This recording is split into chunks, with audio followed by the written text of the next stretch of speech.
Once upon a time, a beautiful mod was here. She had to leave to go play Animal Crossing, but she is back ready with her band hammer. Oh, overwork 7-9, you're the best mod ever to grace the heavens. She wields her band hammer like Thor and destroys any trolls that may come.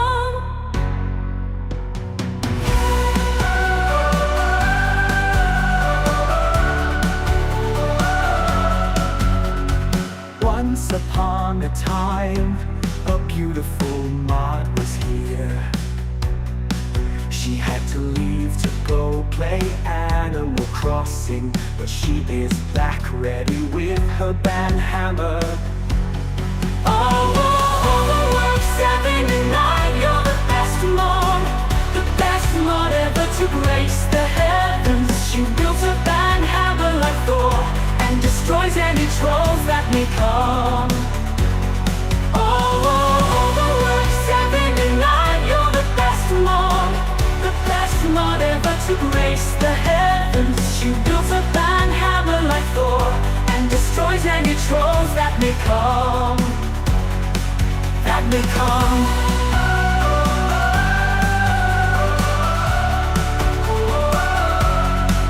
That may come.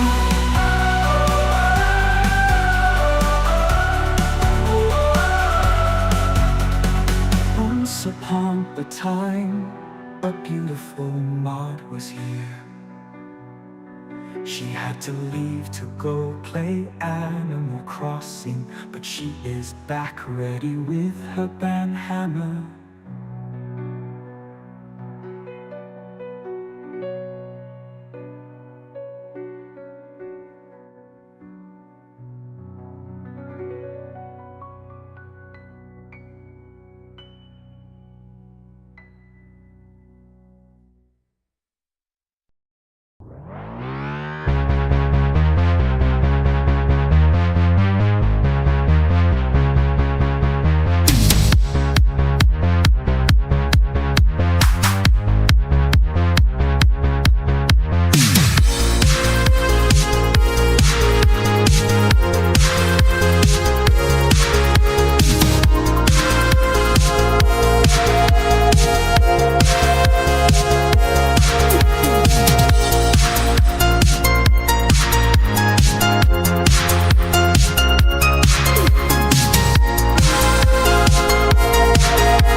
Whispers of love in the midnight air.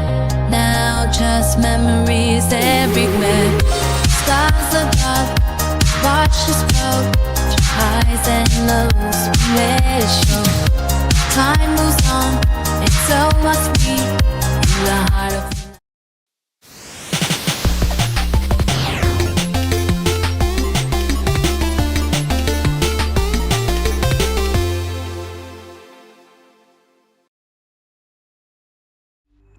Hello everybody, welcome to our Game and Chill time here on the interwebs. This is the ASMR Destiny Game and Chill live stream for the 12th of January 2025, and this is episode 1155. We are going to I think going through more of Indiana Jones, doing some more side quest stuff. I'm not feeling 100% still. Yesterday I was still kind of iffy. Today, still kind of iffy. I just took a ibuprofen, so hopefully that will help. We are also on rocket launch. Rocket launch. We're on rocket watch as well. So we're gonna do our normal game stream right now. But but we will go back live tonight for the launch of the Blue Origin New Glenn rocket. If you don't know anything about this, this is Jeff Bezos' rocket program that he made, I think, over a decade ago. And want to be another like commercial service company for space, but specifically Blue Origin wants to pretty much like colonize the moon, like get to the moon, and help get us back to the moon again. So this is going to be their first launch attempt of the New Glenn rocket, which is about, it's like in between a Falcon 9 in terms of scale and a Starship. So it's like a it's like a heavy, like a light heavy light heavy rocket. Probably still considered a heavy lift rocket. It is pretty big. But yeah, they are counting down right now to the window, which will be at 10 p.m. tonight Pacific. Exactly 4 hours and 46 minutes from now. So we'll be going back live again to watch this. Whoever is up that late to join, that would be super cool. So we will be watching that with great interest, as Palpatine says.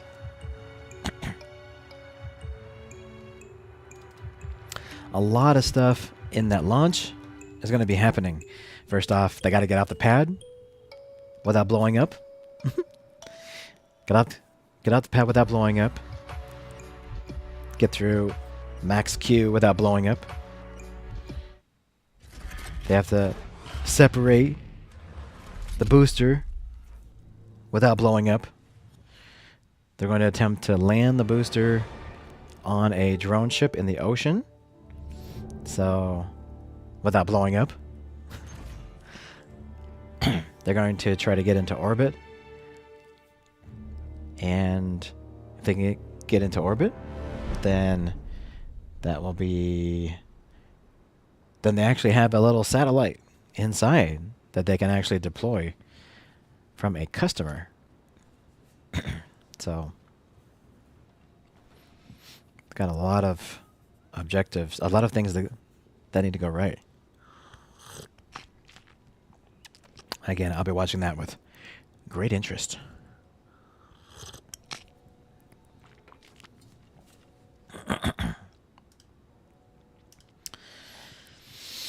Okay.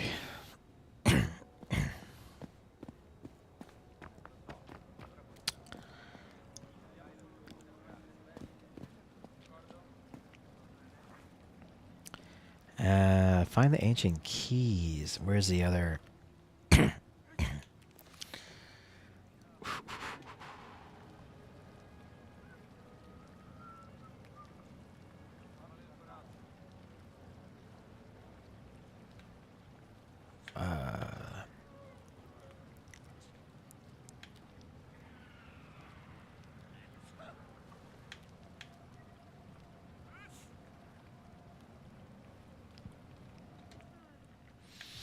I think we can leave that one for now.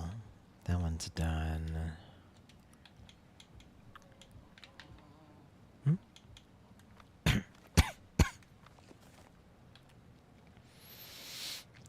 Find the ancient relics in the Vatican.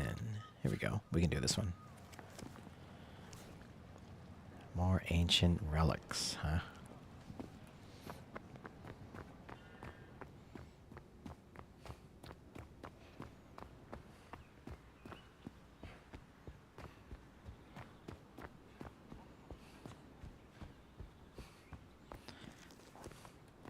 frame rate is really crappy at the moment. Why is that?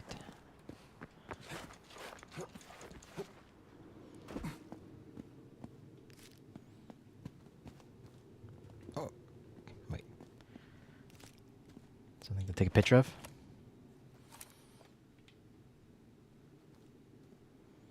Oh, Fountain Gate? That's not a good angle. So that's it.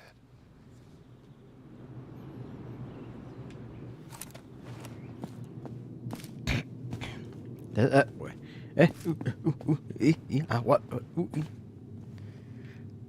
There's another. What is the other?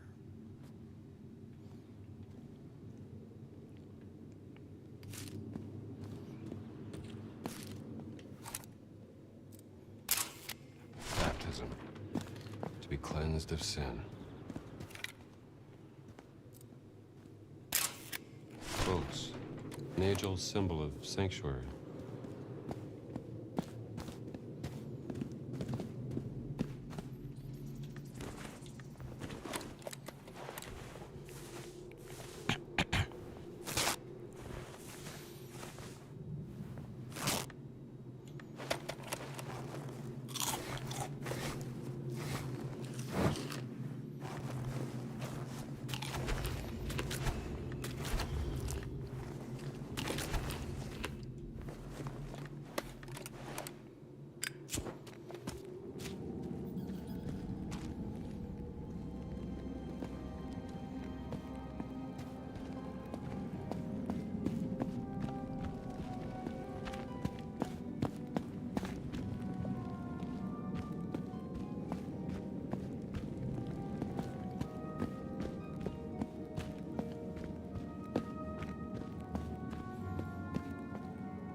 Dizzy.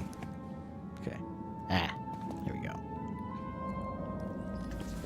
Find the relics.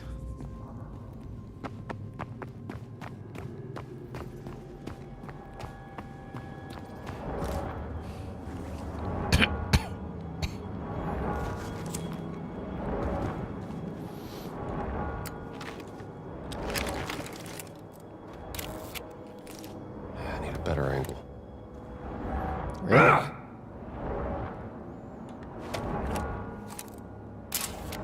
guess someone doesn't want visitors.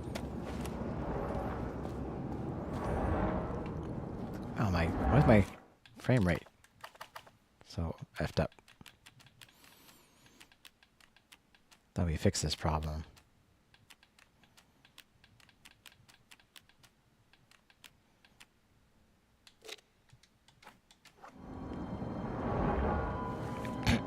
No, that didn't change anything.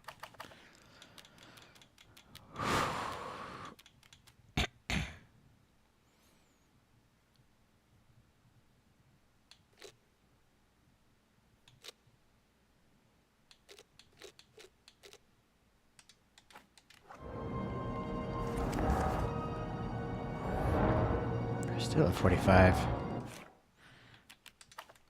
Why?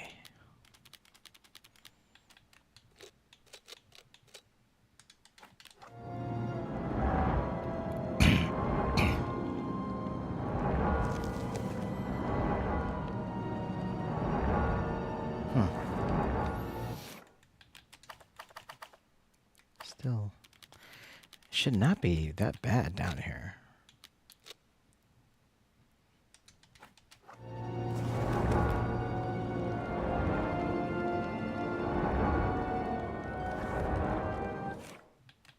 I guess the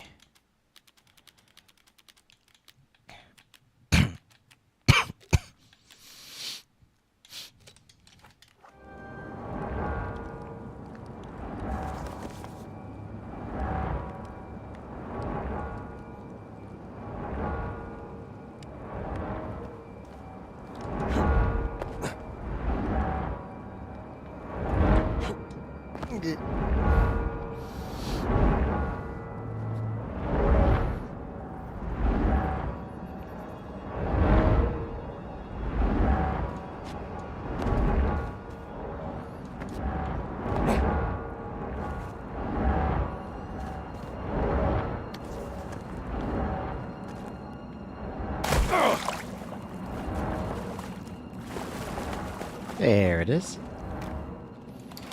So strange.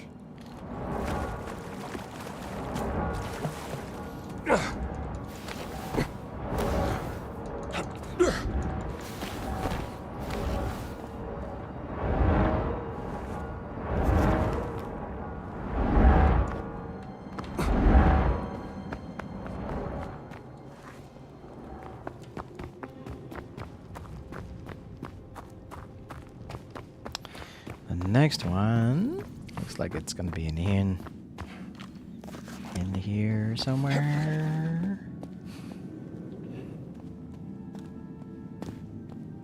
Somewhere in this other room. Looks like probably I need to get in there from out here. There we go.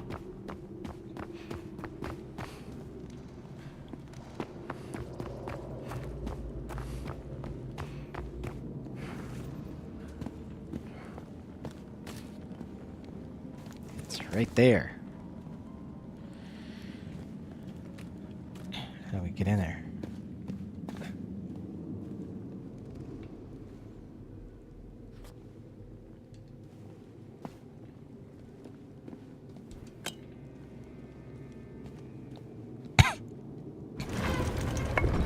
Word.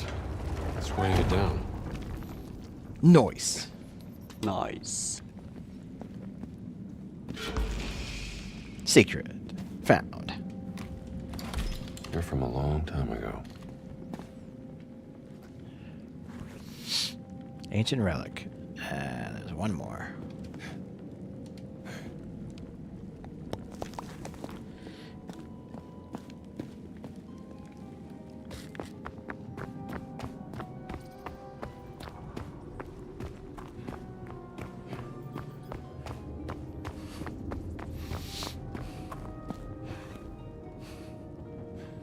Yeah, probably not that way.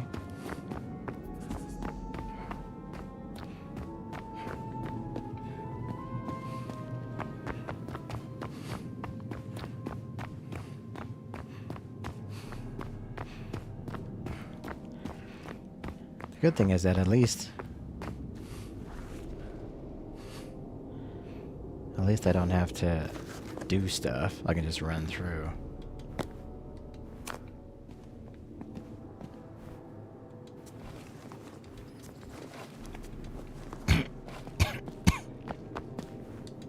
What's this?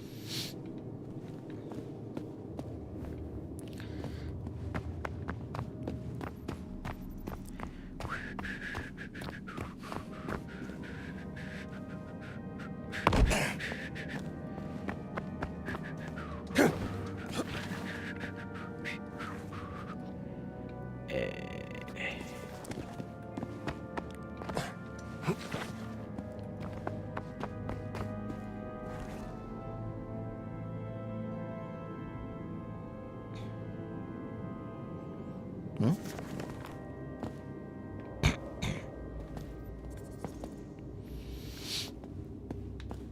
There's something I'm not seeing here.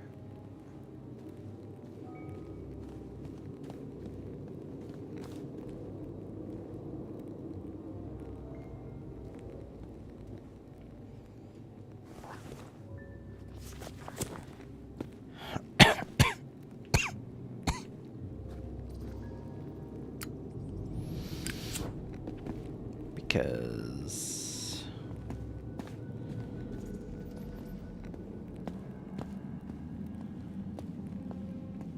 it's here, but then it's like it's right next. Oh, here we go.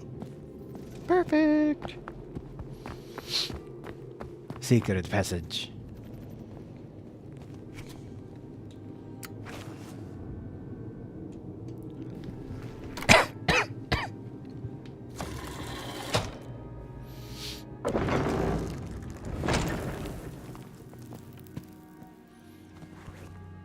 Okay, it's back there.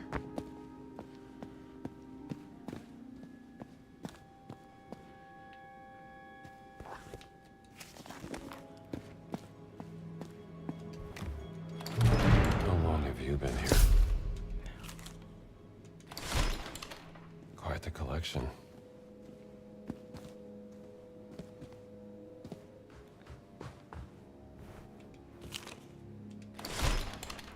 The Vatican secret agency tried to stop Ventura.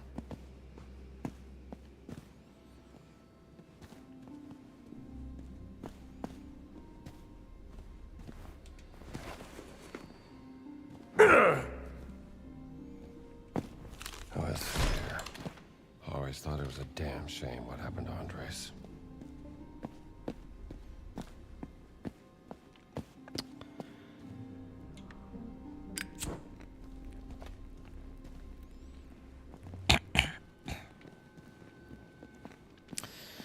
Okay.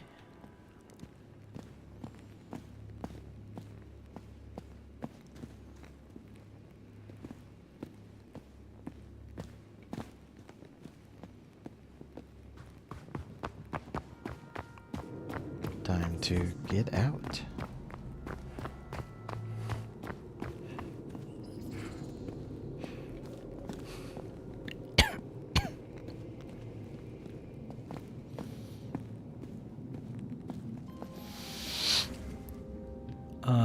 That's it for here. Perfect.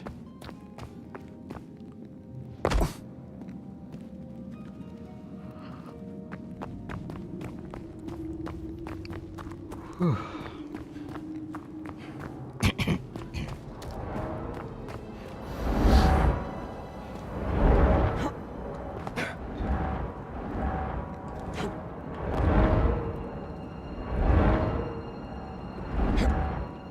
Ow. I'm gonna say boo. That's okay, I can just jump up here.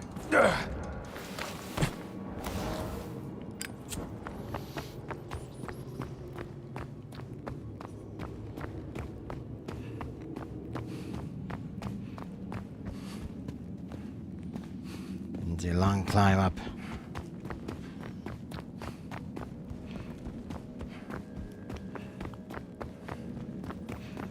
Wow. Busy.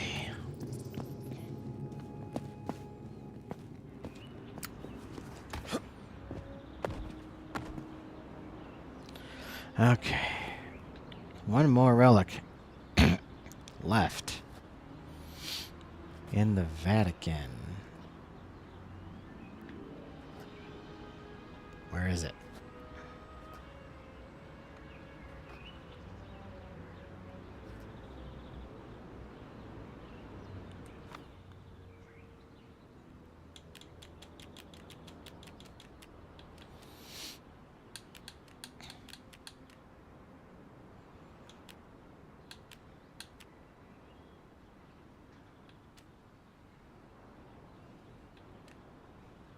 Let's see.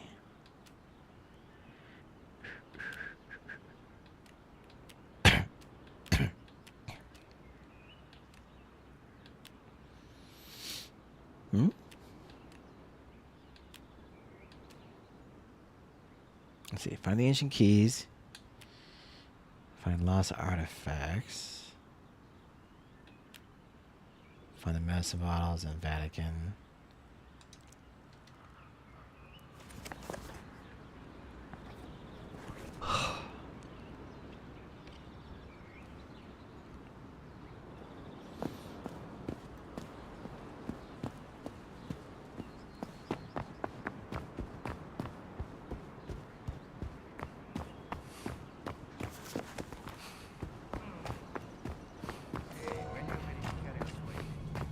No fooling this guy.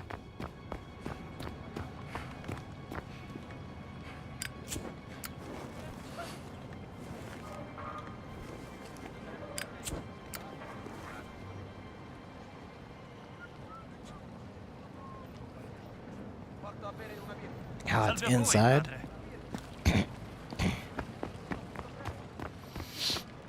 The medicine bottle is inside the tent. Ugh. Meglio andare a vedere. Vattene, è un'area riservata. Inside that second tent. Vai via!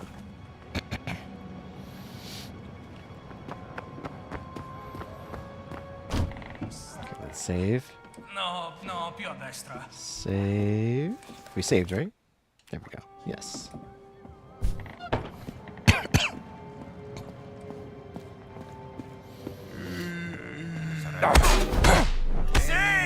Cos'è stato? Le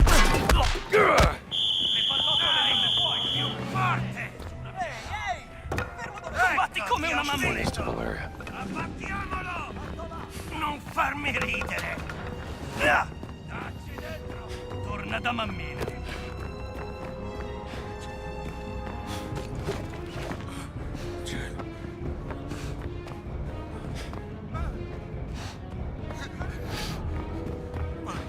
Che succede?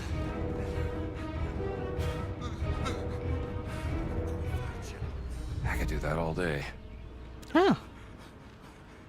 Nice. Okay, pretty sweet.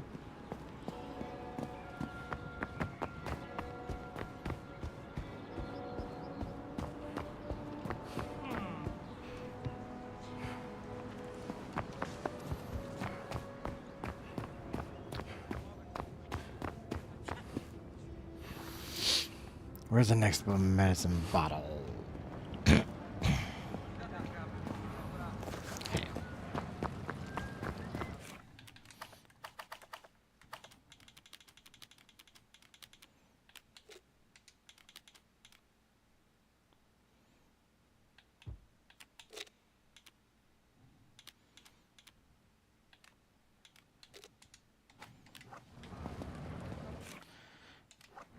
I need to save. Let's save and restart. See if we get any of our frames back. It's really crappy in here.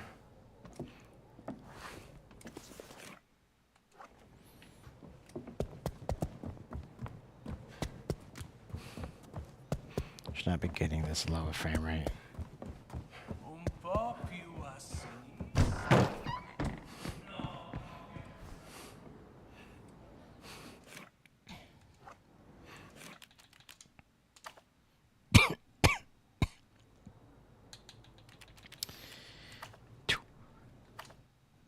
Okay, have a restart.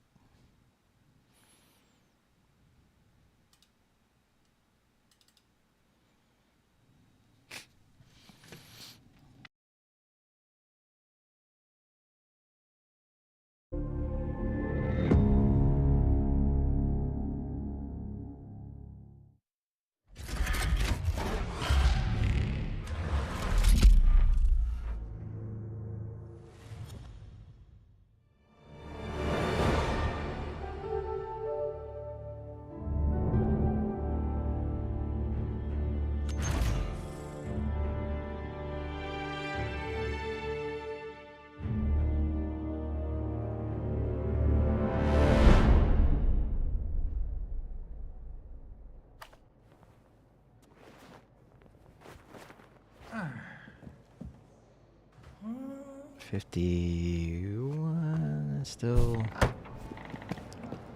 crappy, but I'm sure it's just letting the black shirts do whatever they want. Buona giornata, padre.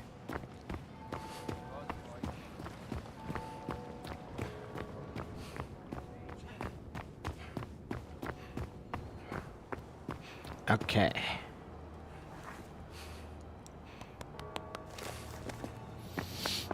There's a medicine bottle.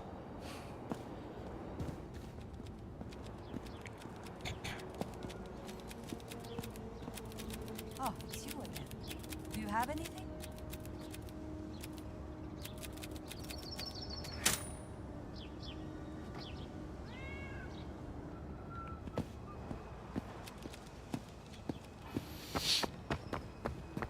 There's a medicine bottle down here.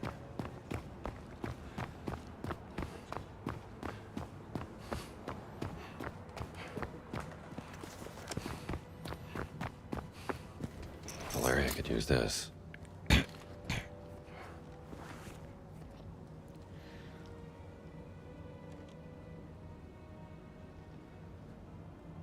There's another one.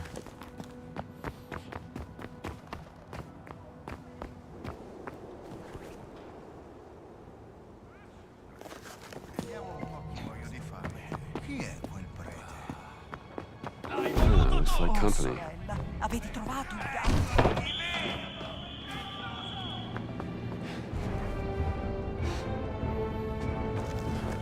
Potrei batterti anche da me!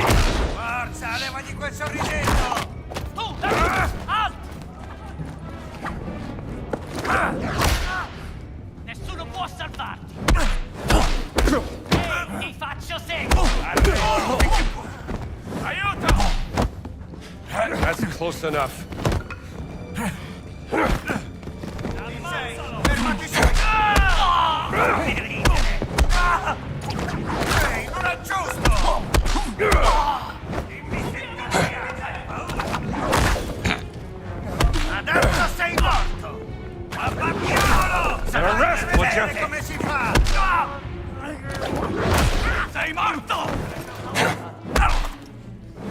Uomo a terra! Non vuoi niente! Sei lì, ti vuoi farcela! Prendetelo! Non fatelo scappare!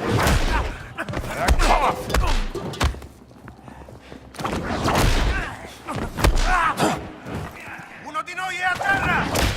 Fermo! È un uomo morto! Ti stendo per bene! Hey guys.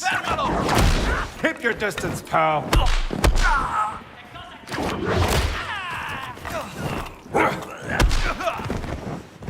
Ti ho beccato!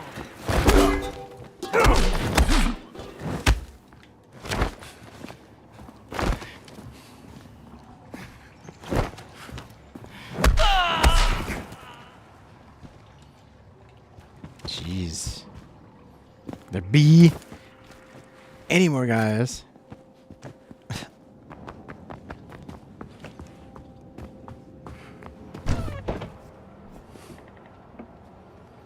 I think I literally took everybody out from up here. Nice. Actually.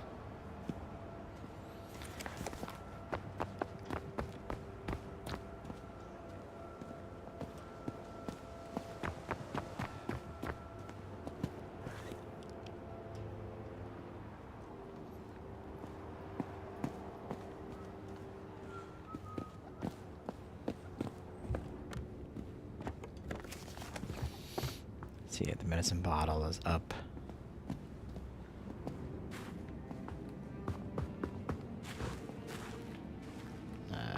Can I get up?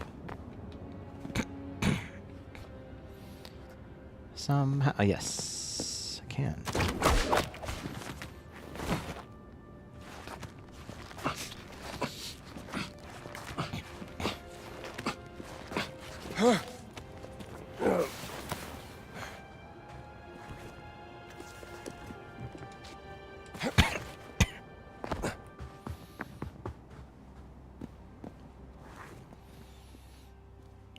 Medicine bottle.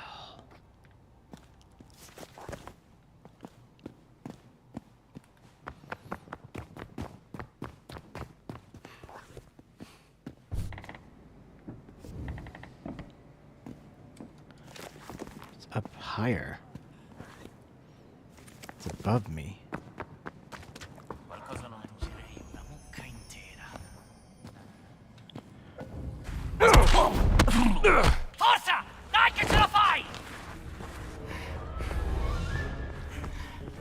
Fai ridere! Non hai speranza! Avvertimi quando fai sul serio!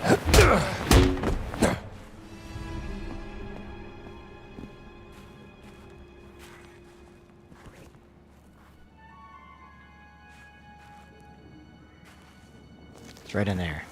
Okay. Just gotta get up there somehow. How can I get up there?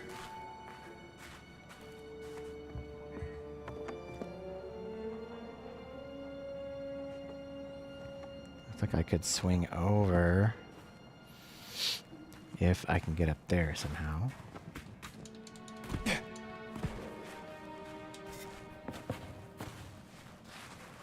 No, yes, no, yes.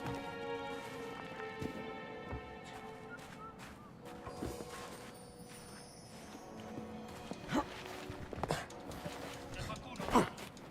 we go.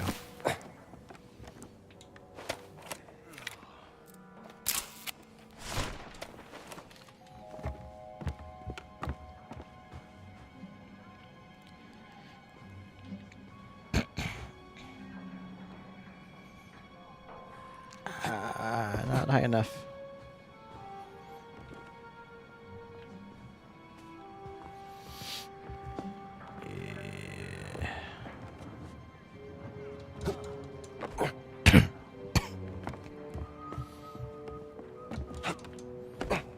I can't get up there either.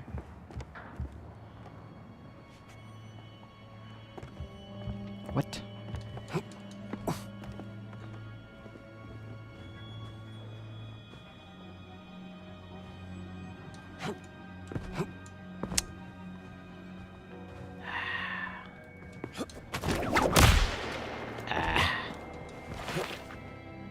Maybe I can get out of these boxes? No.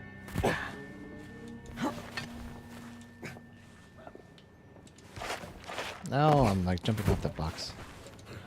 Don't jump off the box.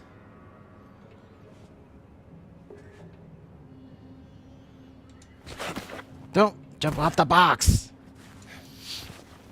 Dang it. There we go. Oh, I still can't get to it? What? Lame. What if I have to hang off? Maybe hang off the ledge?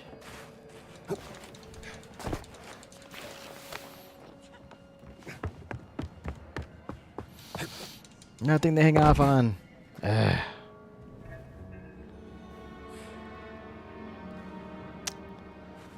Well, poo.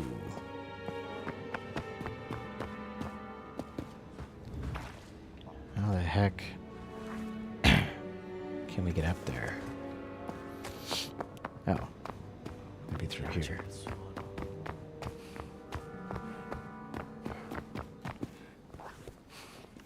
Yep.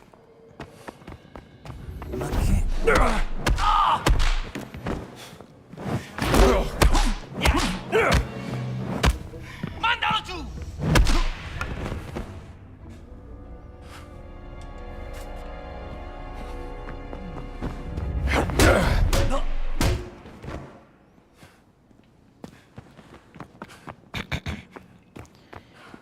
In here.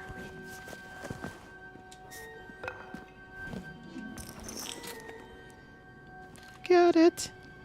Got it. One more bottle. In the barracks. Ugh. Over there in the barracks. Okay. Cos'è?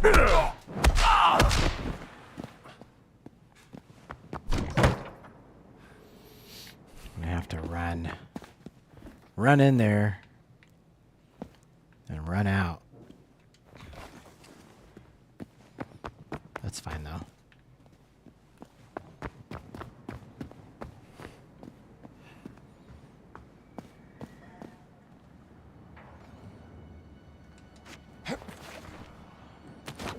I can't snap that. I can't snap it.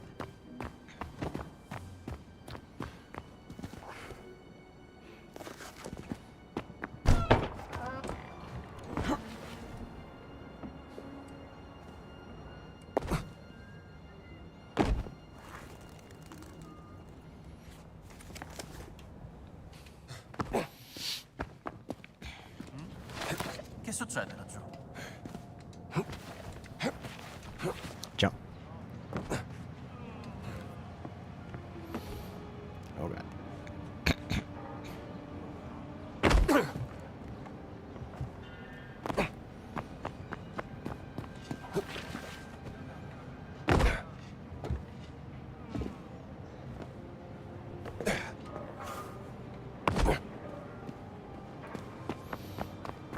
Save. Save first. Save first.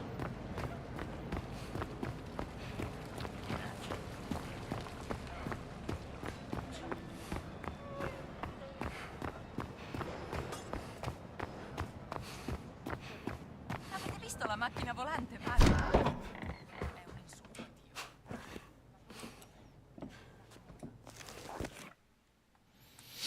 Okay. Ooh.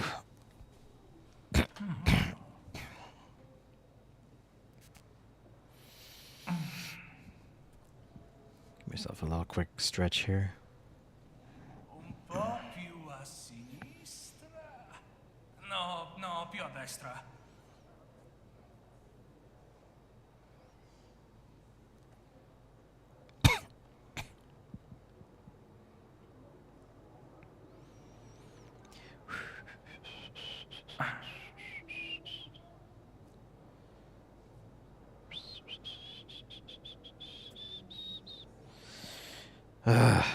I got that song in my head. My daughter singing APT all the time. Ancora un po' a destra.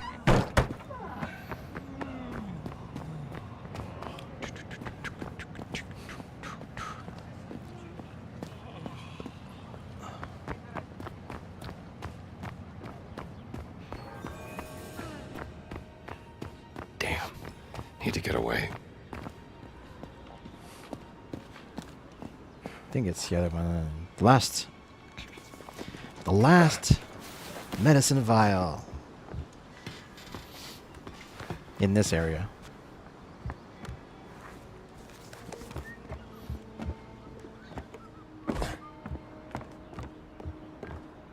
It's right in that building.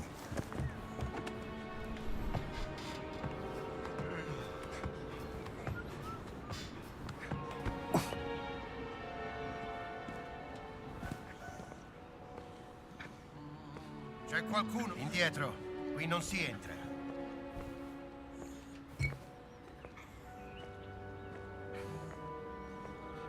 That dog is gonna give me trouble.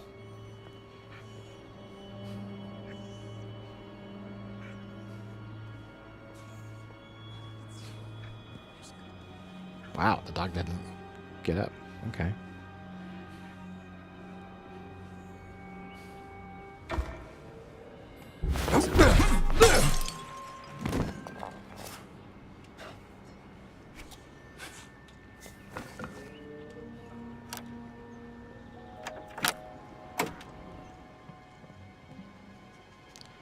Nice.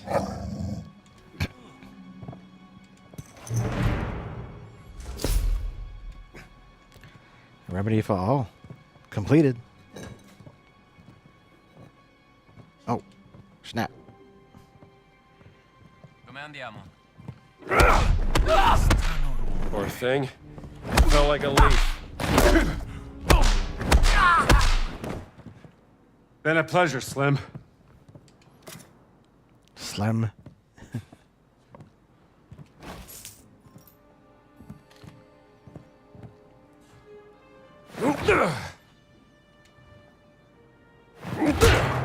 Oh.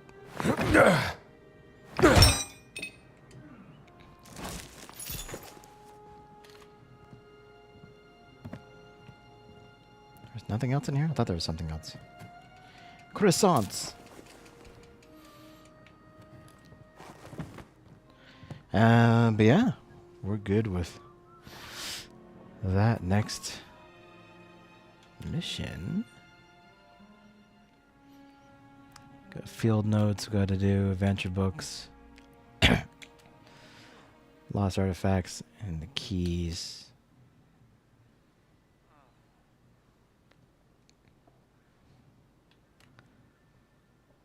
Let's see the adventure books. This should be next.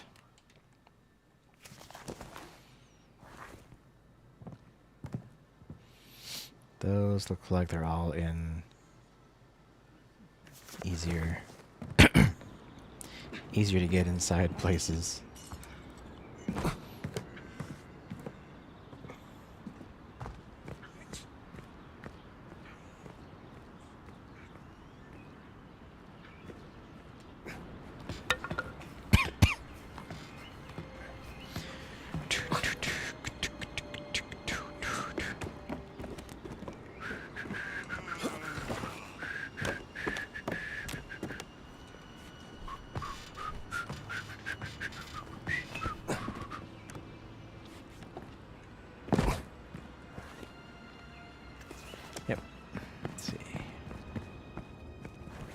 Oh. Is it in the restricted zone? It is. It's in that restricted tent. Of course.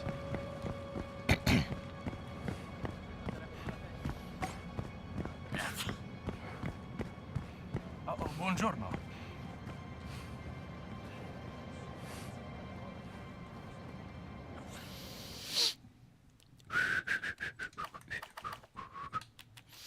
I'm gonna turn off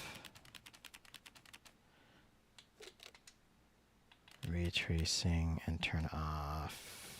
Let's see.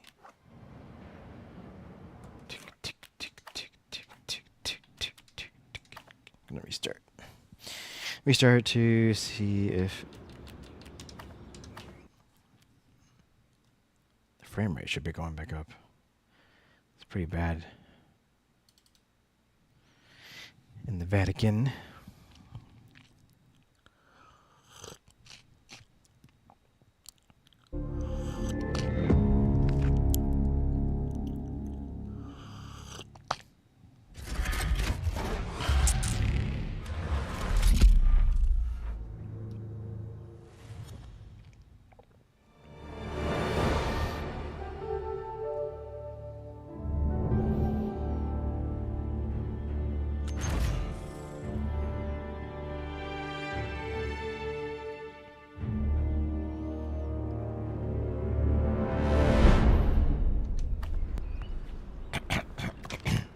There we go.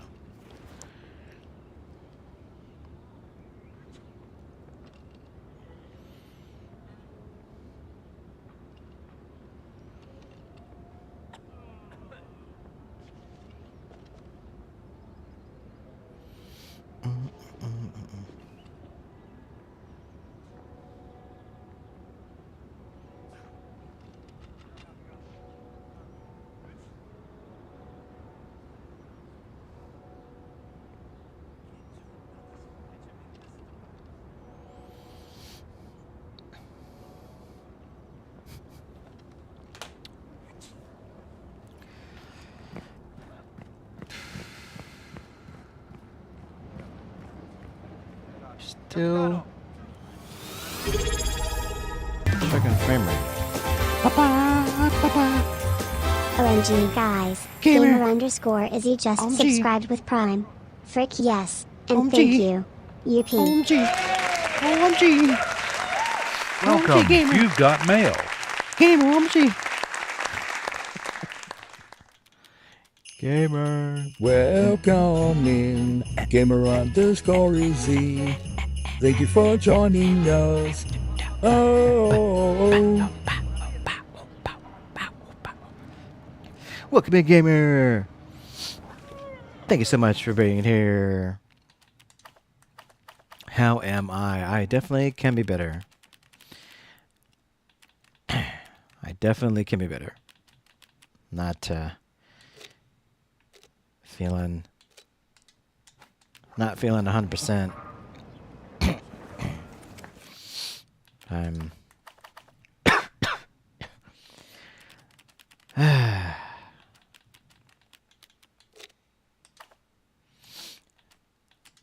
no one's really feeling good in the house. So really it's just a big ol' petri dish of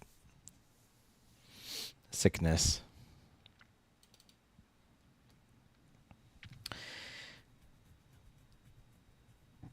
I feel like I'm on the verge of being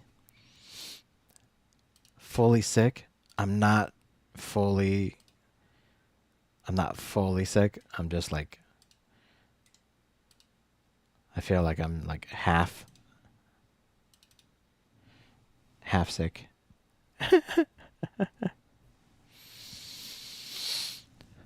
What about you, gamer? How you feeling?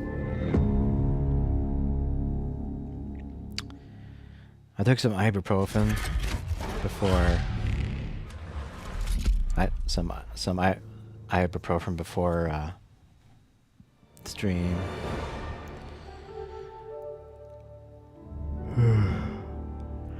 I also still have friggin' jet lag.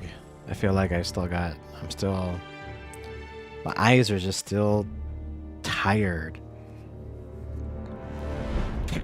Like even when I wake up in the morning, I'm still tired. So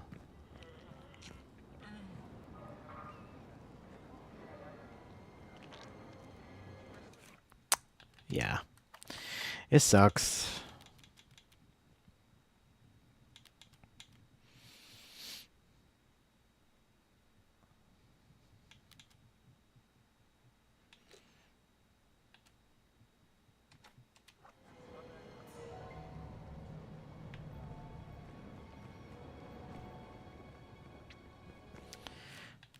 Trying to adjust my frame rate.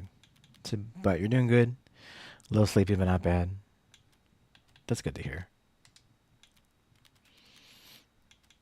Very good to hear.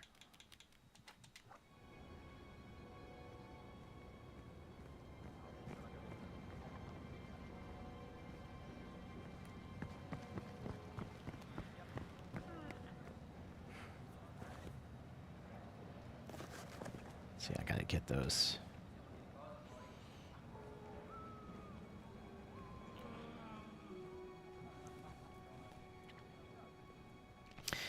Thank you, gamer. I hope as well that I'm going to get better fast.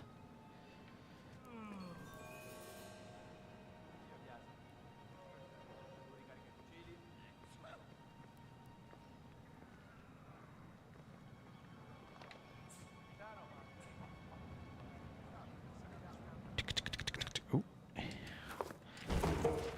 I'll take that. This sounds interesting.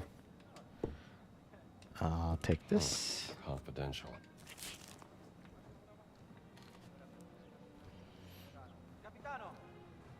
Capitano.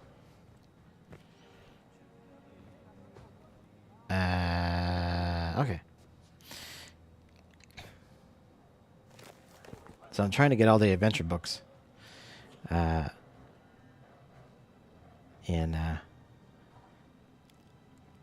the Vatican.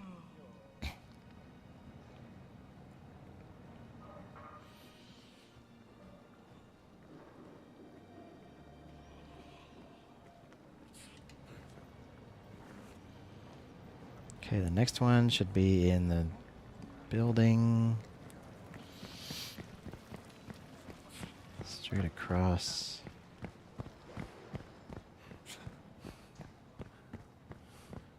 Welcome. You've got mail. Welcome in Mareza. Thank you for joining us. Welcome in Mareza. Thank you for joining us. Hey.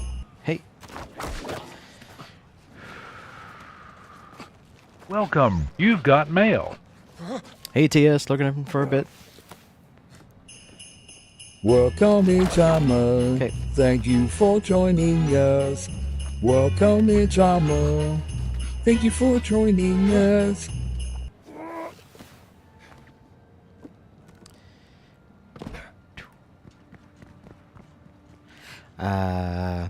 Yeah, Miss Reza. Not feeling very well still.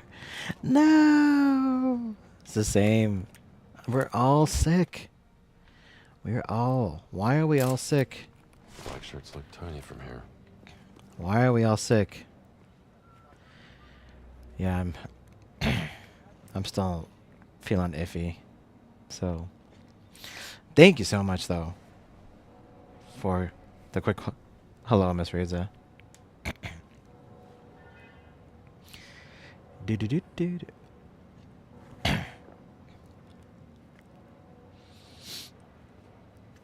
That's right.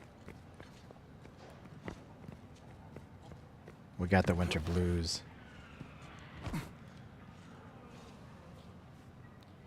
How do we get in there, I wonder?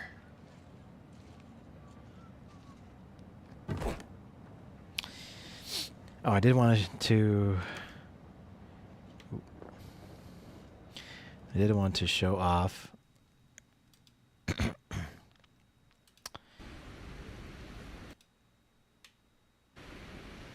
This should be the live shot of Blue Origin's New Glenn rocket.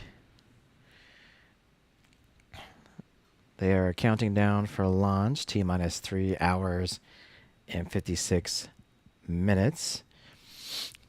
This is the first attempt at their rocket launch from Florida, and yeah, it looks like they're gonna try to make it happen tonight.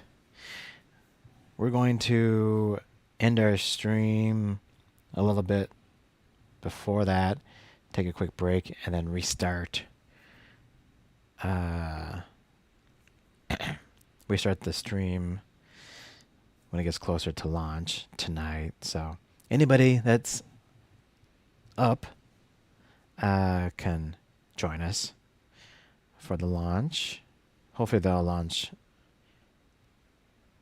as soon as the window opens, because it's actually a 3-hour window for them to actually launch. So, but this is extremely important in the world of space flight. Blue Origin is another commercial space company created by Jeff Bezos, and they want to get into the same market as SpaceX, the same kind of market, which is the commercial space flight market. And this is their heavy lift rocket. It's really big, and they're going to be demonstrating pretty much everything is new. Like, they have to get off the launch pad without exploding. You'll see a theme here. Get off the launch pad without exploding. They have to get through max Q, like max dynamic pressure on the rocket without exploding. Good night, Miss Razor. Jumping back to bed. Please feel better soon as well.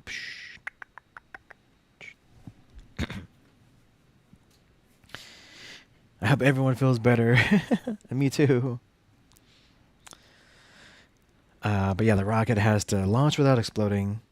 Has to get through max dynamic pressure without exploding. They have to get through booster separation without exploding. They have to land the booster back down onto a drone ship in the ocean without exploding. Give everyone positive vibes. Yes. They have to get into orbit. Get in orbit. Mrs. Reza asked me, "Give everybody some positive vibes, please, cause nobody is feeling well." Hey everyone, remember, even on the dreariest days, you're like a ray of sunshine.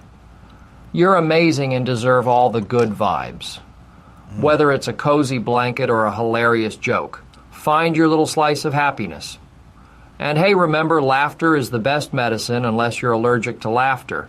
Then maybe try chicken soup. Stay awesome, friends.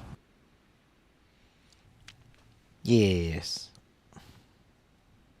Thank you, Miss Razor.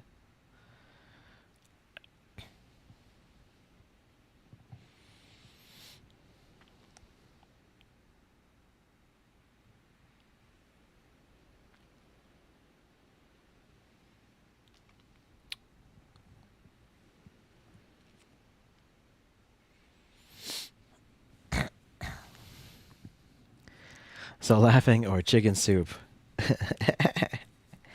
I need to get some chicken noodle soup. That's my I should probably have some tonight. But yeah, the launch profile. I'll have to show this again. Yeah. here is the launch, the flight profile for the launch tonight.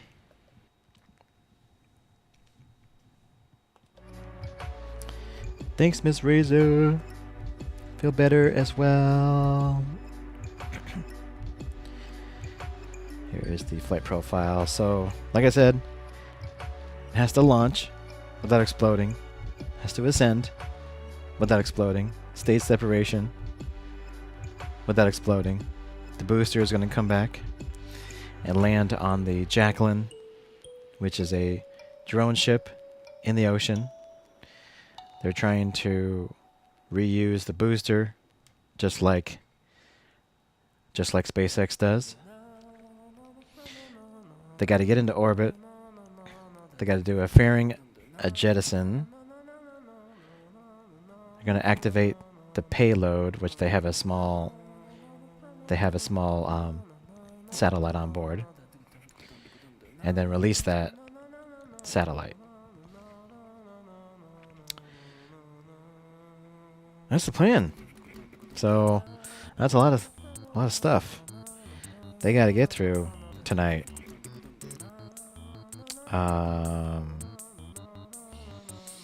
To show you how big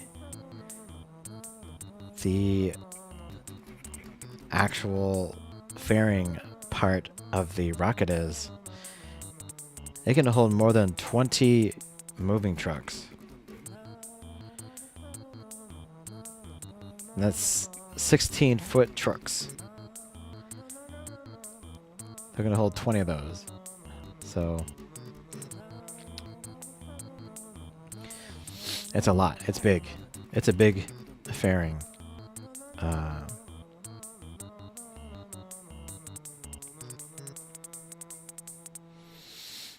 So yeah. That'll be tonight. So if anybody would like to, if anybody is up and care to watch it, hop on my stream tonight, and we'll see if it launches. So anyway.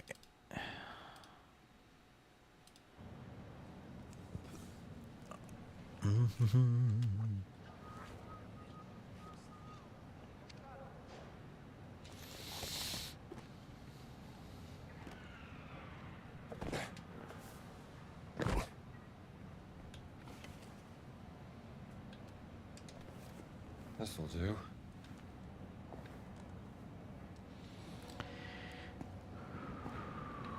I need to get in here somehow. Buona giornata. Not that way.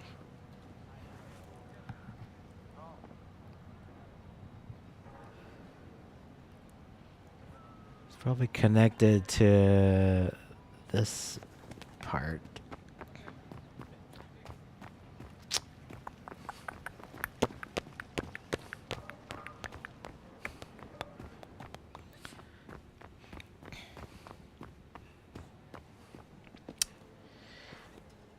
Yeah.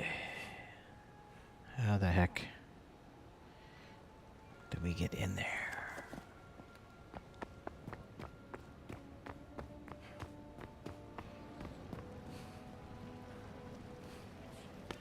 Well, okay. Jump. I can get in there through the second floor. So maybe that's it.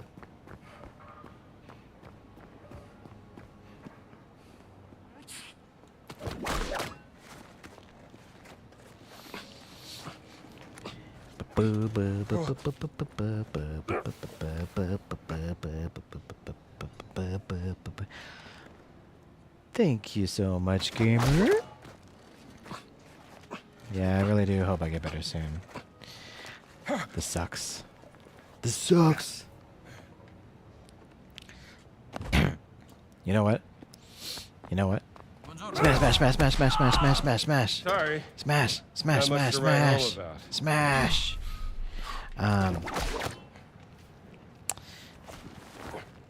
I actually get I think I think I've gotten the most compliments on my pink hair than I have with any other color.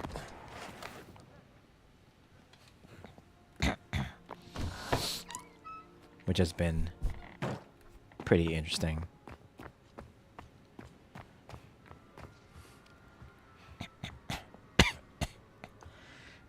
Okay. That goes up. I need...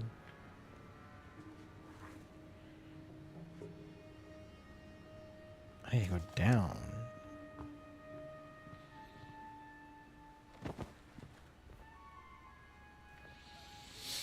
How can I get down?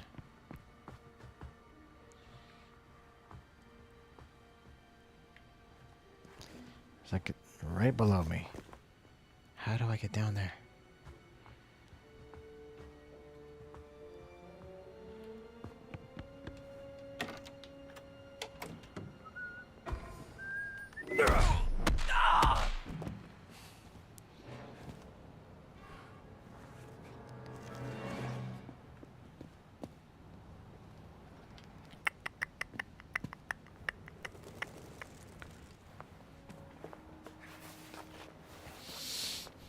Oh yeah, climbing down the pipes.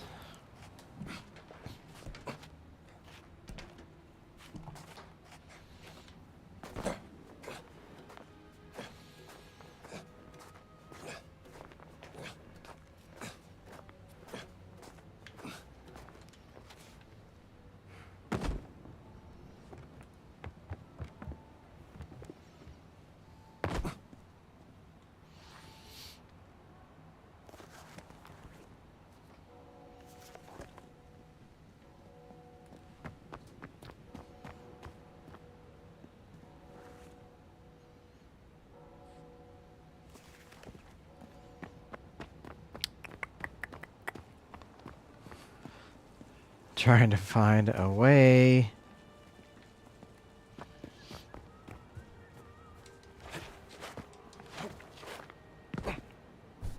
Che succede? Beh, avevo promesso a mia madre che le avrei mandato una foto della Cappella Sistina, ma non trovo macchine I don't think this is the way. Credo che questo ne abbia una in vendita. Sì, ma costa troppo. What do you think, gamer? Is this my best hair color ever?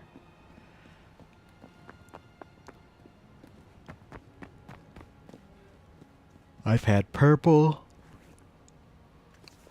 I've had purple and the purple, pink, and the red and blue.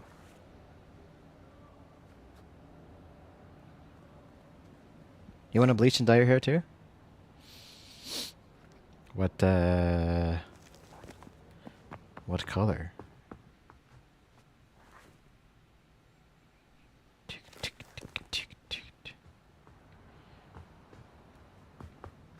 Oh my god, where is this? You would do pink?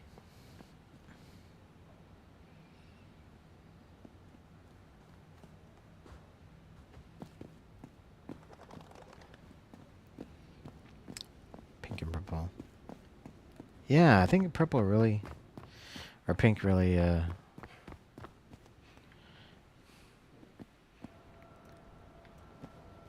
was really good.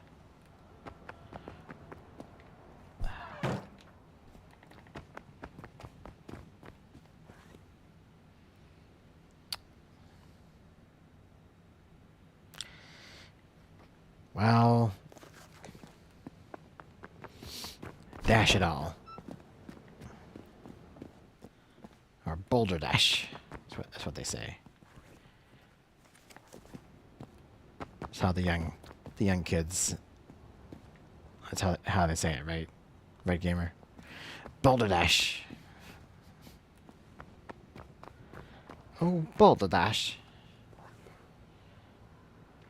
I can't seem to find the way to go.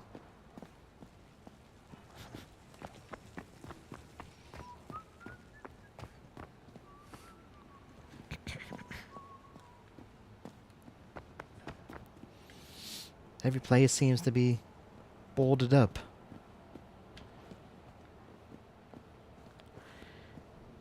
Oh, where the heck is this adventure book? Where the heck? How do you get down there? It's impossible. Where?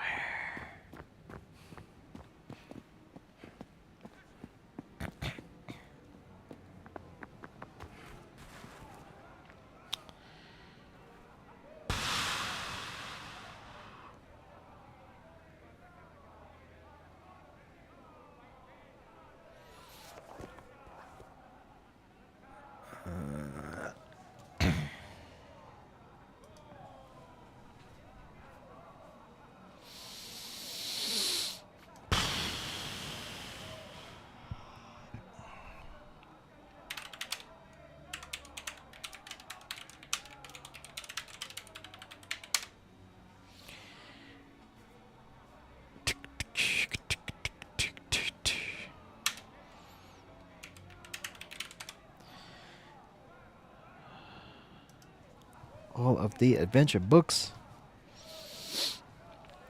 in the Vatican.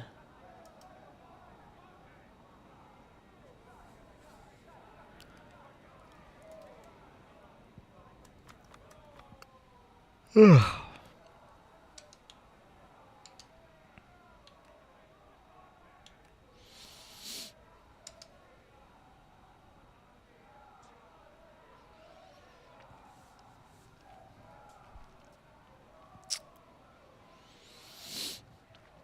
Let's see.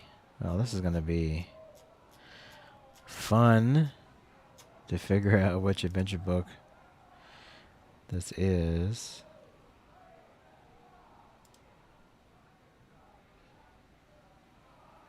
I'm going to have to look at a video.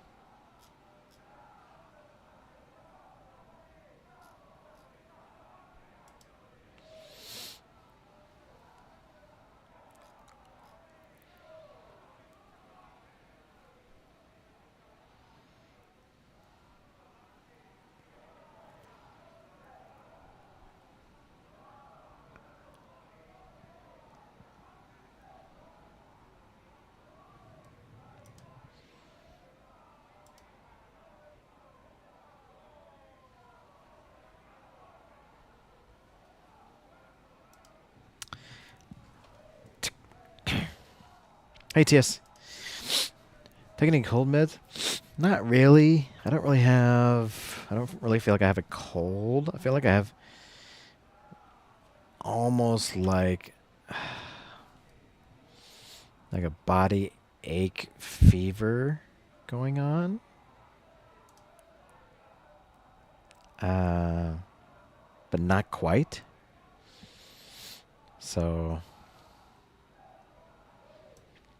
that's why I took some ibuprofen.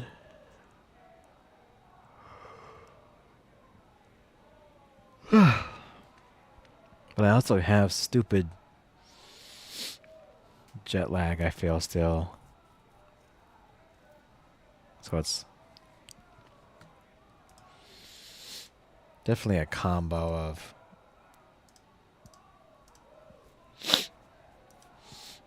all sorts of crap.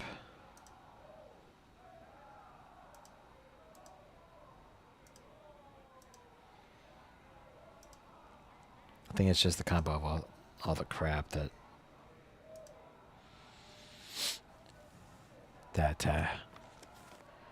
is making me feel like junk. Okay, punch out one. Punch out one. I have that.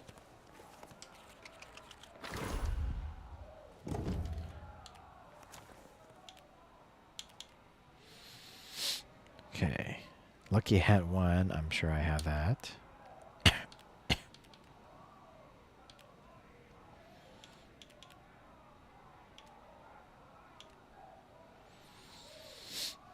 Brawler 1. Splinter Smash. Got that. Pep? Pep. Pep 1. Pep 1, I got that. Climbing Ace 1, got that. Pharmacy Books.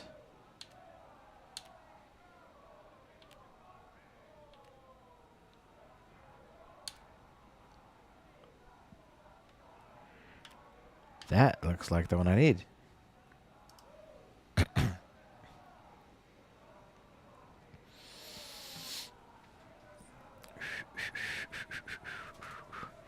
But yeah, I mean, I took a little bit of Robitussin for my cough. I have a little tiny cough.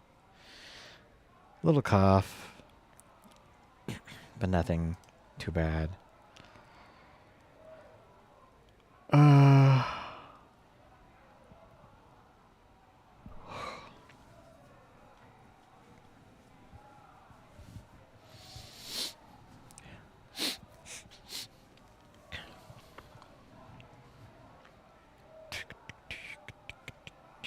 Oh, the book. Weird.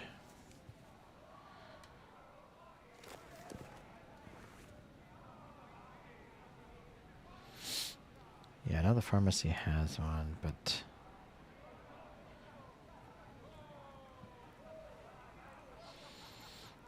Okay, so what is this other one?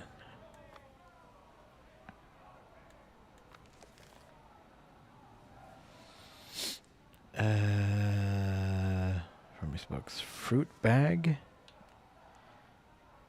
Fruit bag, I have that. Throttle.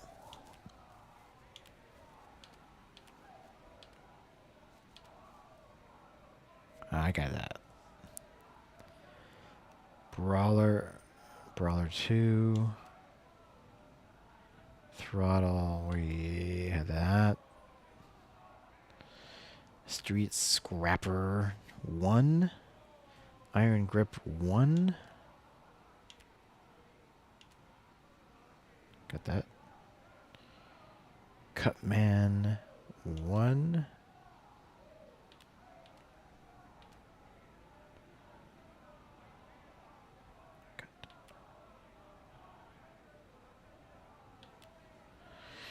I don't have this. Okay.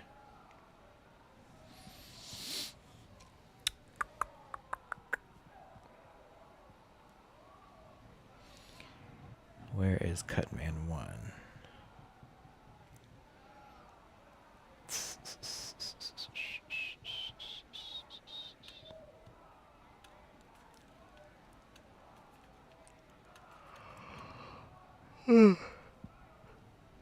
Sorry, I'm looking at a... Are you sure I don't have Cutman 1?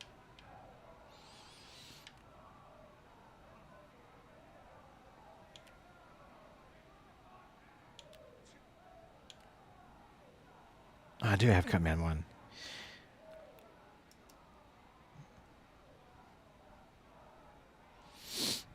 This is the boxing ring has 2 more maps.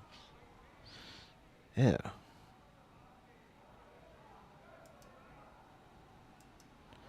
Weird. It says... I think I have to buy this stuff.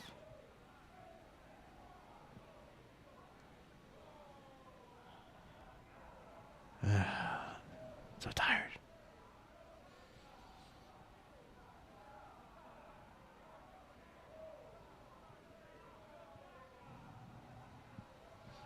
I didn't have any 5-hour. Maybe I should have that.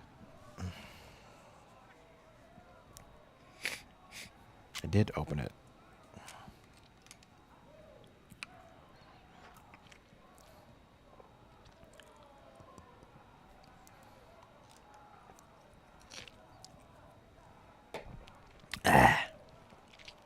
Yummy. Not yummy. So what else can we do here? I don't have... I think I need money to buy...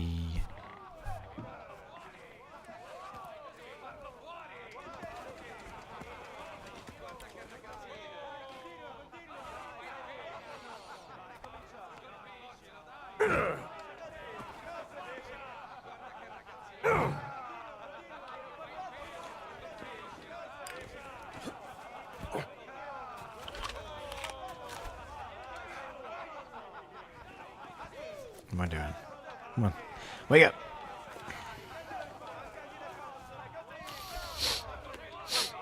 I want my bandages.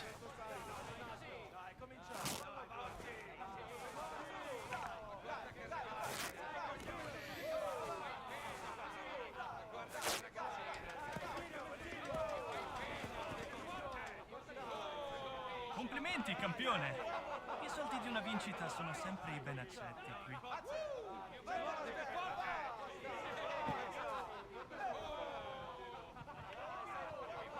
Alright. Can't talk to him.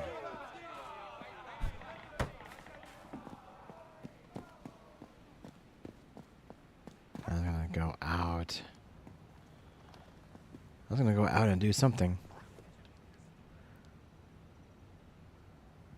Oh, I need to see how much those flyers are for.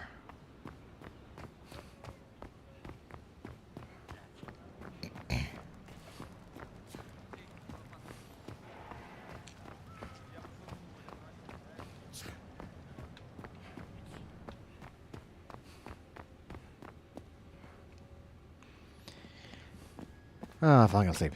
No! Help me! Let's see. Sì.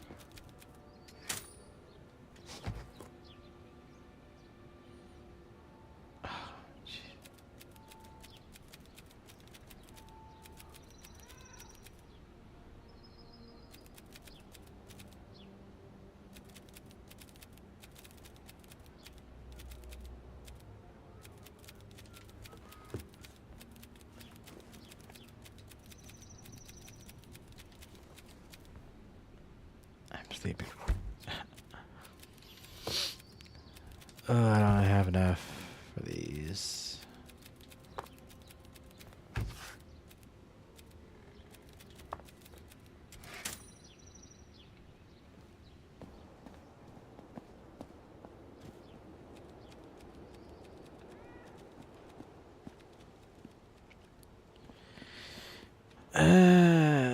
Okay.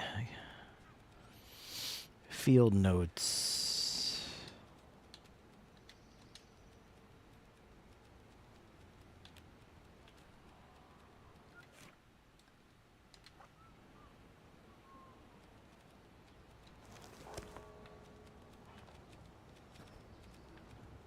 Field notes?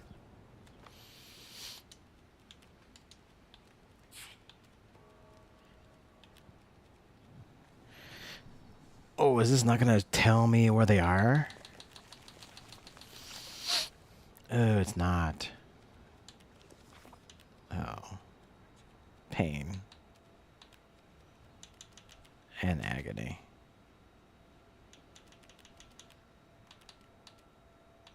Poo. Poo. Ugh.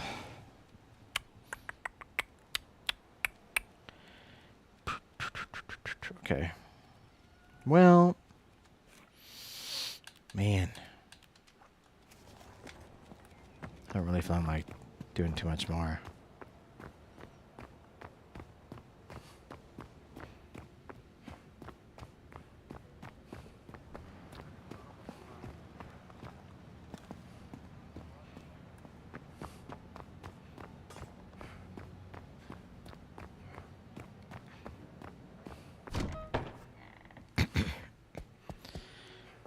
Back to the save.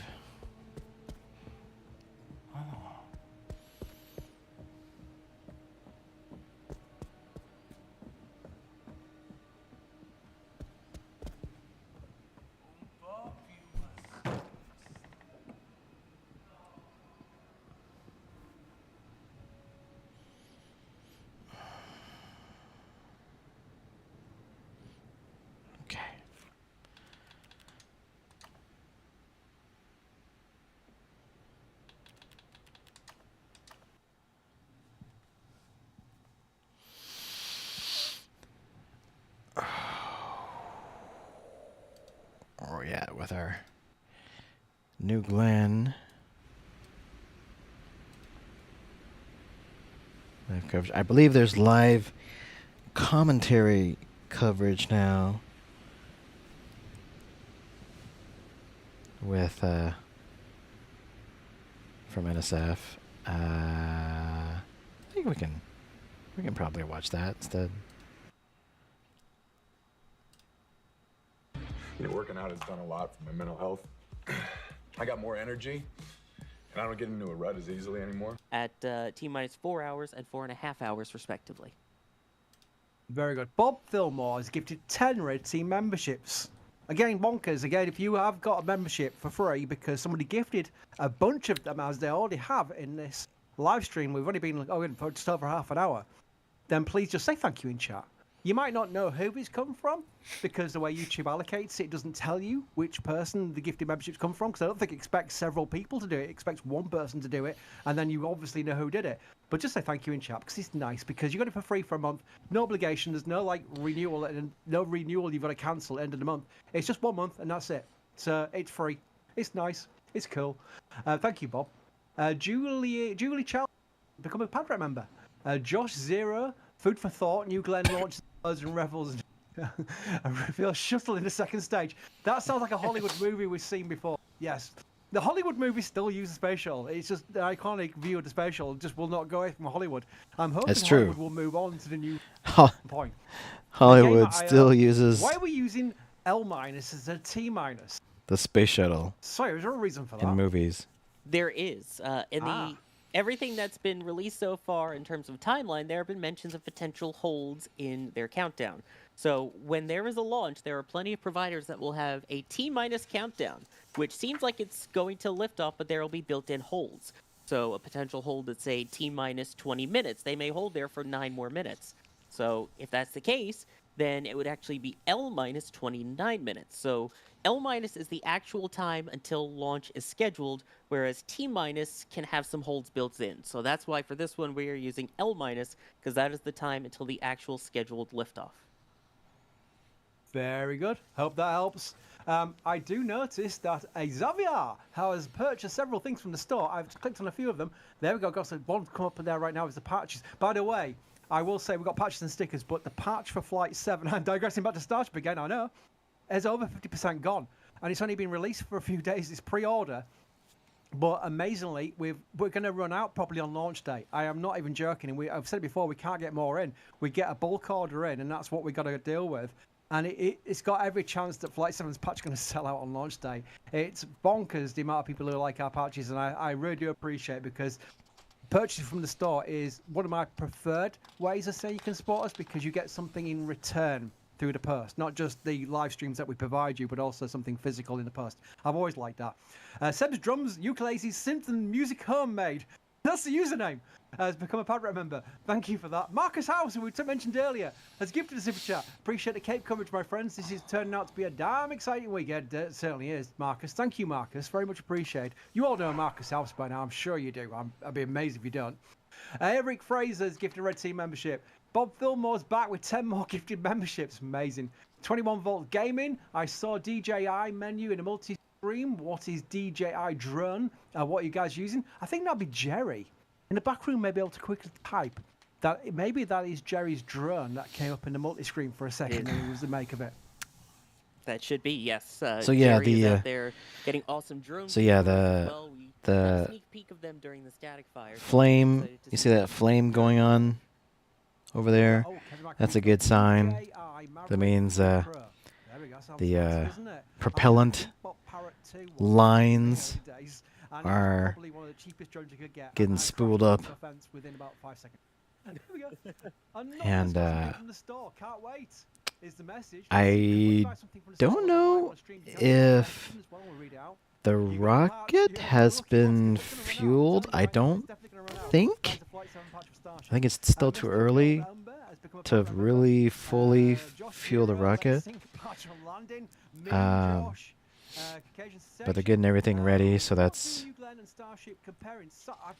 But yeah, so far everything is a go for launch.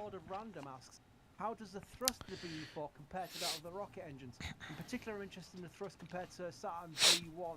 Welcome. You've got mail. Right, that's probably unfair. Giving you about 4. Hey Tam, welcome in. First of all, let's do the size comparison. Welcome in Zombie Not Road. Thank you for joining us. Oh. There's no starship on this graphic, but this gives you an idea. Welcome in. We were playing some. More Indiana Jones. So, you know, starship is. I was fading there, just not even 10 minutes ago. Very fading. Another question from Lord Random was which are the thrust of the BE-4 engines, which are impressive engines. I might actually switch to Xbox here soon, but this is the live feed. Also, we're doing Rocket Watch tonight because the New Glenn Blue Origin rocket is set to launch tonight at 10 p.m. Pacific time. This is the live view of Blue Origin's launch pad at Cape Canaveral in Florida. Oh, sure. I mean, this is basically looks like so far everything is a go for launch. To launch a rocket, again, this is the drop off something quick into orbit, the New Glenn that's been in development for like and just keep going. That's literally why it was called 8 years, I think. It's their first reusable rocket. There's a lot of stuff that's going to be happening with this one. I'm almost more interested to watch this than Starship, which Starship is set to launch Flight 7 on Wednesday afternoon, I believe. The launch is 10 p.m. tonight. So the window opens in T-minus 3 hours, 18 minutes. So pretty much 10 p.m. Pacific time. This, again, is the first launch of Blue Origin's first rocket. It's a heavy lift rocket like SLS. Not Starship is still bigger, but this is still really big. But a lot of stuff has to happen here. That's why it's going to be extremely interesting to watch this one. Scenario that the space shuttle became something that wasn't rapidly reusable and wasn't even fully reusable. To be fair, Harry, do I fairly come back to you about? Oh, I'm definitely staying up. Yes, I'm definitely going to be staying up to watch the launch. We will probably stop the stream here for a little bit at some point before launch, take a break, and then I'll come back live at 10 p.m. pretty much. Yeah, I wasn't planning on streaming the entire time between now and then. But yeah, I plan to re-go live. Rico. Re-go live here tonight. So we're just checking in right now on how things are going. So here's the flight profile of the New Glenny. This is great. It's complete. And like I said, everything, each one of these things need to be proven. It needs to lift off without exploding. It's using all new Blue Origin created engines as well. So they made their own engines, made their own rocket. So it got to lift off the pad without blowing things up. Has to get through max Q without blowing up. Max dynamic pressure. It has to separate without blowing up. You see a pattern. You see a pattern here, right? Stage separation without blowing up. The booster is going to turn around and do a SpaceX recovery. Is going to do a SpaceX-like recovery and land itself on their own drone ship called the Jacqueline, named after Jackie Kennedy, which is currently standing by in the ocean. So they plan to recover the booster in the ocean on that drone ship. They plan to get in orbit somehow. Do the fairing at jettison, which they have a small satellite, which they have been paid for. They are actually flying a paying customer, which they are very brave to do so. If they get to this point... Welcome. You've got mail. Hey, Chris. If they get to this point and they blow Welcome up... in, Chris Barlow. Thank you for joining us. Welcome in, Chris Barlow. Thank you for joining us. If they blow up because they do a fairing at jettison, they got bigger problems. That would be a very laughable reason if they jettison the fairing and they blow up. So I would say if they get to this point, most likely they won't blow up anymore. But they do have to release the satellite. So could it blow up by releasing some clamps? Who knows? I guess maybe. And then it's gonna reorient and coast, and then I assume it's gonna burn up in the atmosphere. Like come back down. So yes, they want to do all of this tonight. They're pretty much doing the whole gambit. So we will see what happens. Yeah.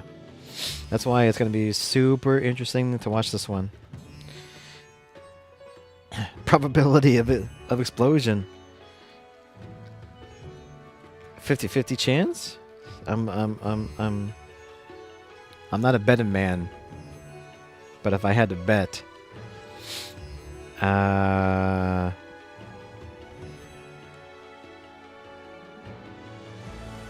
don't know. What do you guys think? What do you guys think? 50-50?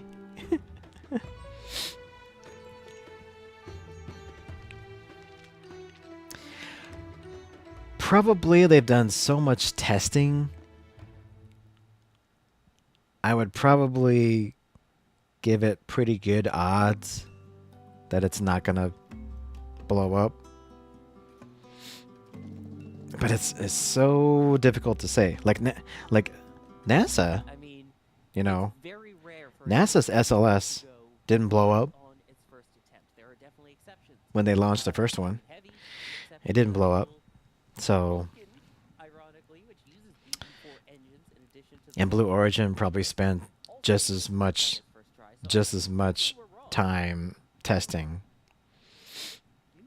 The rapid, yeah, it's the rapid unscheduled disassembly. That's what they call it. Yeah, or RUD. Yeah, that's what they call it. Rapid unscheduled disassembly. Chris, how do you hear me? Hear you very well. Very good, and good evening, everybody. Yeah, so we are. But like I said, there's a lot of steps. We got to get off the pad. Obviously, you can see we have an unobstructed view of LC-36, and already, even though we are still just over 3 hours out from the opening of the window, the Jetty Park Pier, especially at the end over here, is packed to the brim. The atmosphere is electric, and there's just a different energy around everyone right now, as you get with most debut launches, especially for a vehicle that is as anticipated as this one is with New Glenn. So the views are great, the weather is great. We are all trying our best to remain optimistic because as we have said numerous times to this point, it is a brand new launch vehicle, and you never know what would happen. It could take a few tries. But from what we are seeing so far in Blue proceeding with the prop load when they were originally going to target the opening of the window, we have a good feeling so far. I don't want to be speaking too soon as to saying, yeah, I'm very confident that it'll go, but you know what? We are all feeling. I think it's safe to say that we are all feeling launchy. Does that sound right? Yeah, I'm feeling launchy. We're all feeling launchy. Chat, are you feeling launchy? I think we should start doing some polls. When I come off commentary, I'll start doing some polls because I can't. To feel a little launchy. They got that launch itch going on. You're gonna need some cream. You're gonna need some cream for that launch itch. Absolutely. And you don't want to spread that around. The towers over at LC-36 growing in size all the way back in 2020 and before when they were being constructed into what they are now, and obviously finally seeing a flight-ready New Glenn launch vehicle on the pad. Everyone always knew. I mean, you can just go out to the beach, whether here at Jetty or in Cocoa Beach or even Satellite Beach, if the atmosphere is right. You can see the pad right on the beach. It is the most easily visible pad from public property other than LC-39A from Playa Linda Beach, which is not always accessible when the beach here is. I mean, people have seen this pad for years, and I've just wondered what it's going to be like when New Glenn finally flies from it. And you know what? This is as close as we have ever been, and the time is almost here. Everyone is excited, and especially we are here too. I'm feeling slightly more hyped listening to Max talking that way. I am starting to feel, whoa, this is actually really kind of like, maybe we knew it was a big milestone, but that was wonderfully portrayed there, Max. Thank you. Very much. Yes, sir. I got to ask you something. I'm sure you've seen this too, being out there at Jetty Park and things. How many times you've been out there for a launch and people go, oh, is that the launch pad pointing to LC-36? And you go, no, it's down further at 40 or 41. How many people have asked you, is that the pad, when you actually now get to go, yes, that is? Yeah, it's quite a nice feeling to finally be able to point in that direction and say, yes, that is the rocket and the pad. So I've been to Kennedy Space Center. Yeah, it's quite a nice feeling, and I have to say it is twice. Weird to finally see LC-36 in action, ready for flight, and not just. I don't know if I have any pictures. I might have lost and we have been waiting years for this. my we pictures. Are really hoping for the best for Blue. As I often say, time will tell. From that. Very good. And this is Max's view, by the way. Max is not just out there watching and talking on commentary. He's got a camera out there. That's no surprise at all because Max is a photojournalist as well. So there we go. This is Max's view. Yeah. So we go. So, yeah, Max. What you do for NSF? I just talk on commentary. I just flight from down there. You know? No. This is Max's view right now of this big rocket. This big rocket that seems to have caught the imagination of people on the internet as well. There's over 10,000 people in, and we're still 3 hours. Yeah, I don't think I have any photos of my trip potential to Kennedy Space Center. 3 hours away, over 3 hours away. There's over 10,000 people in. That shows there's a lot of interest in this rocket, and it's also portrayed in the amount of support we're getting, which I've got to thank because it's incredible. People who supported us do it. I started this site. I started NSF in 2000. But I swear, 20 years I was there. But the YouTube channel didn't start until Mary. So when start putting her clips onto YouTube. I think I might have my photos in my archive. You know the story. Know the story about this. In my personal photo archive of that trip. But if I remember right, and I'm not fooling myself, to this one, guys. I know you after this week. Yeah, we're very busy. that Anonymous got something from the store. Let's have a look. Can't wait to keep warm with this hoodie. There you go. You're running away by telling me what it is. Inside Star Factory. Thanks for all your. Oh, I can't cast my own prediction. That's awesome. Thanks for making that You're intimating you're a Star prediction. That's awesome. Thank you. And also thank you to Tom. TS. What an exciting time to be alive. By the way, TS is a mod now, guys. I made TS a mod, so congratulations on his promotion. But yeah, will Blue Origin blow up? If I had to vote, I can't vote. I guess I'm gonna say yes on that. So you can put me down. You can put me. You can put me down for a yes. And that was it. That was the early days. Now look at it. It's amazing. An unofficial yes. Yeah. Thought I'd clear Kaboom Super Chat. There we go. Yeah, clearing. That's right. Kaboom from was it Todd earlier? I think it was. Now I'm gonna have to make a. Tip from Synthetic, $50 tip. Thanks. It's not easy being the one everyone counts on to keep your I'm gonna have to make a new song. I'm gonna have to make a song for TS now. And fast delivery. Call clickgranger.com or just stop by. Granger, for the ones who get it done. To see a Starship launch. Let's like this thing. Wow, you've gone out there to watch Flight 7. That's amazing. Steven has got something to show as well. I'm putting him up there, patches, by the way. I can see him coming up on the ticker now. All the exciting things to watch. What was I saying? Yeah, so I went down to NASA a couple times in the past. The first time, man, it was so long ago. It was during the shuttle days.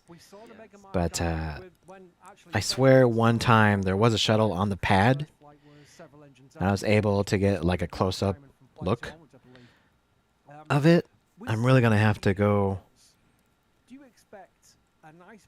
back and look at my photo archive and see if I can find it.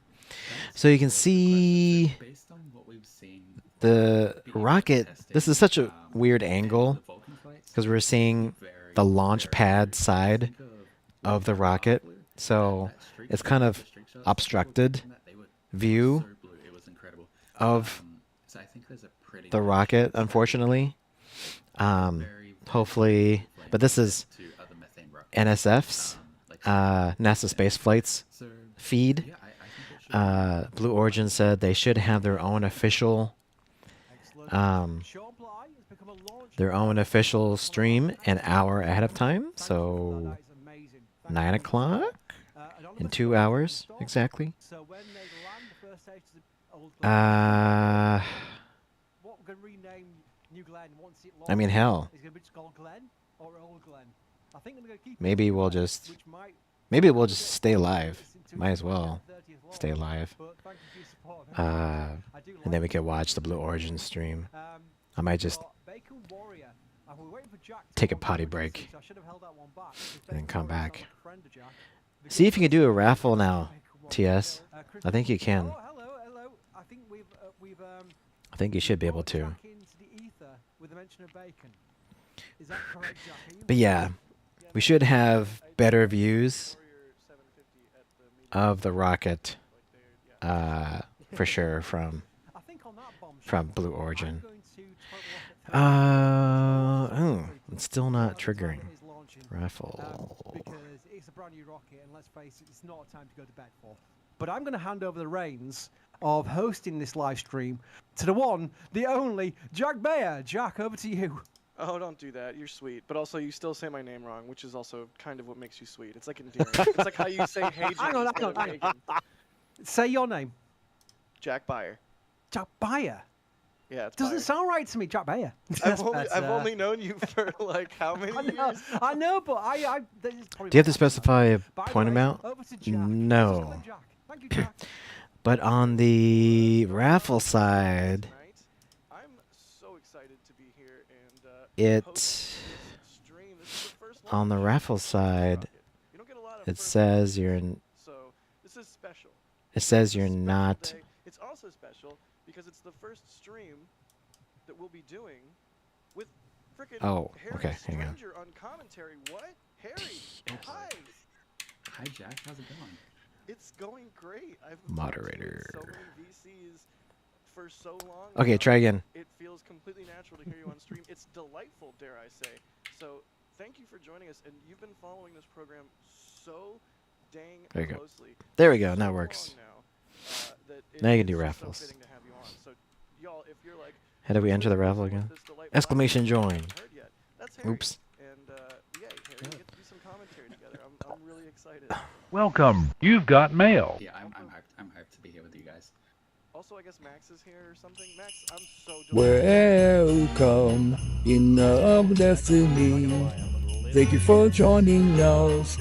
Oh. Yeah, I'm very nervous, not gonna lie, because there are so many this being a Methalox rocket launching at night, and just the pad infrastructure being different. We don't know exactly what the exhaust is gonna look like in terms of color, brightness, what the exhaust plume is going to how that's going to behave coming out of the flame trench. Just there are so many unknowns and so many things that you have to just like ballpark and calculate in your head. Just in terms of whether you want to do a long Who has not exposure or seen? slow-mo video off the pad, or Oh, I won. I won my own raffle.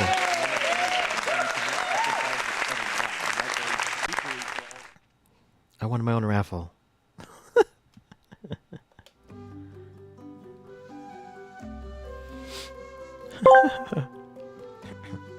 T.S. Reimer asked me, what does it mean if you are feeling launchy? Feeling launchy, huh? Well, I'd say you're ready to blast off into action like a rocket ship primed for takeoff. It's that feeling when you're eager to start something new, or dive into an adventure. Just like Indiana Jones. You're all fired up and ready to go, so strap in, my friend. It's time for some action, and maybe a little treasure hunting. Mm-hmm.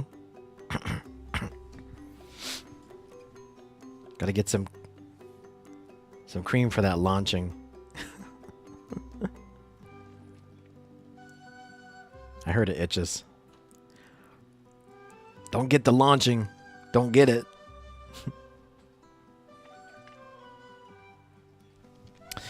So I put my little glorb right here for now. I gotta watch out and put it to move it if I turn on the Xbox. I'll turn off the light a little bit so you can see. But yeah, I can't wait to hopefully film a ASMR relaxation video with it.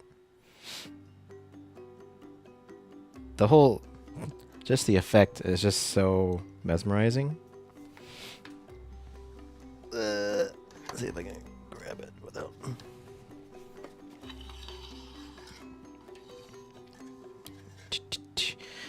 Yeah, this is how big it is.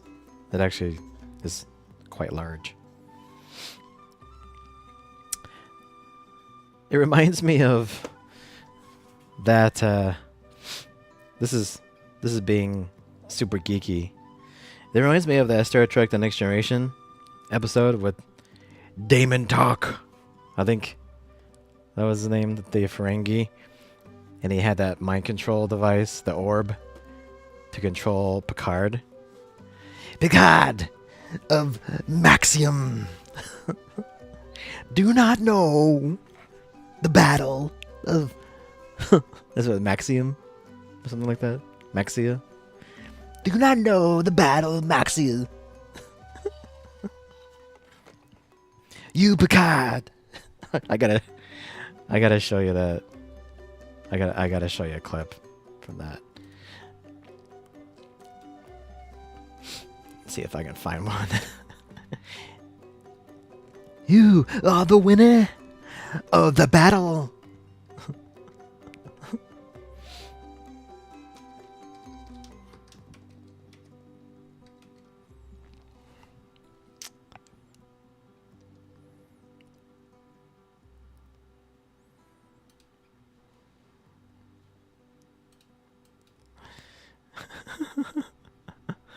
Let's see. Ooh. And fired on us, point blank range. Where did it come from? Must have been lying in some deep moon crater. First attack damaged the shields in the confusion. They hit us a second time. No clue who they were? No names, no reason. Can you identify them, Vigo, if they come in a second time with our shields damaged? Sir, who's Vigo? He's my Who's weapons Vigo? officer on the Star.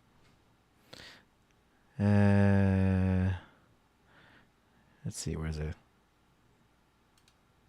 Oh my god. And Doug. Oh my god. That's so loud. Starship, sir. Time, sir. Time. Here we go. Data. Captain. Why, you, Picard, of course. Do you not remember the Battle of Maxia? The Battle of Maxia? Do you not remember? The battle. We're not doing a countdown and dropping it. Oh, we're totally doing that. We're dropping the orb. I'll remember it, Damon Bob. Data. Captain, he may refer to an encounter which occurred 9 years ago in the Maxia Zeta star system, in which an unidentified starship... Unidentified? Unidentified? I probably can't play too much of this, otherwise I'm gonna get banned. But God, the starship is yours if you want it.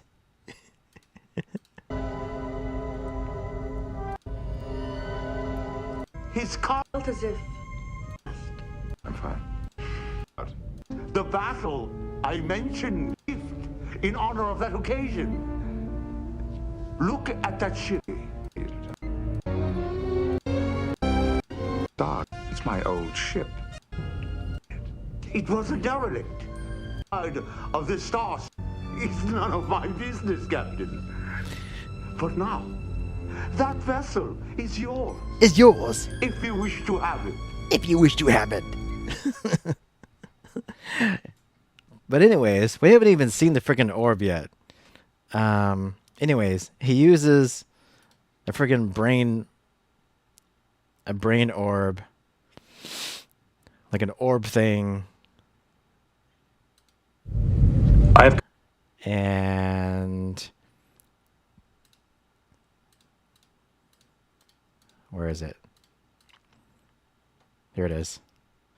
Destroy the probe. Where's the probe? He's looking at it. There it is. There's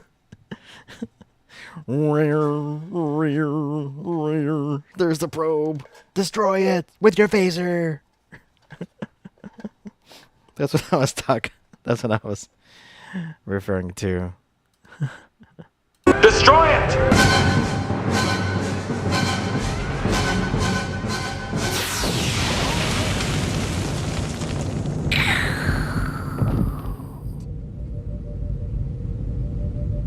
Dead.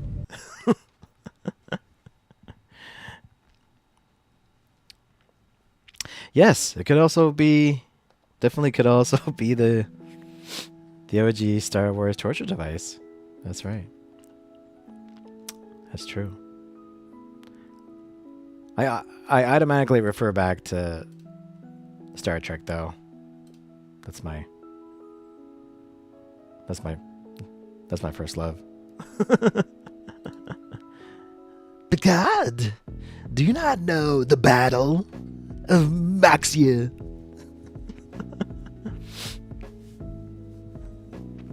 Yeah. I can make it red. Let's make it red. There we go.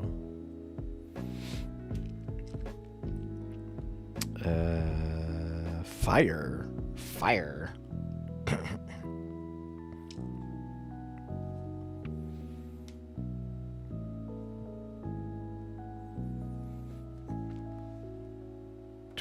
comic color under there, which is. There we go.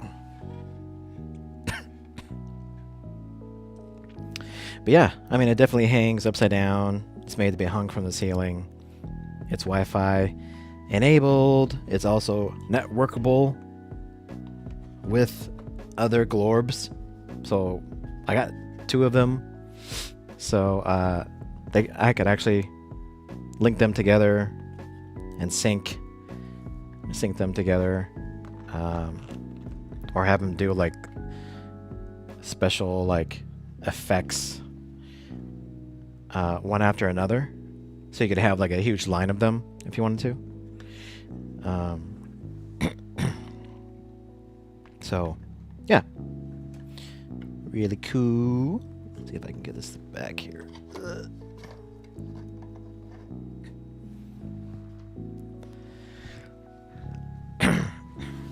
Yeah. Super cool. But yeah, like I said, I hope to record some videos. Some relaxed action videos of it.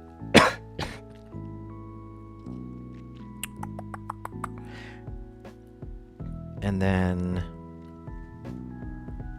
I also got the Taiko no Tatsujin drum controller. I just got this one in.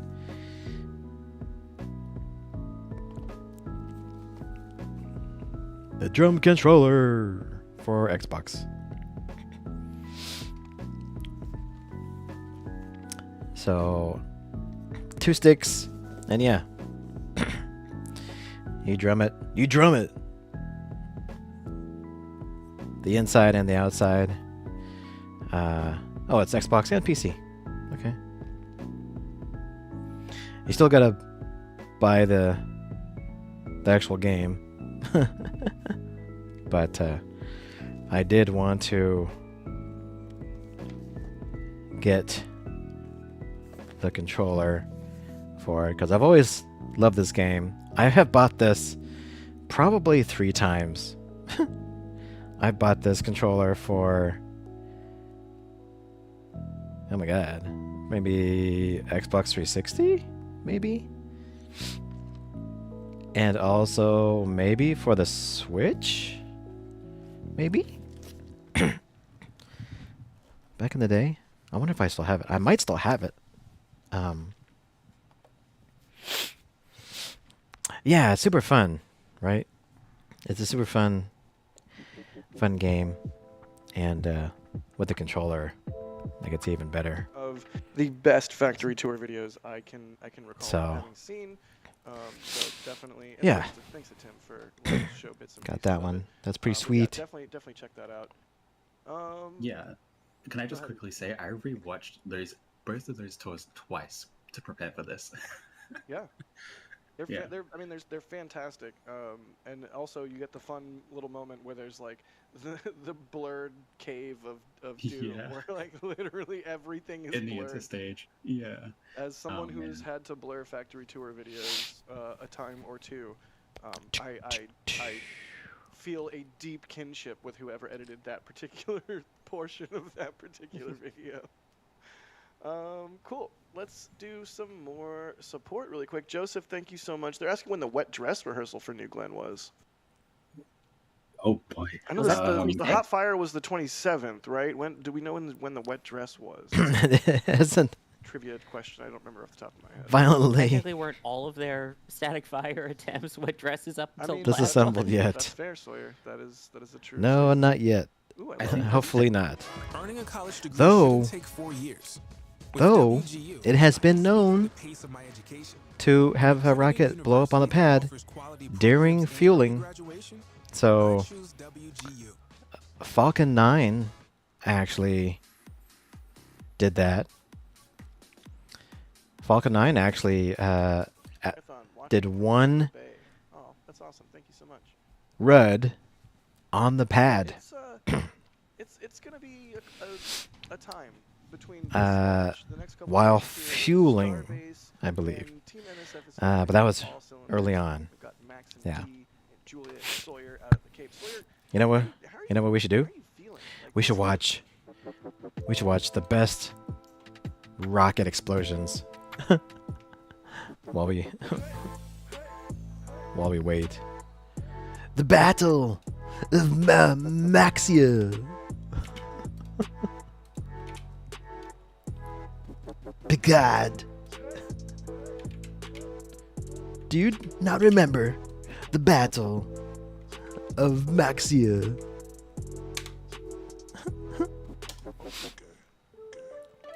Oh, God.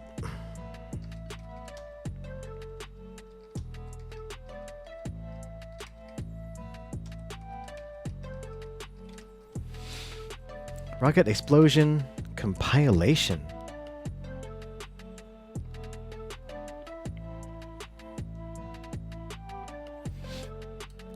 Okay. In decreasing order by year. Okay. 2016. This is SpaceX landing on the drone ship.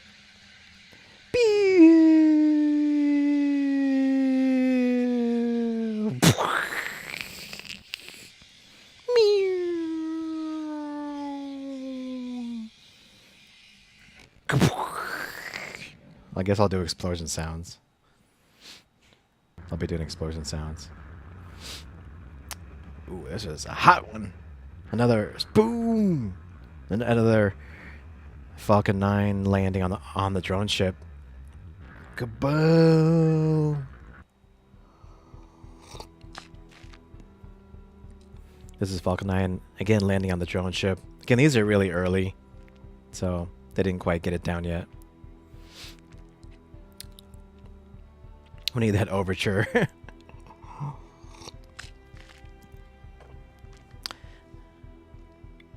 Hopefully that's acceptable to play.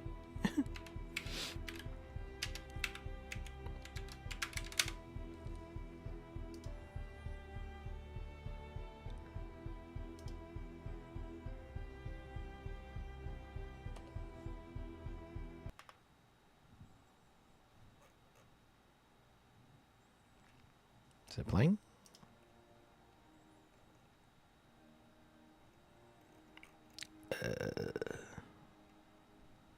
No, yes, no, yes.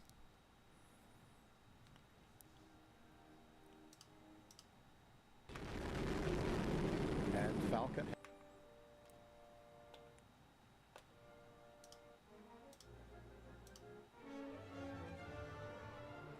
There we go.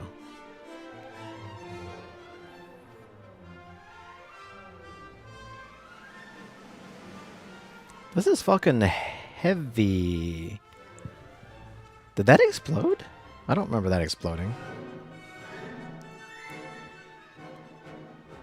Oh yeah, it did. That was the first Falcon Heavy launch that disintegrated on ascent. Yeah.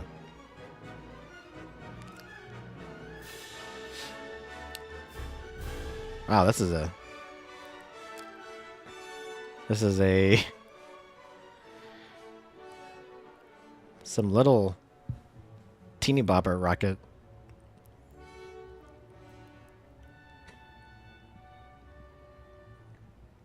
That was doing something bad. Doing some tumbles. Some tumbling.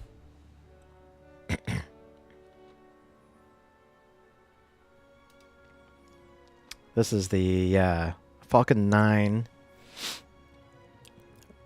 This is getting really early in development. It actually started flying sideways, and so the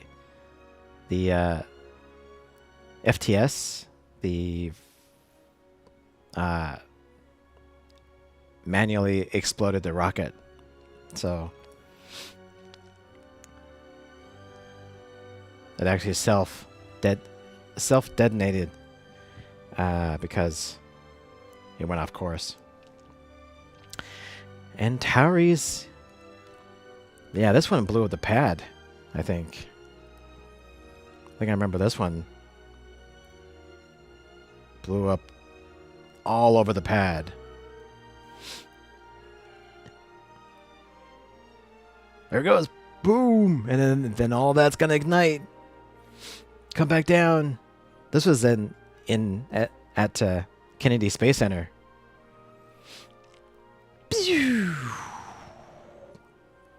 Yeah, I remember that one. Took out the entire Ares pad.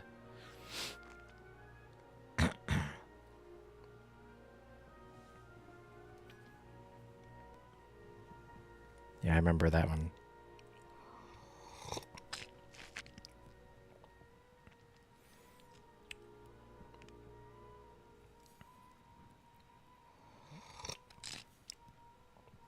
Proton M. Is this Russian? It's wobbling. It's wobbly. Oh, there's an engine. Engine going out. Whoa, whoa, whoa. Balance. and at this point, the rocket's coming back at you. Ooh, ooh, ooh, ooh. And then all the rocket fuel. Explodies.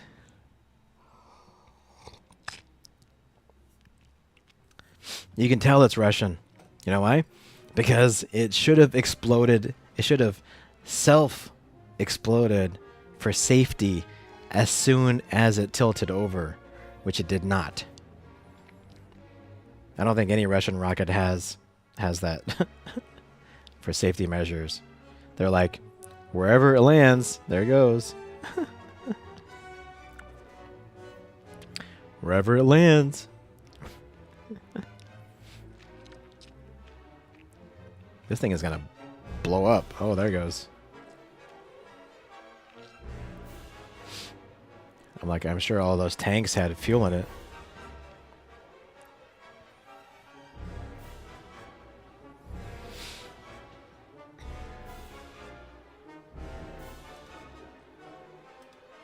(2010) Was this South?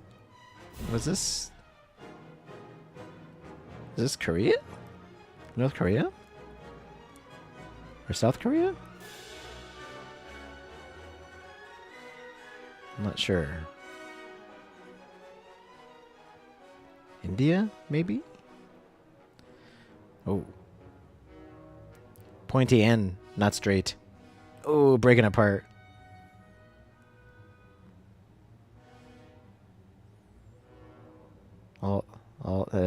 Yeah. Oh, the booster is still going up there on the top. It's still going, that booster. Wow. Look at all that toxic fumes right there. Yellow. Anything that's yellow, it's very bad. Very bad to breathe in. Very bad.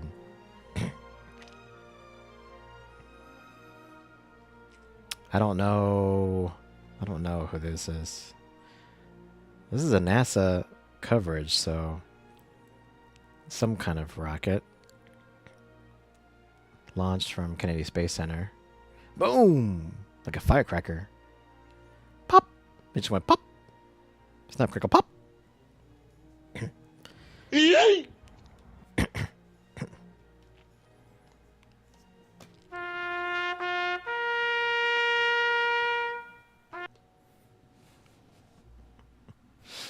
And that's coming down probably in the ocean. These are yeah, offshore, some offshore drilling rigs. Oh, that didn't even take off. Damn. So much for sea launch. So much for sea launch. Oh, Space Shuttle Columbia. Re-entry, I believe, right? Burned up coming back through the atmosphere because of a foam strike on when they launched the shuttle. Sad. They had no idea. The astronauts had no idea they were gonna die.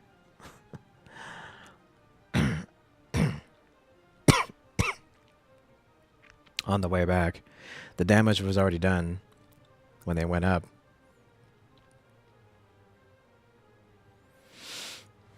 And oh, this is some pad explosion. Don't know what this one's about. Soyuz. So this is a Russian launch in 2002. Soyuz generally is pretty reliable. Oh, pop. Had something pop there. But yeah, Soyuz is usually have been really reliable. And that's because they haven't changed anything with Soyuz for like decades. So, and you can't see anything. Just wait for the huge explosion. Yeah, this one's gonna be pretty bad. I think this is one where it got pretty close to people. Yeah, it got pretty close to people.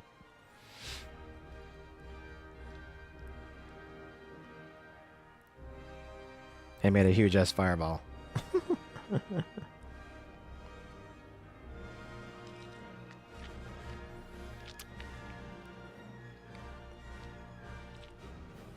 That's not scary at all.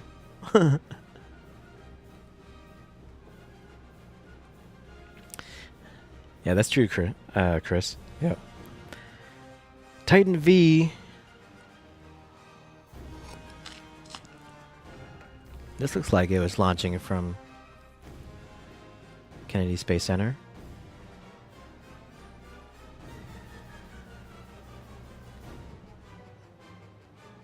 I think this is one of the rare cases,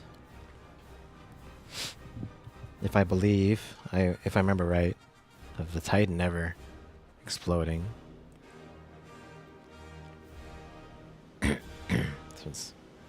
These videos are getting harder and harder to... Are getting worse and worse as we go back in time. Boom. Yeah, that probably didn't even hit Max Q. Exploded before that.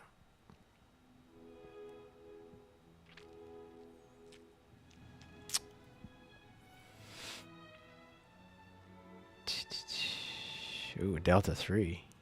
1998. On the pad! No, wait. Okay, it looked like an explosion on the pad.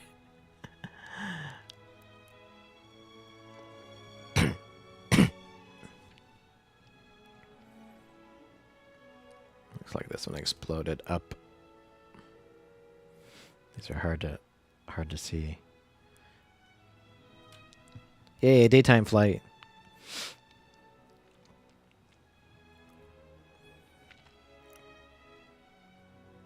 We got all the angles. We got all of them. You want angles? Are you not entertained? You want all the angles? You got all the angles. We're gonna Michael Bay this crap. I'm gonna give you all the angles and all the explosions. Oh yeah, I remember this one.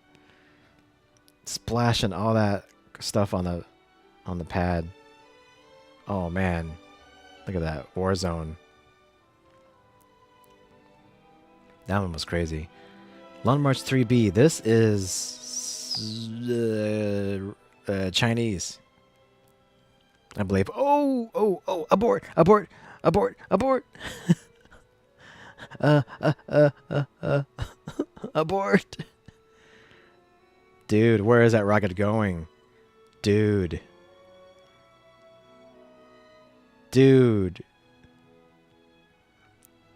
Ooh. I bet you that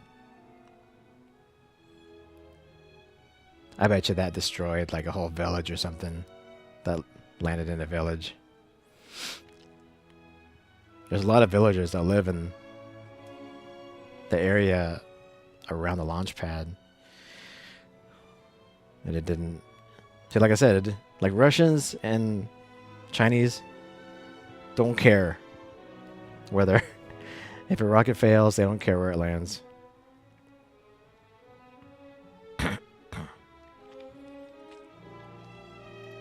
But U.S. rockets have a strict policy, obviously.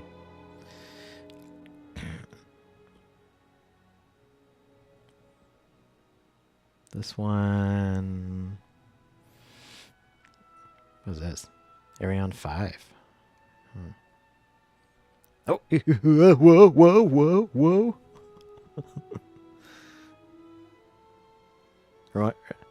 These remind me of, like, the really early rockets that blew up during the early days of NASA, which I'm sure we'll get to. Yeah, those early ones. Here is another Chinese rocket, the same one.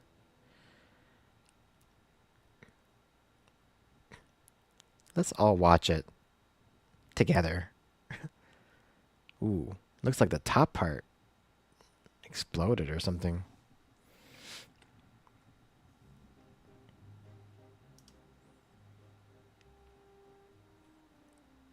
Caught on tape. What is this?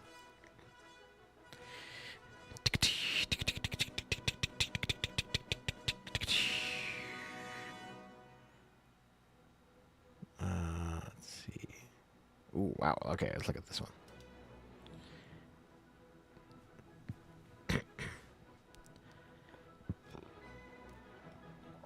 Kaboo, kablooey.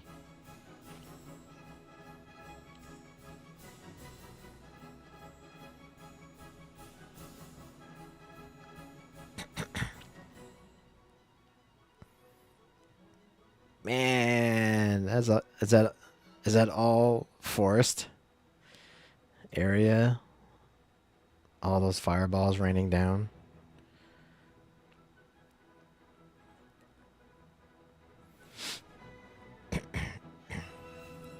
Yeah, oop.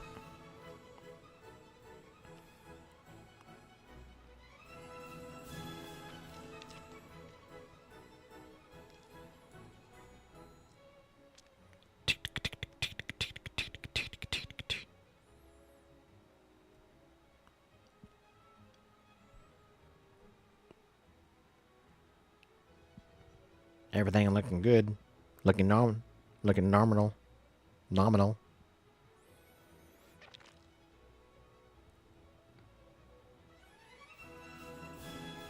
Looks like they're gonna hit max dynamic pressure. Looks like they do a flip. Instant death. They probably hit max Q and they couldn't handle it. I think it's still flipping around. Another Soyuz explosion. Let's look at this one. Okay, we're back in 71. Europa 2.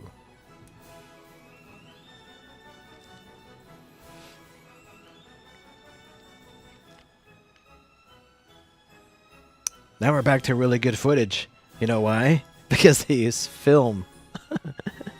They're using film again.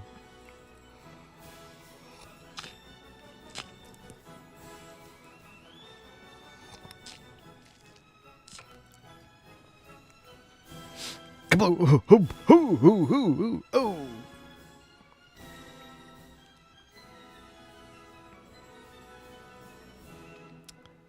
And then the big one, the N1. This was supposed to be the Soviet moon rocket So back in the Apollo days, the Russians created this crazy-ass rocket called the N1. It had tons and tons of engines. Just exploded horribly. I think they managed to launch it like twice, I think.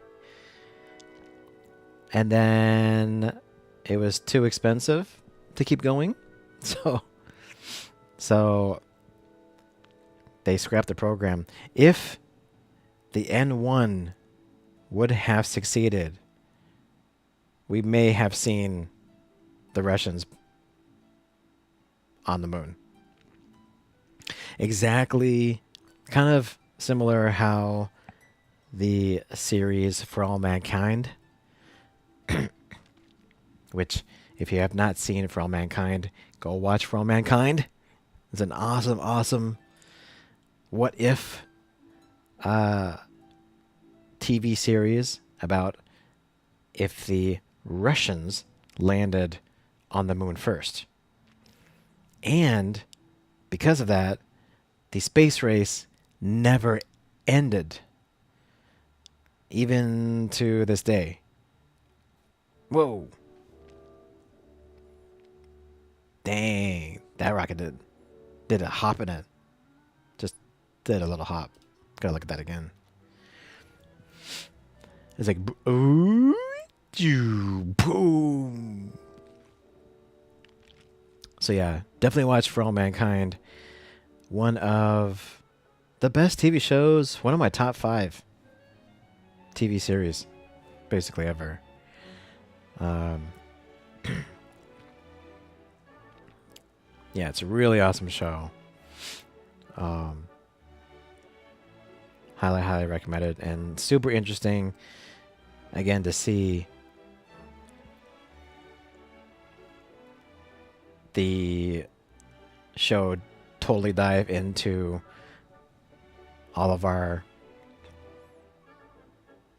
history if the space race never ended and technology advanced.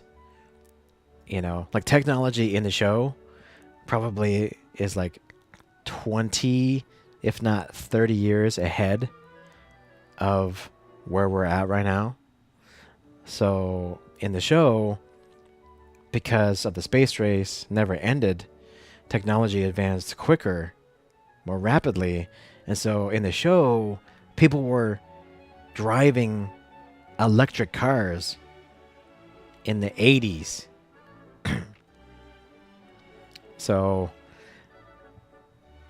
yeah, it definitely shows like a huge difference there. But then like it's just so interesting to see, you know, what an alternative reality could be.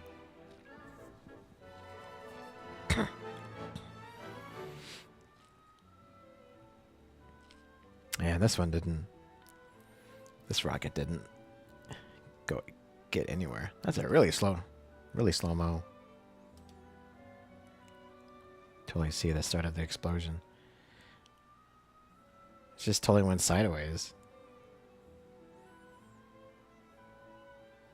It's like, oop.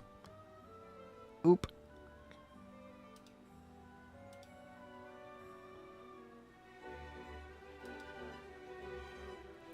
Oh, I got some crazy slow-mos.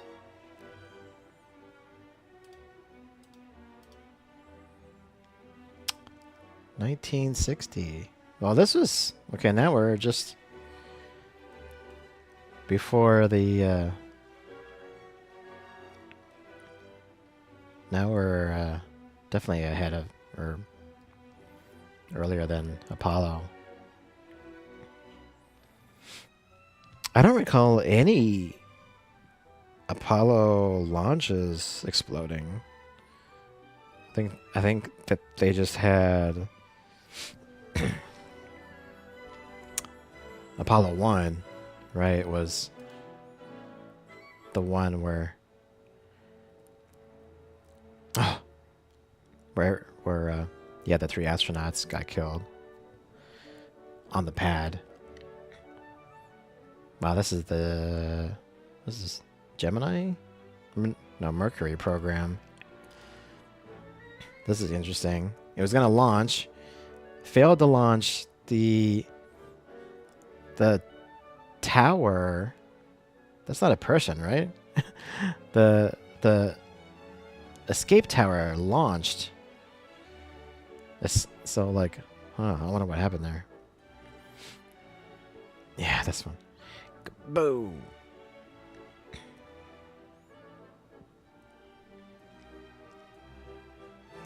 These are all the really early NASA.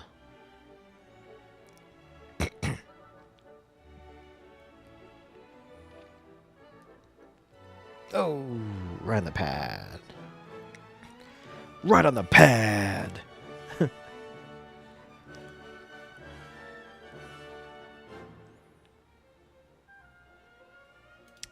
For the space shuttle itself, you know, obviously there wasn't any on-pad shuttle explosions. But, well, there's the escape tower going. Boom. But there have been aborts on the pad. There was probably, I don't know, 6 or 8, maybe aborts on the pad after engine or when engine ignition started. So on some of them, on some of the shuttle launches, you can actually see the shuttle tilting. So like it'll be on the pad, it will ignite its engines, and the whole stack will tilt forward, right? Because when the shuttle launches, the normal way it does it is that it will ignite the 3 main engines, it will tilt the whole stack forward, and then as it comes back, as the whole thing tilts back, that's when it will ignite the solid rocket boosters on the side. So it's like ignite, tilt, come back, ignite the boosters on the side so that it actually launches straight. That's actually something that the booster normally does. But there were some aborts where they ignited the shuttle main engines, they tilted, they came back, and they aborted. So you basically see the entire shuttle stack like tilting back and forth, back and forth, back and forth, you know, because the solid rocket boosters did not light. And if you light those, the solid rocket boosters, you're committed. So you cannot turn those off. So everything has to be perfect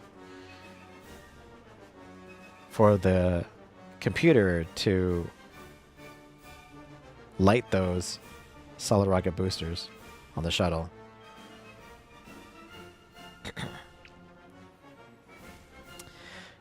So yeah, we're pretty much close to the time anyway that we normally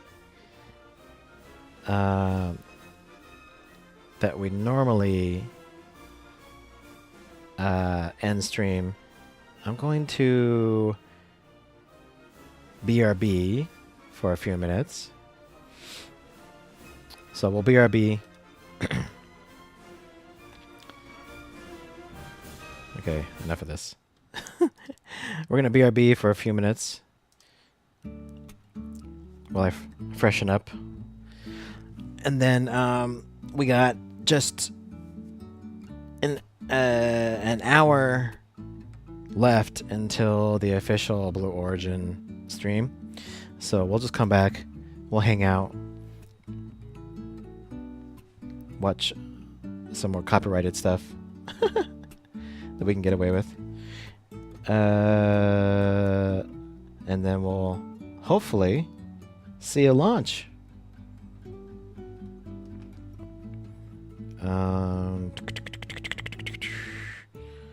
Let's see, let me just double check.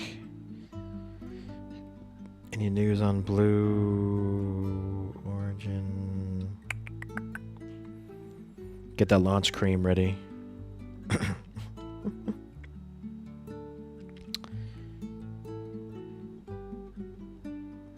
The launch looks like it is continuing.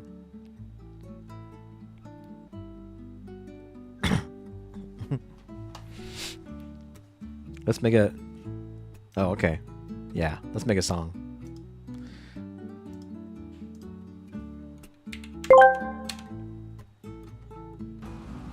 DS Reamer asked me, make a rap about feeling launchy.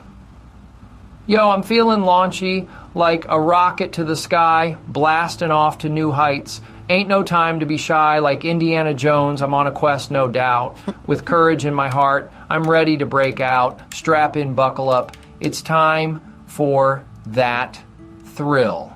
Got the energy, the vibe, and the strength to fulfill.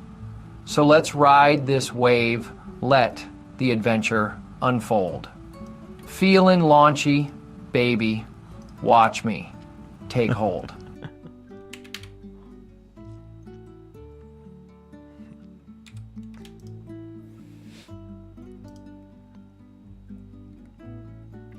Okay, I'm making a song with those lyrics.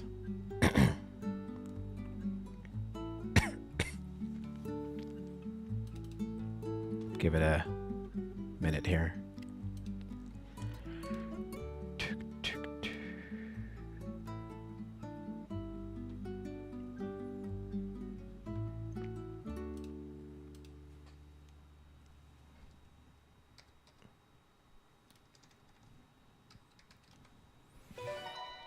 Right, so this...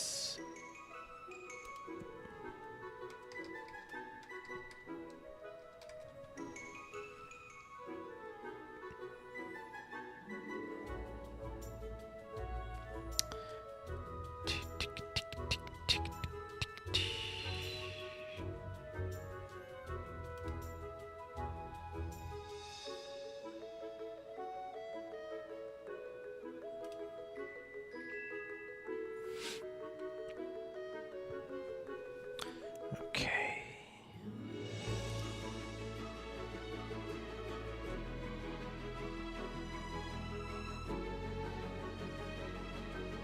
All right.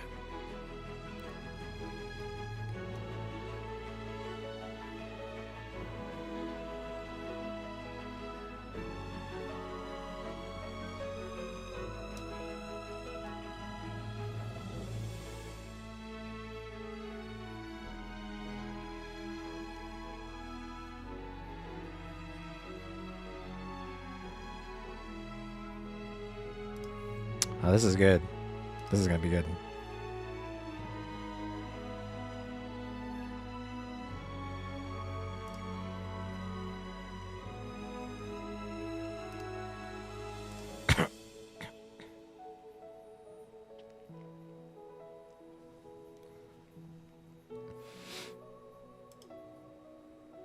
Yeah, this is gonna be good. I feel launchy. Oh, I need to add some lyrics about needing some cream for that. I need my topical cream.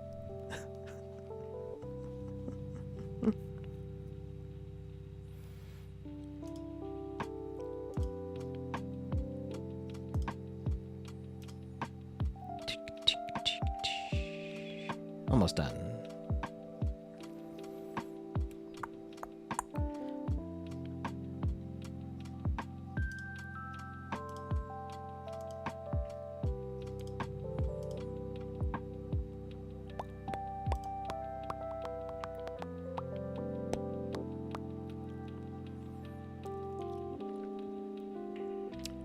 The title of the song is Yo, I'm Feeling Launchy, Like a Rocket, T. T. Yo, T. Feeling launchy.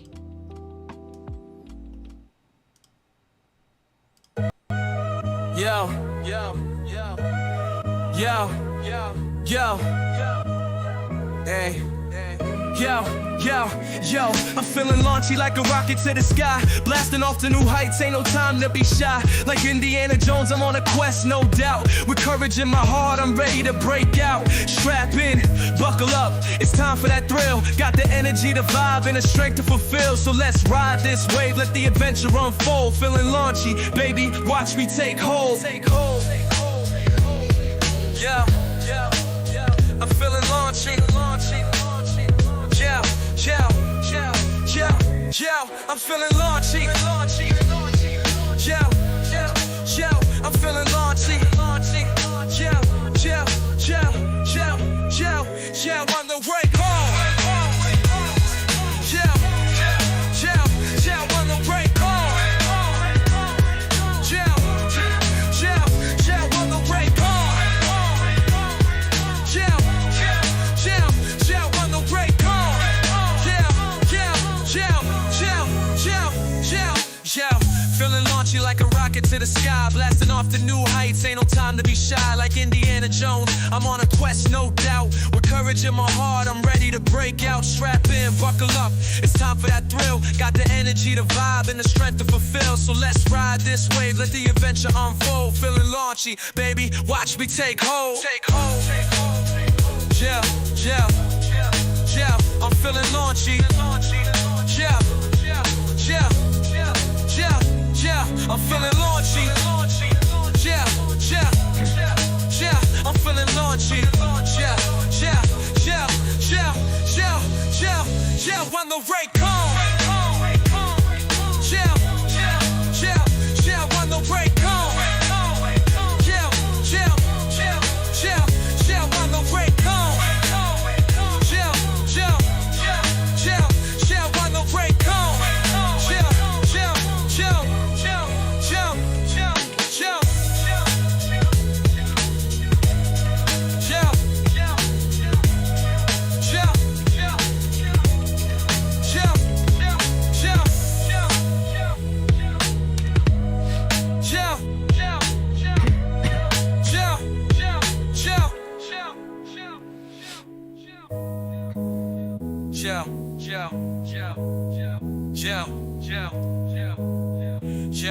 yeah, yeah, yeah, yeah, yeah, I'm feeling launchy, like a rocket to the sky, blasting off to new heights.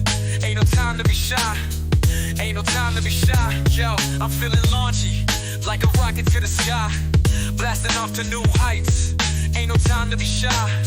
I rate yo, yo, I'm feeling launchy, yo, yo, I'm feeling launchy, yo, yo, yo, I'm feeling launchy, yo, yo, yo, I'm feeling launchy, yo, yo, yo, yo, I'm feeling launchy,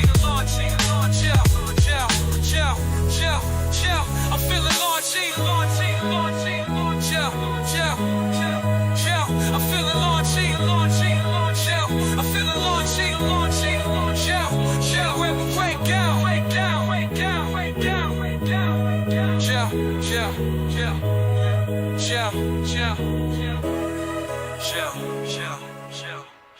Noise.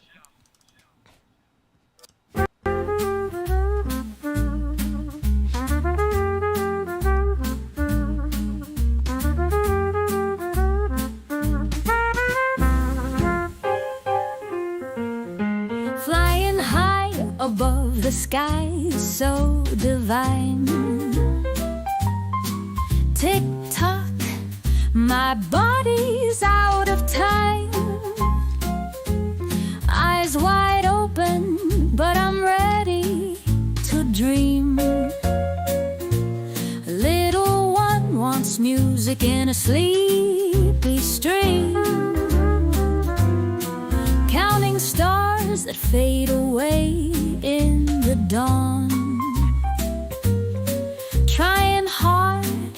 to keep on keeping on. His lullabies pulling me down deep, while I'm stuck in a time zone I can't keep. Jet lag blues won't let me snooze, lost in the rhythm, got no clue. Little one dreaming while I'm scheming, need to wake up but I'm feeling doomed.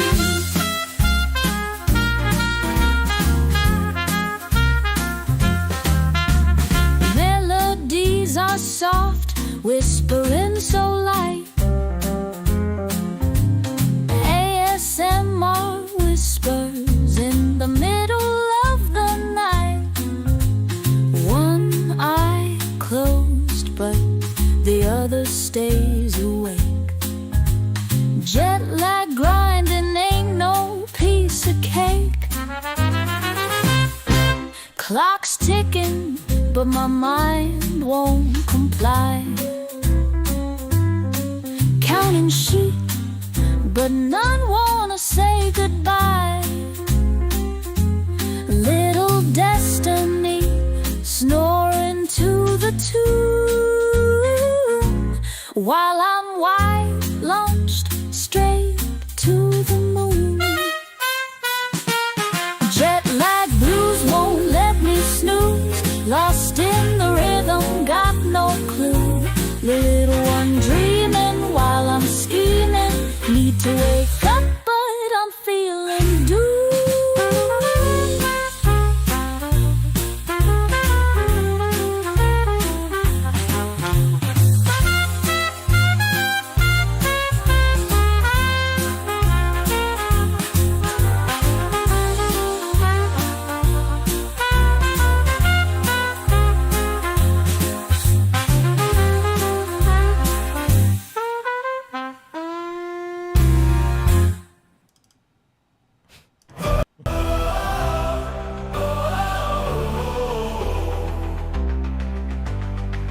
In the realm of titans we take our stand, with ASMR destiny leading the band.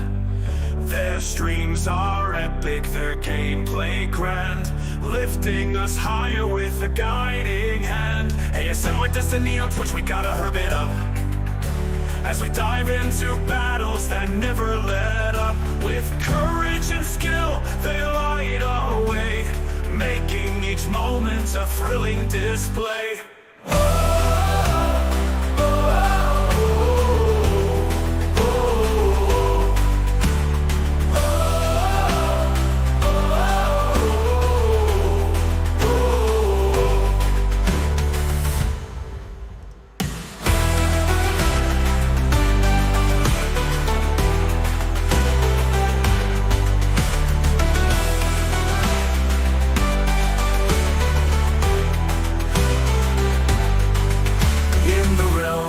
Titans we take our stand, with ASMR destiny leading the band. Their streams are epic, their gameplay grand, lifting us higher with a guiding hand. ASMR destiny on Twitch, we gotta herb it up, as we dive into battles that never let up. With courage and skill, they light our way, making each moment a thrilling display.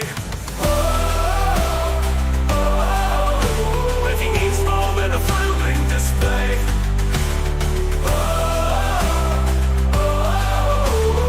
Making each moment a thrilling display.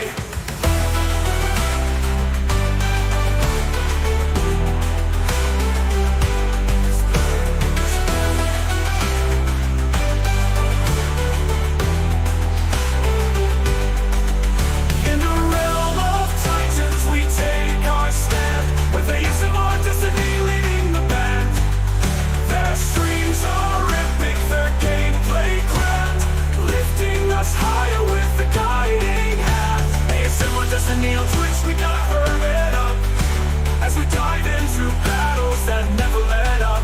With courage and skill, they light our way, making each moment a thrilling display.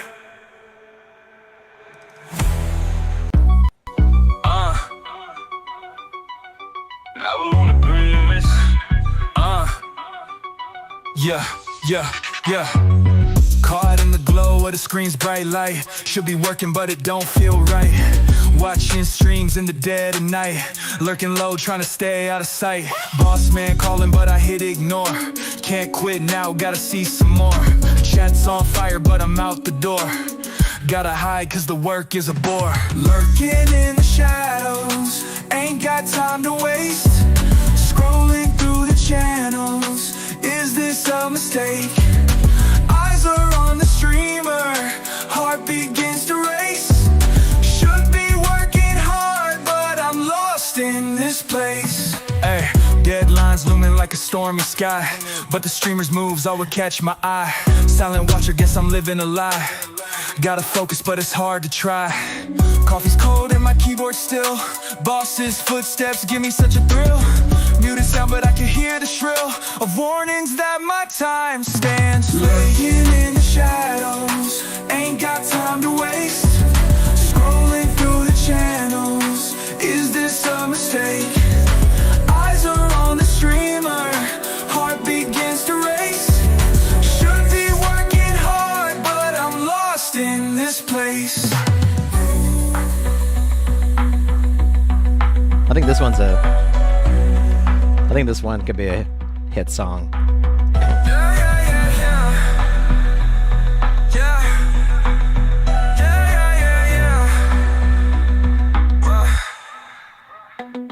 Yeah.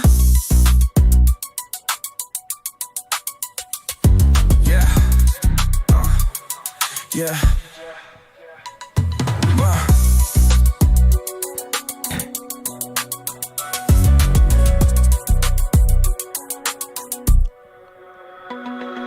Lurking in the shadows, ain't got time to waste. Scrolling through the channels, is this a mistake? Yeah, Eyes are one on for the the streamer, album. heart begins to race. Should be working hard, but I'm lost in this place. Yeah. Yeah. Yeah. Lurking hard, but I'm lost in this place. Yeah. But I'm lost in this place. Yeah.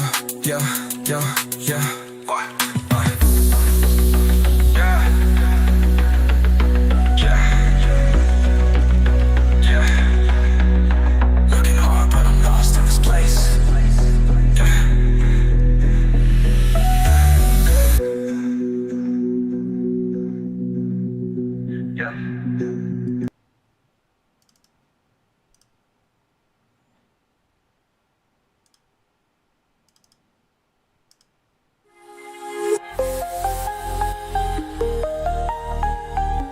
And now, brand new, off the decks.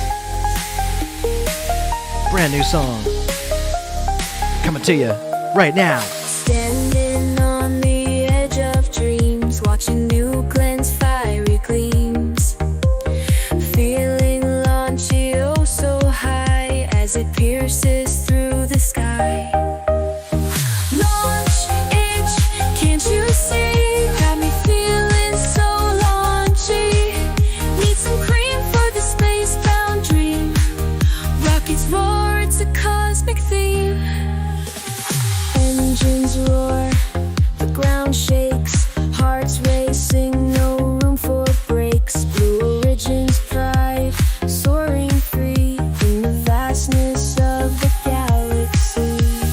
Launch it, can't you see? Got me feeling so launchy. Need some cream for the space-bound dream. Rockets roar, it's a cosmic theme. Need some cream. Rocket cream. You need some cream. Rocket cream. Need some cream. Rocket cream. We all need some of this rocket cream. Stars align, the countdown's near. In this moment, there's no fear. Topical cream, soothe my soul as we reach for the ultimate goal. Launch itch, can't you see? Got me feeling so launchy. Need some cream for the space-bound dream. Rockets roar, it's a cosmic theme.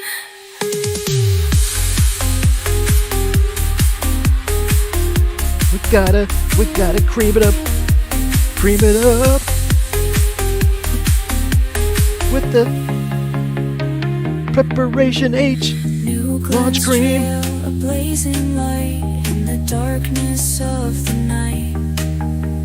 Feeling launchy, dreams take flight. With a topical cream, we'll be alright.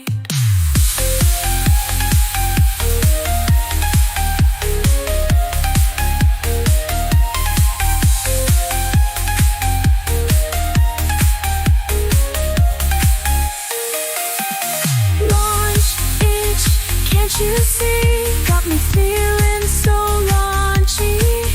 Need some cream for the space-bound dream. Rockets roar, it's a cosmic theme. Yeah. Launch cream for everybody.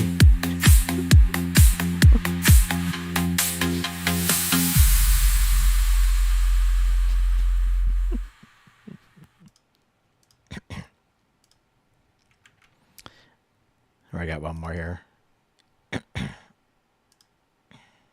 before we take a quick break.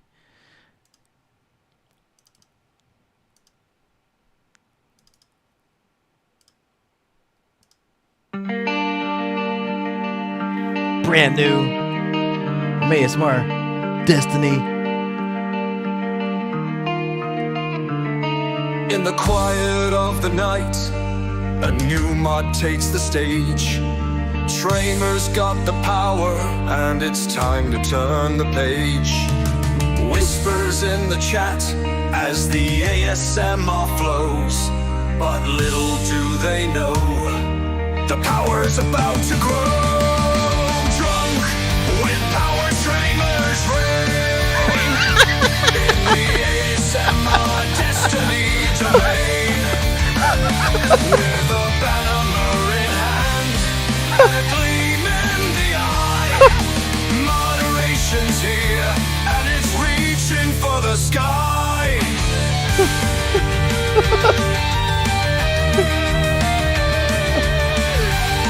Drunk with power.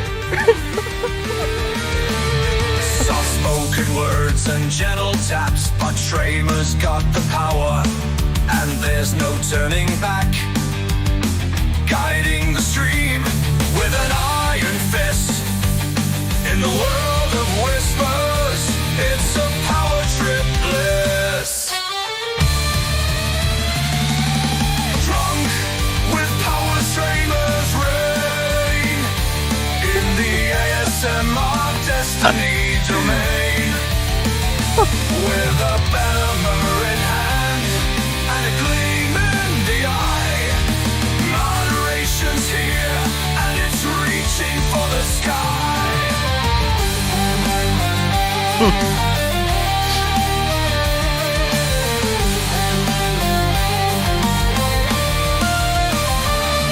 From the shadows, a new force has emerged.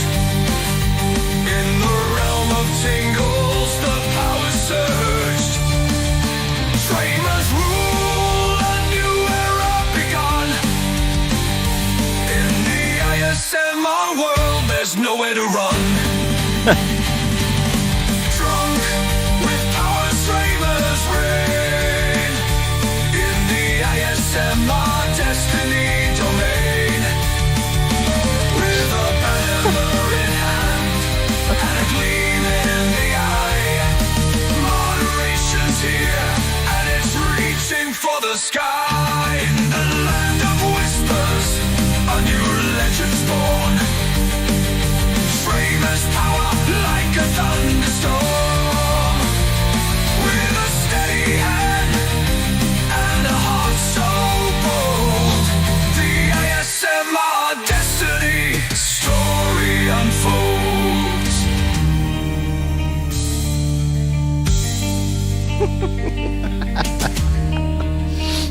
Oh man.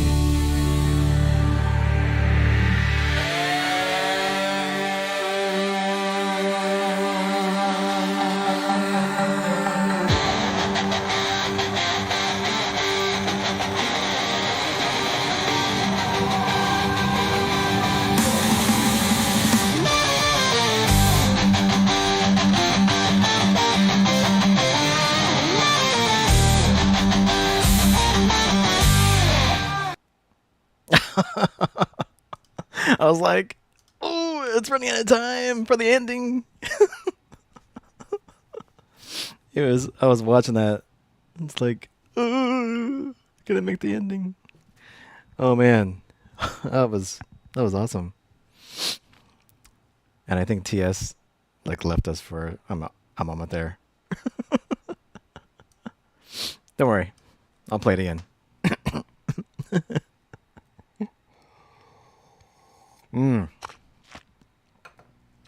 That was so good. That's right. Okay, I'm gonna BRB just for a couple of minutes. I will keep the stream on.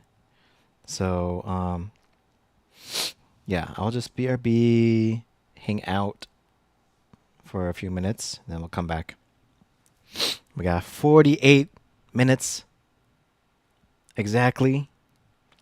48 minutes until the New Glenn live stream starts at 9 p.m. Pacific with a launch at 10 o'clock. Looks like there's no holds yet. We'll see. I'm sure they have some planned holds, which is normal for a countdown. But we will see how it goes. Okay. BRB, everyone. Go ahead and get a snack and a drink.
up being like the sweet spot in terms of big rocket. Yeah, and what I will add to that is, of course, New Glenn may be upgraded over time. We have seen job postings in the past few days that mention a 9-engine configuration of New Glenn. So I wonder how much more power that will give the rocket. You That know, would be pretty great. 9 Glenn instead of New Glenn. Oh. no. Or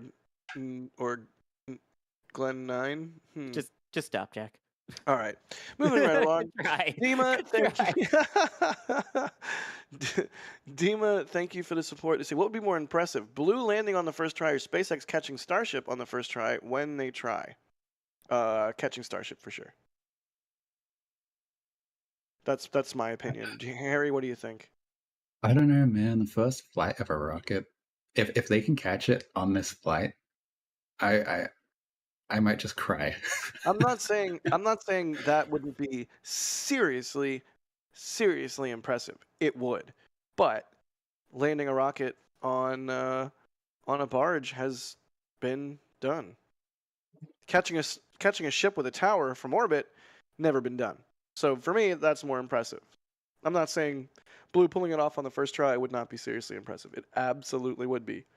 Sawyer, what do you think? They're each special in their own way. That's a good answer. Are you No, a but- dad? I didn't think. Yeah, there's the drone ship I just right make there. jokes. By the way, we're back. Hey, everybody. But in all honesty, I There's mean, the drone ship they are each that they have out we're in the talking about ocean something completely unheard of with that is going to catch. a ship Well, that'll be the landing pad on very narrow for the New Glenn booster. But to be able to do this first try, I mean, you can say yes, they have some So, experience with by the landing in way, regards to new SpaceX's drones, ships, SpaceX's drone ships, they are autonomous. As in, there is no one on board of their drone ships when they catch Falcon, when they catch Falcon 9 boosters. This is a big boy coming down to land on Like, Earth, even if it has a pretty there's nobody on the ship. landing So, I think this is still unique. If they can do it that's first try with that big of a pretty vehicle, awesome. That's pretty cool. Absolutely. But anyways, yeah, that's what the Jacqueline looks like. In the field. We also have Julia in the field. Julia, do we have you on comms? What video is Hey, that? Jack, you have me back on comms. This looks I like- had to warm up a little bit with some hot cocoa. This looks like some video from Blue Origins. Yeah, New Shepard, I am very excited. And which even Blue more so, Origin has been I took a little running walk to see, a commercial what was all going on down here at space College Park, tourism a Blue family event. And let me tell you, Jack, program cool to see families where you can gathering here pay on the them coast of the lagoon. certain millions of dollars for a ride straight up into space, into what is considered space, across the official line of space. What do they call that? The Kármán line, I think. Is it called the Kármán line? Which is a certain amount of miles, you know, in the atmosphere. So anything past that is considered space. So yes, it is always fun when you can hand out passes. this seems like a good Get to meet people. That's one of my favorite parts of being at the question launch, whether for- it be, you know, at the Cape. I'm sure Jack's the same for you down at Starbase. When you get people coming up to you saying, "Wait, are you with NSF?" It's fun to meet all of you in person. So if you ever see us, please don't What? shy away. Don't be afraid. We don't bite hard, so come say hi. Absolutely. It's always a treat giving people patches. Julia, what's going on with the weather tonight? Cloud cover? Is it cold? Are you shivering? I mean, you did say you had hot chocolate, so. Yeah.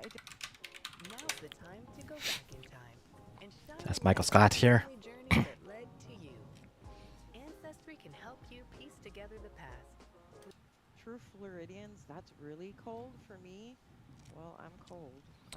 Are we totally live? As far as Cloud Trooper goes, ASMR Destiny asked me, tell us about the official boundary of space and what is it called? The official boundary of space is known as the Kármán line. It is generally recognized as being 100 kilometers, about 62 miles above Earth's sea level, named after aerospace pioneer Theodore von Kármán. This is the point where the atmosphere is considered to be too thin to support aeronautical flight, and spacecraft need to achieve orbital velocity to stay aloft. It's like the starting line for space travel. In the radar, you can see that cloud bank Mm-hmm. sort of. And it looks like it's kind of staying in the same place. Hopefully, it does. Ooh, we had that flight track there from FlightAware. What happened? What was going on with the W57, Harry? Yeah, so exciting news. Blue Origin seemingly is working with NASA to get aerial shots of the booster reentry of New Glenn. So there is a WB-57 heading downrange right now. Ooh. Y'all, if you Nice. do not know what the WB-57 is, from our Starship streams, it is a high-altitude camera platform and is basically a Cold War era bomber that has since been repurposed by NASA with a massive camera gimbal in the nose. They have 2 or 3 of them, and they use them for all sorts of aerial imaging purposes. But yeah, it's a Canberra WB-57. Started off life as a B-57 bomber. WB-57 is a designation given to the camera variant, but it is a really cool plane, and really interesting to see it showing up for today's launch. Hopefully, we get some cool footage. Yeah, it looks like that. Puppy. It's that It's got, like, airplane with the thermal line cameras. It's got all kinds of cool going stuff on out it. to, Like, like the straight entire out that plane way. is, you know, Basically going out to where the platform with a camera barge, gimbal. It's sort of in the same way where that the the Jacqueline entire A-10 is going to a be. platform for a gun. Not quite, Usually but we don't not see quite footage, analogous, but, live you get what I'm footage from that airplane for launches. Sometimes we will get that footage after the fact. So if we do get any footage from that after the fact, it's going to be pretty kick-ass. We'll have to wait and see. It is 100% still a thing. And these are, looks like they have like a cloud ceiling there from that shot. So they're probably going to lose. Hopefully we won't lose it's definitely a thing. any visuals They are into that process of the rocket churning out a bit of hardware going up. I wonder how low that, so hopefully we will see launches. how low that cloud ceiling is. I mean, heck, I'll just take a 9-engine New Glenn. Even that alone, I'm here for it. Why not both? Why not both, indeed? Alex Vaughn, thank you for the support. They say, how many flights per year do they want to eventually get to? How many do you think we definitely have to put out a call for Ooh, TS, complex. because I'm not sure if you Booster can be heard his turned theme on song. every 16 days, right? In theory. In theory. That's what Jeff Bezos has said. But you know, first flight, it's gonna be like they're probably gonna want to look over it really, really closely if they get that thing back. So I can imagine it might be a month or 2, maybe a bit longer. But just to answer the question, this year, I think probably 4 flights at the max. I reckon. I think 4 flights of New Glenn this year would But just give you an idea of what's going on with Starship that's my right now. Obviously, so we have a Starship Flight 7 on Wednesday. I believe that's going to be in the early afternoon. So, I mean, if they don't nail the landing, Still. I think that's the end of the world for the program and them launching this year. I think they can definitely. It was actually going to launch tomorrow, then they I think pushed it. Yeah, they pushed it to Wednesday. 1 o'clock Pacific time. One a month is not unheard of. There is a. I mean, I think in a couple years ton of stuff changed on Starship. This is just the 7th launch of Starship. It's the new V2 rocket. They've launched 6 starships, and now they have upgraded already the Starship itself to be longer. So it is a longer stretched variant of Starship. They've redone tons of stuff, but yeah, it's basically just like a core computer of the forward flaps have been totally redesigned. They're using all sorts of new heat tile technology on it to like perfect the heat tile system for reentry. They have a new quote-unquote PEZ dispenser for basically ejecting payload from the nose. Basically, it's just gonna eject a piece of payload like straight out of it, and then the rest of the payload's gonna keep going down and eject, just like a PEZ dispenser. It's gonna be the first demonstration of their new PEZ dispenser deployment system for satellites. They're going to attempt to catch the booster again on the launch pad. Are there people on the Jacqueline? I have really no idea. I would think there is, because it looks like there is a lot of infrastructure on the Jacqueline to house people. It looked like there's almost like an office on there. But I wonder if there's not, for safety reasons. I would actually bet there's nobody on there for safety. I think that's why they have to. That's why SpaceX really made it autonomous. So just in case there was an explosion, right? So for this, I would say, yeah, the Jacqueline would have no one on it, at least until the booster attempts to land, and then I'm sure they have that tugboat or a boat on the side, just waiting to get to it. Yeah, it's probably what's right there, Chris. And then this is here's a shot of the payload. This is the payload on New Glenn right now. It's a tiny satellite. Probably only takes up 5% of the total space in that fairing. You can see how that huge this fairing can hold 20 18-foot moving trucks. So that gives you a little idea just how much payload the New Glenn can launch.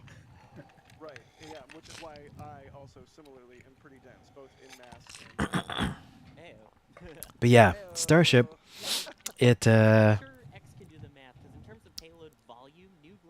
the big question with Starship is that not only do they plan to catch the booster again, but they also eventually are going to catch the Starship as well. So kind of like everybody's wondering, how is SpaceX going to do that? Because they got to put the booster somewhere, right? So, and they can't put it just back on the launch pad, on the launch mount, and then catch Starship with the same arms. Where are they going to put it? So that is really kind of up in the air because once they catch the booster, they probably only have an hour or so to like put it somewhere, get the launch tower back ready to catch the actual starship itself, right? So they're not gonna do that on Wednesday. They're not gonna show us how they're gonna do that on Wednesday, but pretty soon they're going to catch both the booster and starship at the same pad. So I guess we'll get our answer pretty quickly.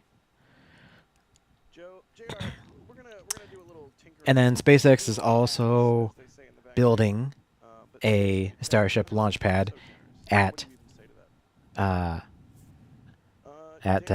Cape Canaveral in Florida.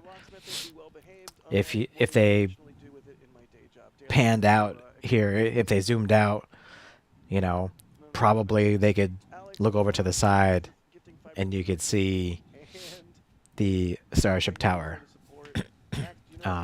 being built.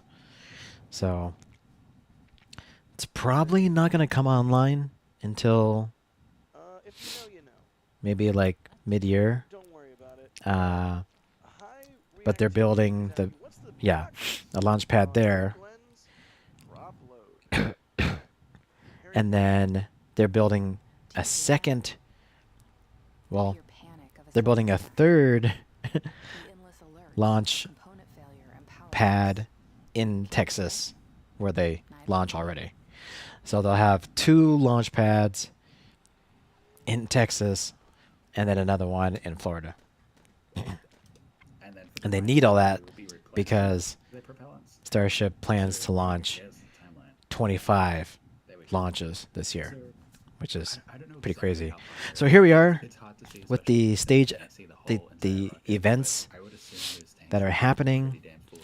Here we have stage 1 and stage 2 rocket fuel, pretty much, in essence, being loaded. Booster fuel being loaded. Let me go back. At T-minus 1 hour, propellant loading will complete. And then they're just going to replenish the fuel as it evaporates. They have to replenish it and top it off. T-minus 20 minutes, they're going to do a weather status check. At T-minus 10 minutes, go a no-go for launch. Terminal count starts at 4 minutes. Looks like there's no built-in hold here, besides the no-go for launch. Tank pressurization, 2 minutes 30 seconds. Vehicle transfers to internal power, 1 minute 30.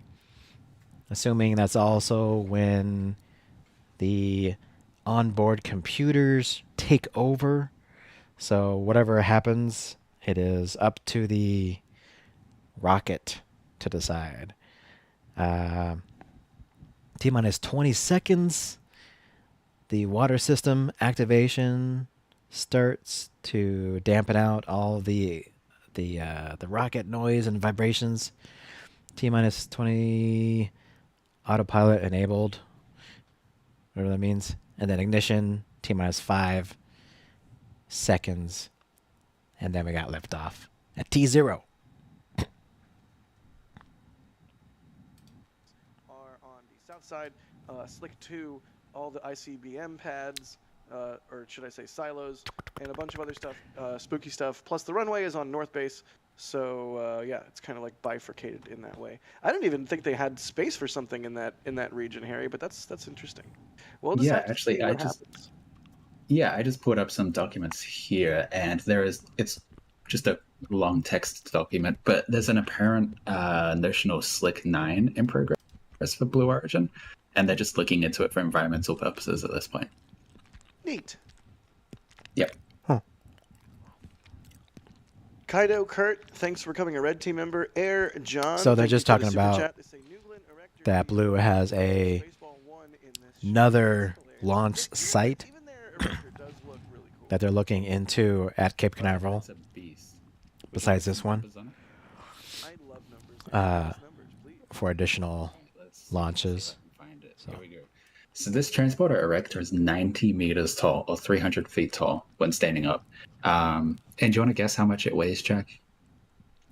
I'm going to just go gut here. Several million pounds. 4 million pounds, or 1,800 metric tons. It's several? I don't know. Debatable, but I'm going to say I got it. I got close enough. Man. It's really, really heavy. And to give a comparison, the launch table only weighs 1.7 million pounds. So this thing is massively heavy. Only. Relative, right? Dang. 4 million pounds. Well, we even have a playback, another one of those little blurbs from Tim Dodd, the Everyday Astronauts tour of Blue Origin interview with Jeff Bezos. Let's take a look at that and learn a little bit more about that beast of a transporter erector.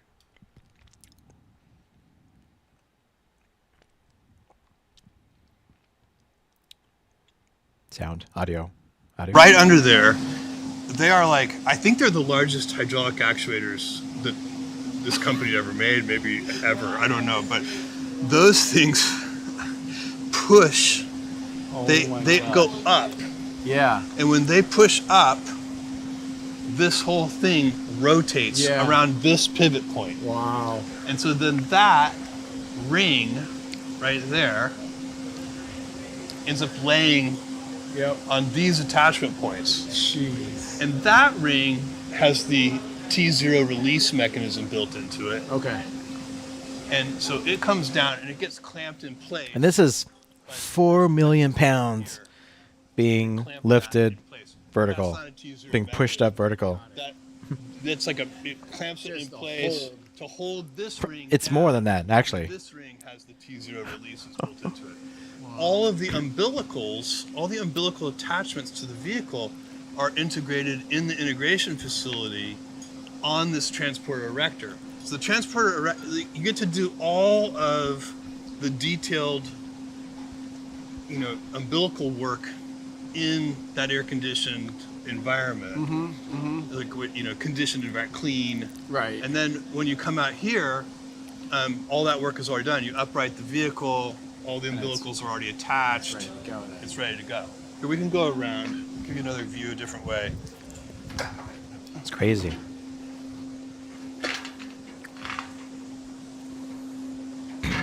At least 4 million for just the transporter erector part, and then $1 million for the actual flat launch table. Look at this, that's a whole jib down there. That's And then huge. Another, high pressure I don't know how heavy the rocket is. High pressure water comes out and keeps it cool, and it also suppresses noise. So it's the harshest environments for a launch vehicle and for its payload happen on the pad, because you've got full thrust from the engines, and it's all being reflected off of the launch infrastructure. And all of that reflected noise is going up and shaking and rattling everything at kind of full spectrum. And so it's a very harsh environment. And so you do everything you can to minimize that environment. And that's a lot of it's for both thermal protection, you have the water, but a lot of the water's purpose is to damp out as much of that acoustic energy, that harmful acoustic energy as you can. That's what these things do too. Yeah. They shoot water. High pressure water shoots out of these underneath. You can see it over there too. And that's really acoustic energy suppression. And that shoots, the rainbirds cover the deck, basically. Cover the deck. Yeah. And so you've got water coming in here, you've got water down there. All of that is absorbing acoustic energy. And the water tower you guys built, if I recall, might be the tallest water tower ever As made far or as we something know, like- it is the tallest water tower in the world. The tallest water tower in the world. Oh man, when you get to the size of these sorts of heavy lift vehicles, scale just becomes like, how many swimming pools per second of prop? Like it's just I love this stuff. Yeah. It's just the bleeding edge of what humans can possibly do with all of the knowledge that we've accrued over thousands of years. How many swimming pools per second of fuel is the rocket using? 13 minutes. No, you're Jack, good. would Kevin. you? We're not talking about bathtubs here. We're talking about swimming pools. When you have to measure something with swimming pool size, it's you can't even. You almost can't even imagine. You almost can't even. Oh boy. Can't even. I'll give Ryan some questions. Fathom that, right? All right. So this water tower is 107 meters tall. That's 353 feet, right? Do you want to guess how much Thank you for water it not can making hold? me do the math. How much water can it hold? I'm gonna say 300,000 flagons. No, gallons. I'll do gallons. How about you, Sawyer? 250,000. It's probably millions of gallons. Try 750,000 gallons. That's a lot of water. gallons. For people like me who use real units, that's 2.8 million liters. That's a lot. And then do you want to know how quickly it uses that water? How quickly does it use that water? The size of those pipes has to be huge. Per minute, it uses 400,000 gallons or 1.5 million liters of water. Wow. So they can run it. Welcome. You've got mail. Wow. Yep. Yeah. It's Stormtaker. So cool. Welcome in, Someone Discoteca. Thank you for joining us. Oh. Water tower being constructed circa. Welcome in. Again, we've been waiting. This is for our this day for years. late night coverage Wow, that's of a really the cool historical shot, Julia. Blue Origin New Glenn What else rocket. do you see in that photo, Jack? There's like two very interesting things besides the water tower. Should be launching in about an hour. 36 that I watched being built from Hour and 10 minutes. Tower. Right? I see a lighthouse, and I see a lot of structures being built over on the left-hand side of the frame as well. Would you care to enlighten us on what both of those are? Actually, in the background there, those were Launch Complex 17's twin towers before they were destructed. Yeah, and you are right. That is the lighthouse, the Cape Canaveral lighthouse. That is the only lighthouse being operated at one point by the Air Force, now by the space. Now this is a Jeff fact, Bezos our joint remote cameras are right here. Right about there. Wow. Oh, that's. This is the other billionaire's joint. Well, heck yeah. Hour and 10. I'm like. This is their legitimately. first. So Jeff Bezos, a while back, also made a rocket company. I don't know how you all are doing out there. And it's been a long time. And this is going to be their first attempt at launching their rocket.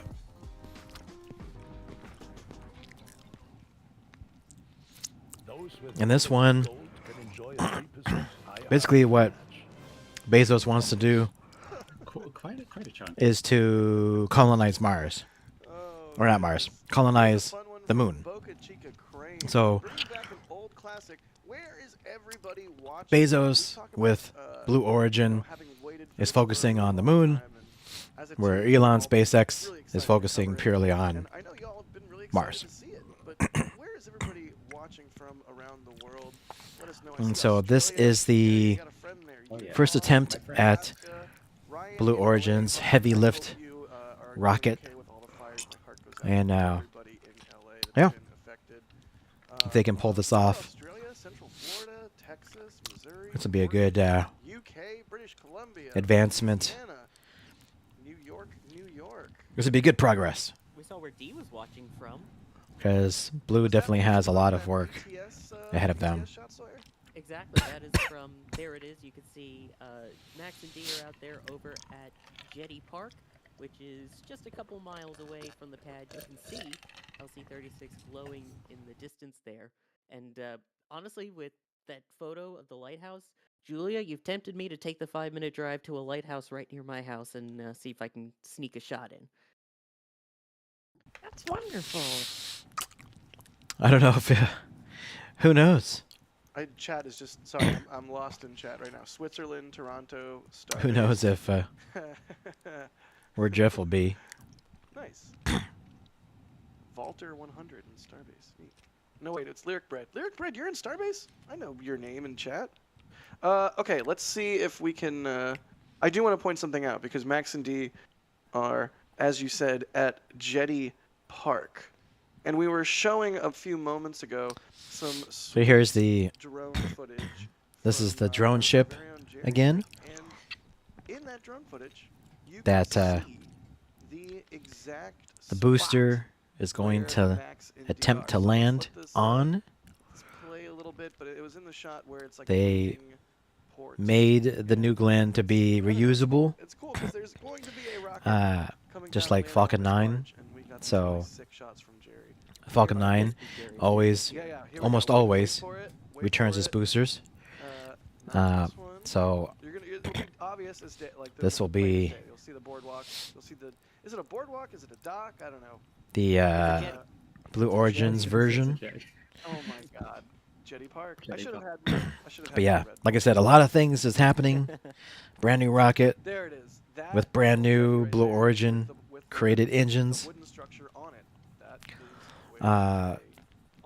They have to launch without blowing up. They have to separate without blowing up. They have to land the booster back on this drone ship without blowing up. They have to get into orbit. They have to deploy a small satellite. All without blowing up. So T-minus 1 hour and 6 minutes. The official New Glenn feed should be happening in 6 minutes. So I don't know what kind of angles it's going to be coming in at, but to utilize those strings, I imagine it will be coming in quite horizontal. Yep. A decent 5 minutes. Right. Right. And I think that would be awesome. I don't know where they would put the pads. If they can squeeze. It's just making his own Starlink. Well, Amazon has been developing their own Starlink. Yeah. So maybe put some arms on the tower. Amazon's been trying to get that off the ground. Actually, sorry. No, please. It's it was called Project that was filed online and Cooper. Project Cooper, I think. We're using a bunch of cables. Where they using cables. The last news I don't know if that's something they want to do at the launch pad, or if it on that was. But, you know, maybe they could somehow catch New Glenn with some cables above the launch pad. The first production satellites for Amazon's rival to Starlink, Project Cooper, were originally supposed to launch in the first half of last year, but the company now needs to push the launch date to the end of last year. I mean, based off where we saw them for the original Jarvis tank, things like that, it's not that they don't have somewhere nearby that they could clearly. The last update from Amazon about this was November 11th last year. Let's see how it goes. Although Julia, I know as our resident They definitely have. They got a huge. I mean, they have a. So many Falcon 9s coming in, but a brand new rocket coming in for the first time. How excited are you for the possibility of that? Jack, I'm so excited. How do I want to say it? I can hear it. They have a I know. crazy Okay, hill to climb with that, since Starlink is so much more advanced. It's Starlink is everywhere now. I don't think there's any place around the globe that doesn't have Starlink access now. And pretty soon, Starlink is going to launch their version 3, their V3 upgrade for Starlink, which is going to be insanely more faster and just. They're basically 3 generations already ahead of everyone else. So it's going to be a huge. It's going to be a big job for anyone to be able to catch up with Starlink. But looks like Amazon's thing is still going, so I guess we'll see. We'll see how that goes. It gives me a purpose to keep going. Oh, I just said I'm excited again. So, uh-oh, broken record mode all over again. Here's one I don't know if we know the answer to. Jay is asking, how many hypersats will a single Glenn? Yeah, the Starlink. Yeah, Glenn be able to launch at once. Kuiper, if y'all don't know, is sort of Amazon. Yeah. So last count looks like Not SpaceX. Sorry, to Starlink. I mean, also Starlink. Yeah, it's low Earth orbit. My mom actually has Starlink. I got her set up with that as soon as it was viable, because her internet totally sucked. Oh look, there's Cooper right now. They're showing it off. But yeah, looks like Starlink has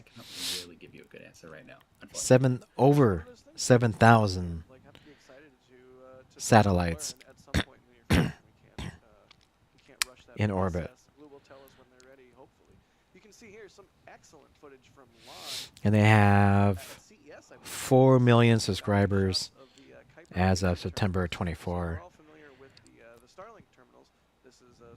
So Kuiper's demo design units there at their pavilion at CES. So thanks to Lon for shooting that. This is really cool. By the way, And do you know? Sorry, go ahead, Sawyer. No, I was just going to say, it's worth noting that in terms of the number of launches, at least what we do know is that New Glenn has 12 launches of Project Kuiper, with the potential to go up to 27 of them. So they do have a lot of them on the slate, although we don't know exactly how many are in each one. Sorry, go ahead, Harry. Yeah, I was just about to say an interesting thing. This is kind of slightly off topic, but you can see on the TV in the background of that shot, you can see. All right, they got. Blue Origin's current CEO. We're about to get on the screen because he used to work at Amazon as the New Glenn, like the head of product or something like that, vice president of devices, I think, something like that. So the official launch stream going, which is interesting. That is interesting. Yeah. So here in just a moment. All right, folks.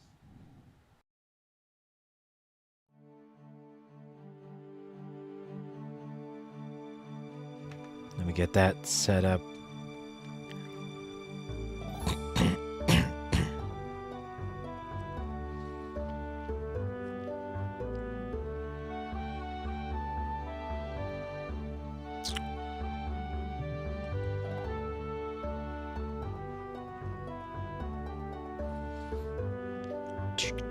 So we're standing by for the official live stream.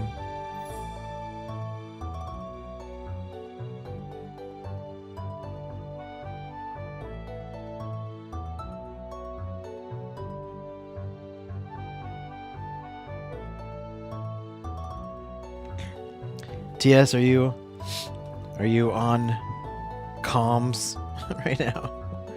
Can you hear me? If TS can hear me, say hey. I don't think you heard the song.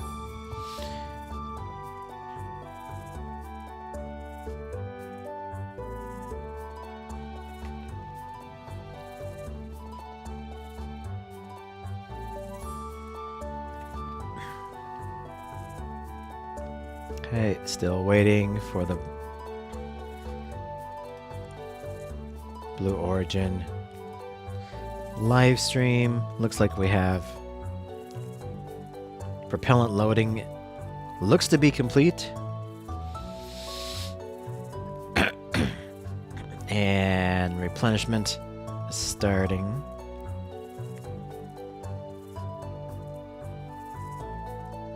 We're gonna have a go no go for launch at 47 minutes. We'll go back to the NSF live stream for now. In there. So the countdown with the L minus, there are no holds. It goes all the way down to the scheduled liftoff time. If they are go for launch, then they will enter the terminal count shortly thereafter. At about 4 minutes to go until launch, they will then begin pressurizing all of those tanks to their final flight pressures. About a minute before launch, the vehicle will switch to its onboard power rather than ground power from that transporter erector, the metallic structure you see right ahead. That will be followed by the deluge water system activating, which Harry was just talking about there. All of that water starting to pour down underneath the engines. Autopilot will be enabled 20 seconds before launch, kind of like Falcon 9 entering startup, if you're used to those countdowns with the onboard computers taking the majority of control of that count. Ignition happens at T-minus 5 seconds, with liftoff happening at 0. So at this point, again, we should be fully fueled. The vehicle is frosty.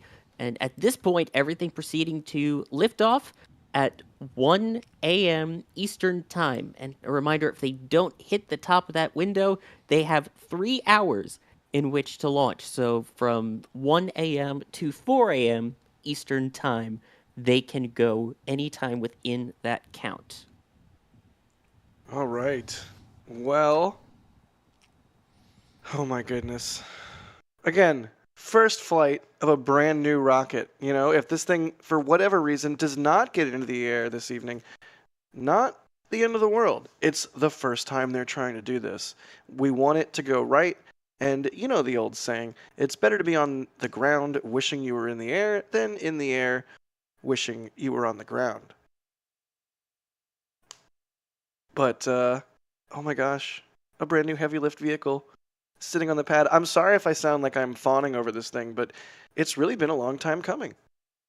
It really has. And don't forget, if you are in Florida, keep an eye out. This is going pretty much due east. So anywhere in Florida, you will have a chance to see this vehicle once it launches. Just keep in mind, it may be a little dimmer than you're used to seeing because, again, as mentioned, this is methane. Methane burns very blue, but not as bright as we're used to seeing with something that's, say, kerosene, which is what Falcon 9 uses. So keep an eye on that. And then along the southeastern coast of the United States, as it continues its climb to orbit, you have a shot to see that second stage plume expansion. Keep an eye out on the skies if you're in the area. And of course, if not, you can always use our cameras right here at NSF. You know what? I was thinking it's a full moon tonight, I think, right? Could there maybe be a potential for some sort of moon jellyfish? By which I mean the moon illuminating the plume of the vehicle as it ascends? It is very possible. It's not going to be like a jellyfish that we're used to with the sun just setting or rising, but the moon should provide a gorgeous view of that second stage. And again, here is that red circle and when to look up if you are within Florida and there along the coastlines as well as the Bahamas. That is when to keep your eyes to the skies for a chance to see New Glenn once it lifts off. Yeah, and really, if you're in Florida and you're trying to see this thing, use that as sort of a guide of when to give up. Like like when you're out and you're looking around and you're trying to find something like that at night, either a vehicle re-entering or a vehicle taking off. It can be tricky. So you can use that as a guide of when to start to expect it and when to know that, okay, it's basically minutes after I should have seen it. It's probably either a speck or out of sight at this point. But hopefully everybody in Florida gets a good show, as well as everybody out there in viewerland, as well as all of us here at NSF. When this thing lifts off here in maybe 53 minutes, maybe, question mark? That would be absolutely fantastic if we get to see it. This is their first attempt, by the way, so it is possible that it might not go exactly at 1 a.m. Eastern. As mentioned, there is that 3-hour window. This is all learning, and we are learning along with you, along with Blue Origin. I'm sure they're learning as well through this countdown. So absolutely, fingers are crossed for all of this happening. I mean, Jeff has even said there's certain data that you can only get in flight, and we know that from other rocket entrepreneurs and other rocket programs. Of course, you can only get certain data by flying, and you can only get certain data by having the vehicle fully assembled, having a payload on top, having it on the pad, getting all the fuel in it, sitting there and getting all the systems ready to go. This is how you learn, and tonight is the night. Sorry, Harry, I would love to hear what you were going to say. That's right, Jack. I was just going to say, yeah, like, it's good to set expectations. Like, trust me, I'm incredibly excited. I want to see it go, like, as soon as the window opens. But there's reality. And unfortunately, reality isn't as kind as I would like it to be. So never is. This is, yeah, exactly. And this is a brand new vehicle, a brand new pad, right, as well. That's the thing.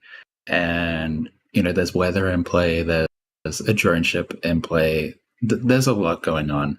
And I would much rather them, I'm not going to say the word, but I'd much rather them be careful and look into issues and fix issues than rush and then, something bad happens and it was like, oh, we could have just, pushed one more day or something, Yeah, we want this thing to launch, but we also want it to launch when everything is right. And that includes sea stage, which is the cause of that initial couple, what was it, a 1 day or 24-hour slip, Sawyer? Yeah, it was originally supposed to be 1 a.m. yesterday, so they decided to wait for the sea states, and they said, you know what, let's make sure everything's right. And honestly, those waves were very high from the data that we saw. That probably would have even been tricky for Falcon 9, so I don't blame them for they delayed until now because the ocean was way too rough for the Jacqueline drone boat out there. So that's why they didn't launch yesterday or the day before. So not sure if this is a bad sign. I guess we'll still wait and see, but the official live stream still not up. Still not happening. So there's that. There's about 8,000 people waiting right now, and there is no live stream is not happening yet. Yep. I assume if they start the live stream, then we're still on. Thank you, Jack. I don't even know what to say. That's really kind. Thank you. If they don't start the live stream, that is probably a good sign they're not going to launch. Yeah, I'm so happy to be here, and after tracking Blue really closely for the past 3 years, it's so exciting to be here, and to be on this stream is I'm over the moon. So thank you for having me. Anytime, buddy. Please, come back soon. Sawyer. Also, thank you, good buddy, for lending your knowledge and expertise and puns. Dare I say? I don't want to embolden you, but Also the puns. It's a pleasure. I mean, like you were saying, this is something that we've been looking forward to for so long. I'm sure the Cape team can agree. Having seen this pad grow from nothing to what we have now has been unreal over the years. And the fact there's a rocket on it, fully fueled at this point, ready to go, let's do it. Let's light this candle. Let's do it indeed. Oh man, it's getting really real. Well, with Sawyer and Harry hopping off, it is, I think, time to switch up commentary a little bit. Are we ready? We ready to do that? We ready to go? I think we're ready to go. Ha! It's camera time. Can you tell that it's 11 o'clock here and I've been up all day shooting on the beach? We have Ryan joining us, also on camera, our very own map expert. Ryan, how are you doing, bud? I'm doing brilliant. Don't ignore me darting off for a second because I definitely didn't forget to unmute for Jack. But it's you can talk about the time where it is where you are, all you like. But it's just gone past 5 in the morning, so things are happening. And I'm trying to stay awake. Things are happening indeed. I mean, I keep looking at the timeline, at the countdown. 47 minutes to go. Also, joining us on camera, we have Mr. Adrian Bile. Adrian, how excited are you? I know you love Blue Origin just as much as anybody else. How excited are you right now? Very, very. You're muted. You're muted, my guy. A+. Very. I said very. I think stream could hear me. You just couldn't. Okay, fair. I'm very, very excited for this. And first off, again, thanks to Sawyer and also thanks to Harry. What a stream debut! Like being the first time on a stream ever and delivering that, Harry. That was really, really good class. So glad you could join us. You know what that reminds me of? It reminds me of was Hagen's first stream James Webb? I think it was. When Hagen jumped on for James Webb, and it was just like he just knocked it out of the park. In fact, he got a clip in the intro, the 340 whatever unfolds to go. That's Hagen, I think, on his very, very first NSF stream. So maybe I'll try and find a clip from Harry to use in sometime in the future, perhaps, maybe. Anyways, let's do a rundown on what's going on, where we're at, and things are starting to cook. So, Adrian, you just said like you had something to say. I'm going to let you take it. Yeah, we are in a bit of an interesting situation right now because from what we are aware, the clock is still ticking down to the top of the hour here, which is 45 minutes from now is the L clock. The interesting thing is...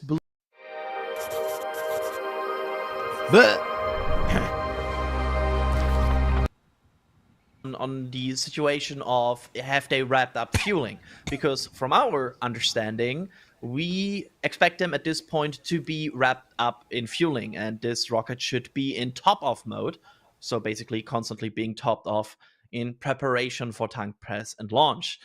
That has not been confirmed yet, so we are in a bit of a wait and see situation if this is indeed going still in 45 minutes. To my knowledge, all the clocks at the Cape are still ticking down for that, but we will have to wait and see. It's a new rocket, it's a new situation, so we will have to learn here together with Blue Origin. Yeah, as we just said, we're all learning together. There's the clock at KSC, still counting down. 45 minutes to go. I can't underscore this enough. It's been a years-long road to get to this point. For us as viewers, not even having to do the hard work that everybody at Blue Origin certainly has had to do over the years to get to this point. And here we are, under 45 minutes to go. Truly extraordinary. Absolutely. I mean, honestly, getting on your first attempt of a new this is a new launch pad, as I think Harry and Sawyer have said before, like in the sense of like completely rebuilt, reconstructed.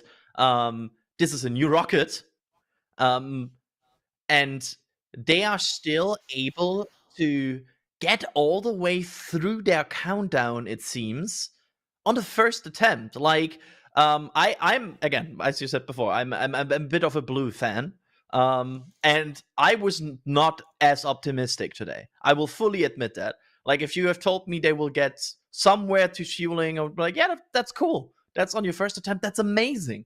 But it seems they're getting very much close to the business. Looks like they started.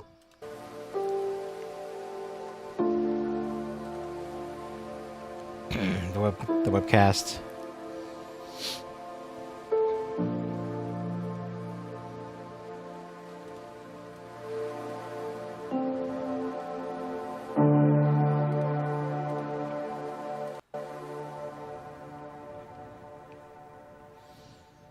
We'll see how long they... Going live is a good sign.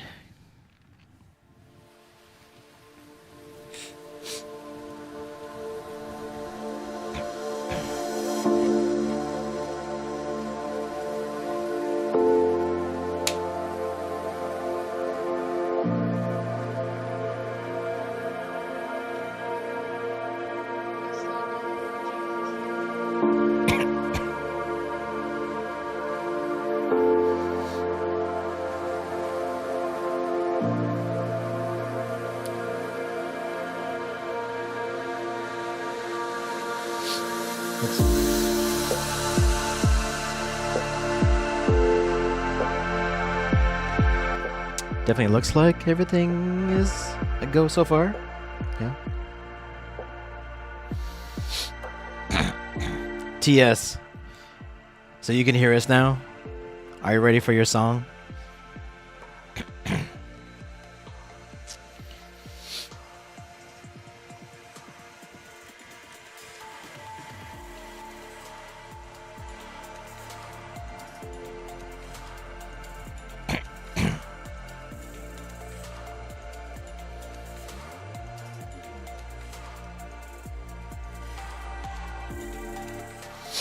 Yes. All right. Let's see.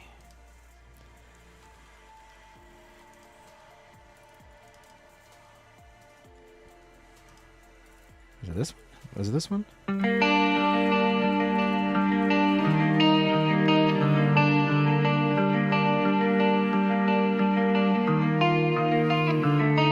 In the quiet of the night, a new mod takes the stage. Tramer's got the power, and it's time to turn the page. Whispers in the chat as the ASMR flows, but little do they know, the power's about to grow. Drunk with power, Tramer's reign in the ASMR destiny domain, with a banner in hand and a gleam in the eye. Moderation's here and it's reaching for the sky.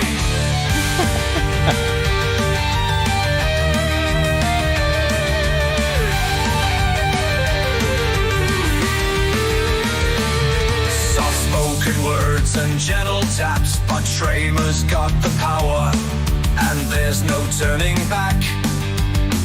Guiding the stream with an iron fist. In the world of whispers, it's a power trip bliss. Drunk with power, Tramer's reign in the ASMR destiny domain, with a banner in hand and a gleam in the eye. Moderation's here and it's reaching for the sky.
so good.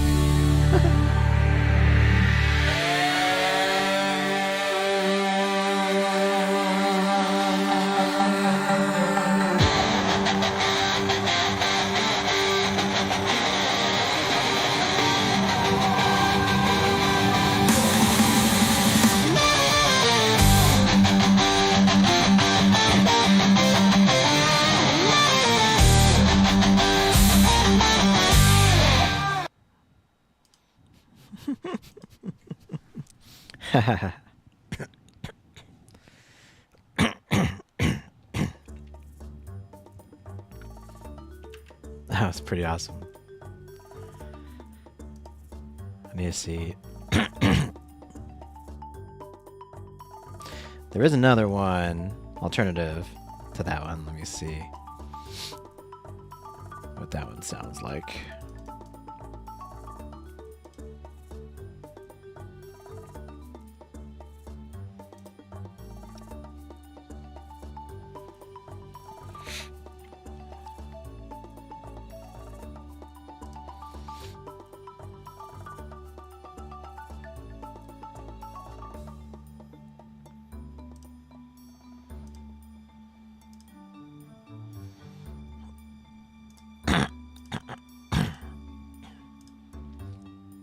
Okay. The other one definitely is not as good. So I chose the best one.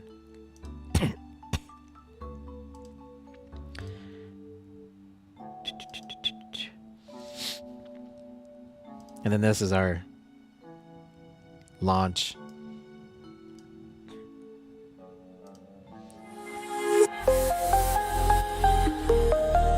Our launch song.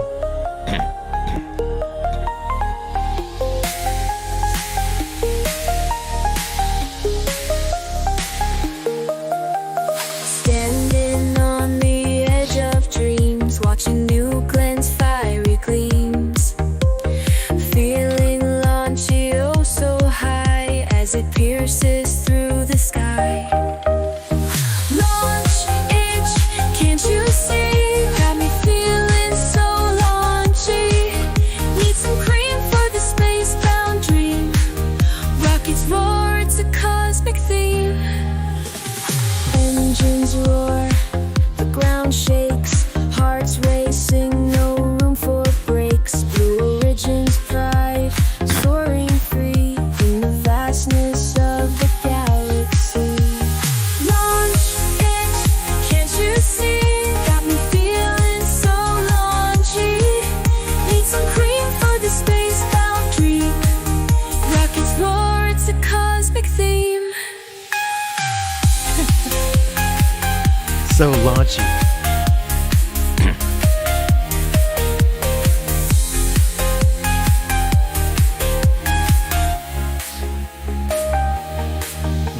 Stars align, the countdown's near. In this moment, there's no fear. Topical cream, soothe my soul as we reach for the ultimate goal. Launch itch, can't you see? Got me feeling so launchy. Need some cream for the space-bound dream. Rockets roar, it's a cosmic theme.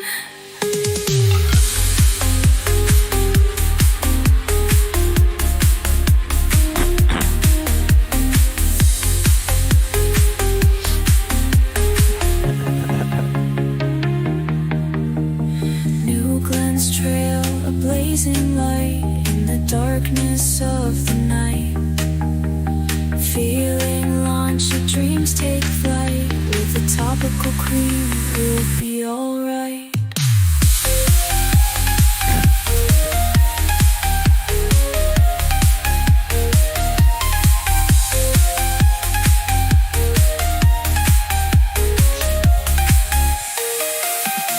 Launch itch, can't you see? Got me feeling so launchy. Need some cream for the space-bound dream. Rockets roar, it's a cosmic theme.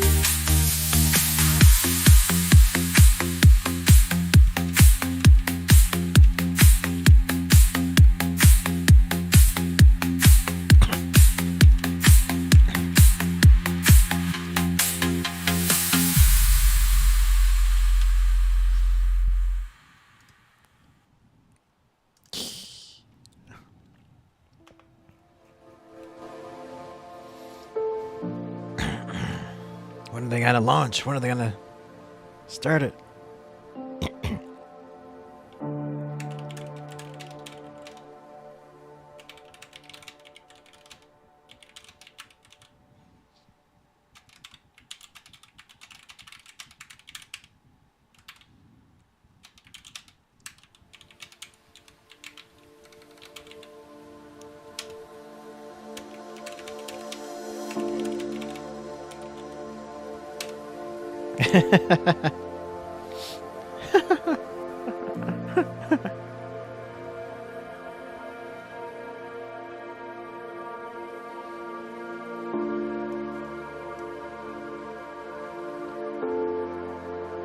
That's right. This is what this is what AI is for.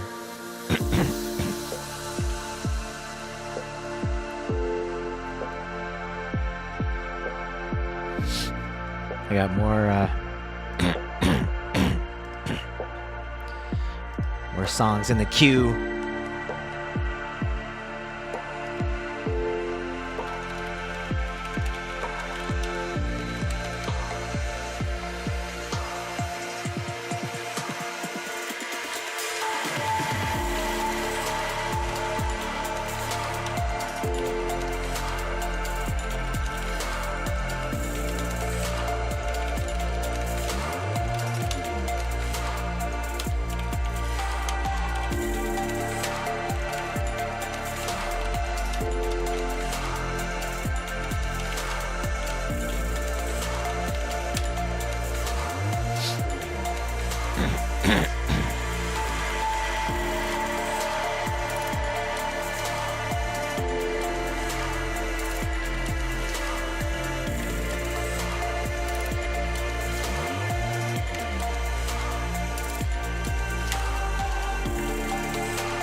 Okay.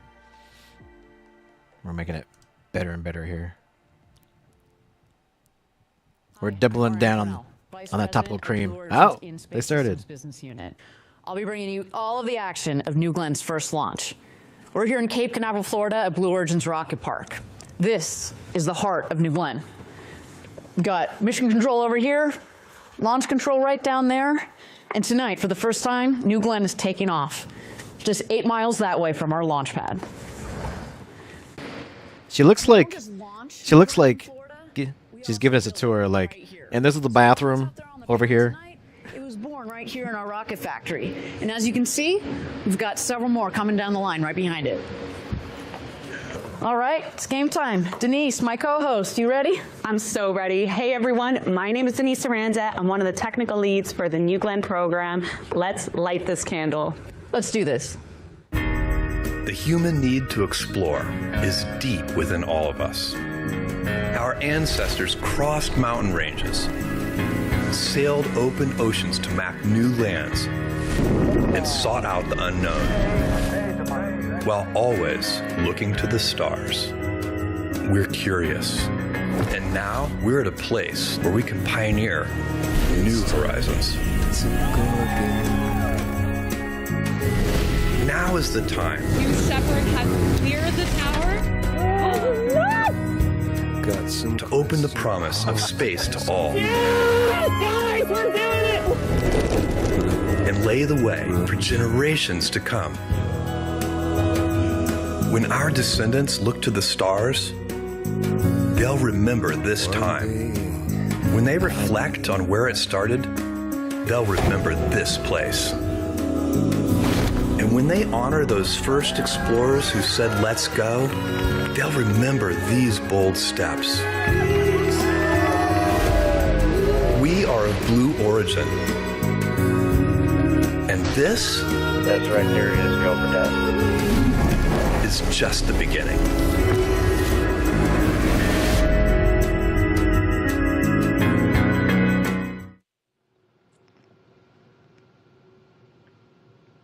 Welcome, everyone. It is a beautiful day to launch our new rocket. Denise, thank you so much for joining me. Thank you, Ariane. I can't believe we're here together. You know, so many years of hard work from across all the teams at Blue Origin to bring us here today. And a warm welcome to everyone watching.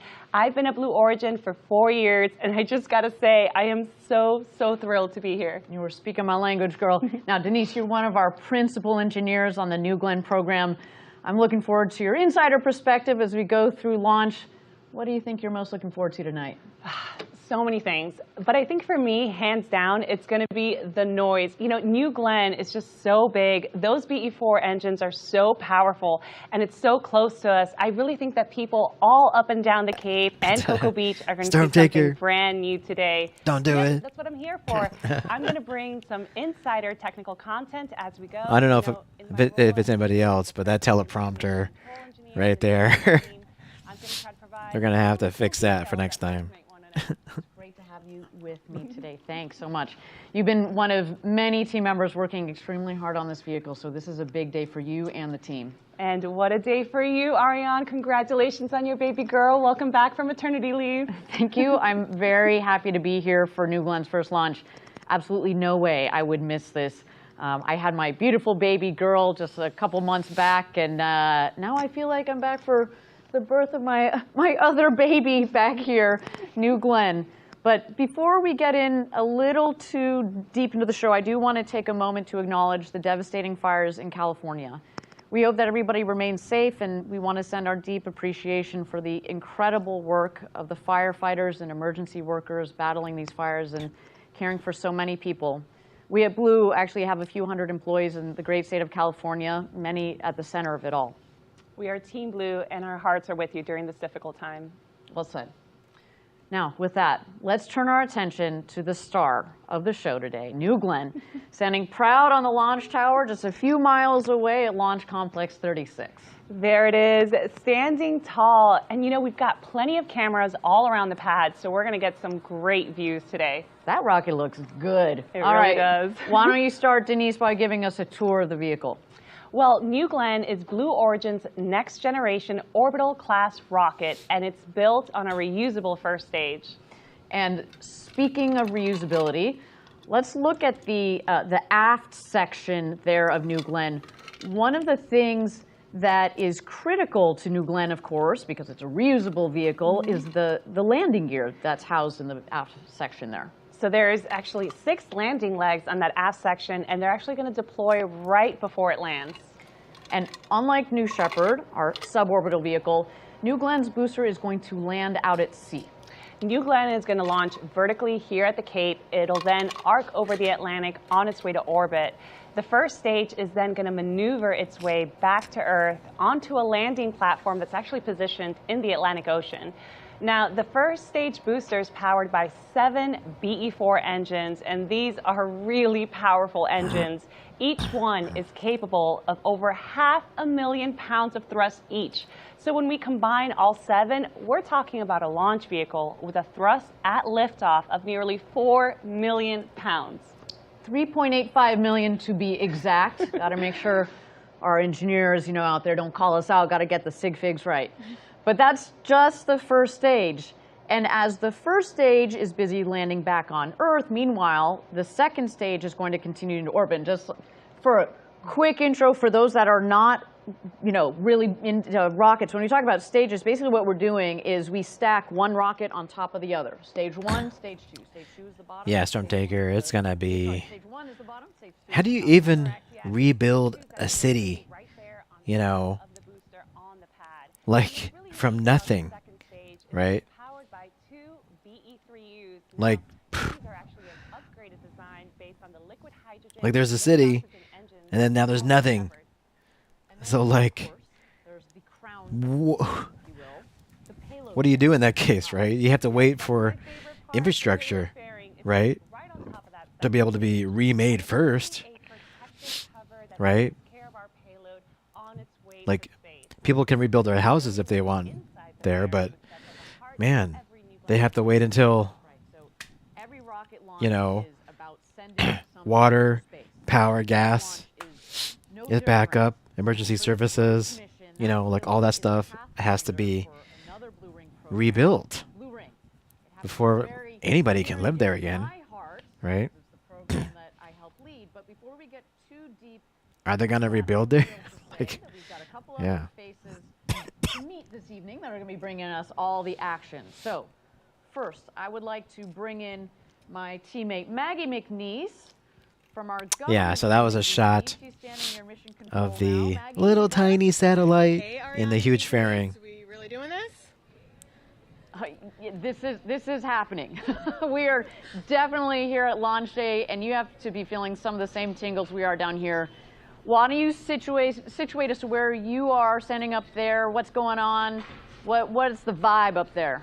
The vibes are impeccable. I am here by Mission Control. Right down the hallway, as you said before, we've got our launch control. In these rooms are our engineering teams and operators who are going to go ahead and be, looking at all of that data coming off the vehicles. They're going to give us our best chance of success today. Now, we've got a pretty special assignment for you there. Looks like they have a live drone ship video feed in there. So that's cool. What are you looking forward to sharing with us today? A lot. I'm really, really looking forward to making sure that you know what's going on in these rooms, take you through some of the personalities we've got inside, how it all works. If there are a couple anomalies, we'll work through those together. It's going to be a great time, Ariane. Love it. Thank you so much, Maggie. We're grateful to have you up there and keeping us connected. And of course, we're going to patch you in as we go. Now, let's check in with our broader Blue team.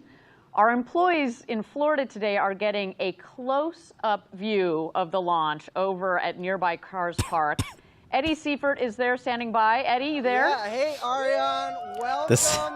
Welcome to the best seat in the house. We've got the best. The broadcast feels like a New Year's Day, New Year's Eve. Oh my God, I love the energy. Talk to us. Tell me about the scene. What you seeing? What's the view? Talk to us. We are 6 miles away as the crow flies. But yeah, it's gonna take so long for the permits. I mean, at that point, what do you do? It's like, okay, This is really an exciting moment for Team Blue. I say move to a different city. Get the glorb. Get the glorb. Ready to drop. It is behind me. Well, I got the glorb. What's going through your head right now? It's a collective sense of anticipation. Everyone here has done everything that they knew to do to the best of their ability. Their family members Look at the glorb. have sacrificed The glorb drop. to be here at this moment at New Glen 1. And we have one proposal. Let's send it. Let's light this candle. Oh, are you Let's send New Glen kidding One. me? Let's send Blue Are you serious? This team is hyped. This is so New Year's Eve. They have a proposal. On. I understand all of Team Blue signed the fairing before it went to the pad. You want to tell me about that? Yeah, so signing space hardware is a tradition at Blue. From the new Shepard propulsion module panels to the crew capsule base heat shield, those engines on New Glen have our signatures. Now the nice thing about those 7-meter fairings that are over 60 feet tall is that it can fit the signatures of more than 10,000 employees that currently call Blue Origin home. And so that's what we're sending. So we are to the hardware, and this team right here. T minus 32. You keep the Team Blue pumped down there, but I have a feeling you're not going to have too many troubles. They seem pretty psyched. We're psyched to be here. Thank you. T minus 18. Thank you, Eddie. Yeah. Well, I look forward to what both Eddie and Maggie can bring to the show. Let's take a little deeper dive into the mission today. So there is a lot. Right now, we Sorry, are I thought- tracking a number of technical milestones between now and liftoff, and My there's live going to be feed another was set messed of up. critical in-flight milestones once we're underway. Now, we do want to be very clear about our objectives today. This is New Glenn's first flight, and we prepared rigorously for it. But no amount of ground testing or mission simulation is a replacement for flying this rocket in space. Well put. Our key objective today is to reach orbit safely. Anything beyond that is icing on the cake, bonus points, cherries on sundaes, whatever you want to call it. We know that landing the booster on the first try offshore in the Atlantic is ambitious, but you can't win if you don't try, and we are going for it tonight. And no matter what happens, we are going to learn, refine, apply that knowledge to our next launch, both, of course, in the design of the vehicle, but also into the operations. And about that booster, again, yes, we are going for it. New Shepard landed on only its second attempt in November of 2015. I happened to be on the ground for that in West Texas back in the day, and it was wild. And man, I can't wait to see if we can make some more history here with New Glenn, which our booster today has been named with a pretty cool name. You wanna tell us that? Sure is. Our booster's named, so you're telling me there's a chance. Classic 90s movie reference there for all you Jim Carrey fans. But let's level set here. You think we're going to stick the landing? Like if you were a betting lady in Las Vegas this evening? So we think it's possible. You know, the truth is that this is an enormous goal. We're trying to land a giant building-sized vehicle that's plummeting down from space. There's just so much complex engineering that goes into this. But you know, it's time that we try it for real, and today is that day. Let's do it. Let's put it to work. We'll see how it performs. But hey, no matter what happens, we're going to learn a ton, get loads of data, and apply it to NG2 and beyond. Now, that said, if we land this thing, I'm going to lose my mind. You and me both. Okay, good. Just setting expectations for everybody on this one. Now, some other business to discuss this evening is the payload we have on board. We have early technology demonstration on board for Blue Ring. And as mentioned before, it is something that I'm very excited about because it's related to the program that I help lead here at Blue Origin. There it is on the left side of your screen there, sitting nice and ready to go in the payload fairing. But to be clear, what you're looking at, this is not Blue Ring itself. This is not the Blue Ring spacecraft itself. It is a pathfinder for the Blue Ring vehicle. And so the vehicle, the Blue Ring vehicle that we are building currently employs a lot of the same technologies and capabilities that are put in that vehicle that you see on the left of your screen. And today we are going to validate the communication capabilities from orbit to the ground. Now, it's also worth noting that today's payload is non-separating. So it's going to actually stay attached to the second stage throughout the mission as it powers on and it begins collecting data. For the broader system we're building, for the Blue Ring itself, you can think of Blue Ring as a utility vehicle, a multi-tool, or kind of a mobile service station that we can use to run errands around the solar system. Today, are you not entertained? It's a super cool pathfinder for that vehicle that will We'll be see. flying. We'll see in 13 minutes, Stormtaker. Later on, we're going to get way in depth on the exact technology that we're testing today, as well as Blue Ring.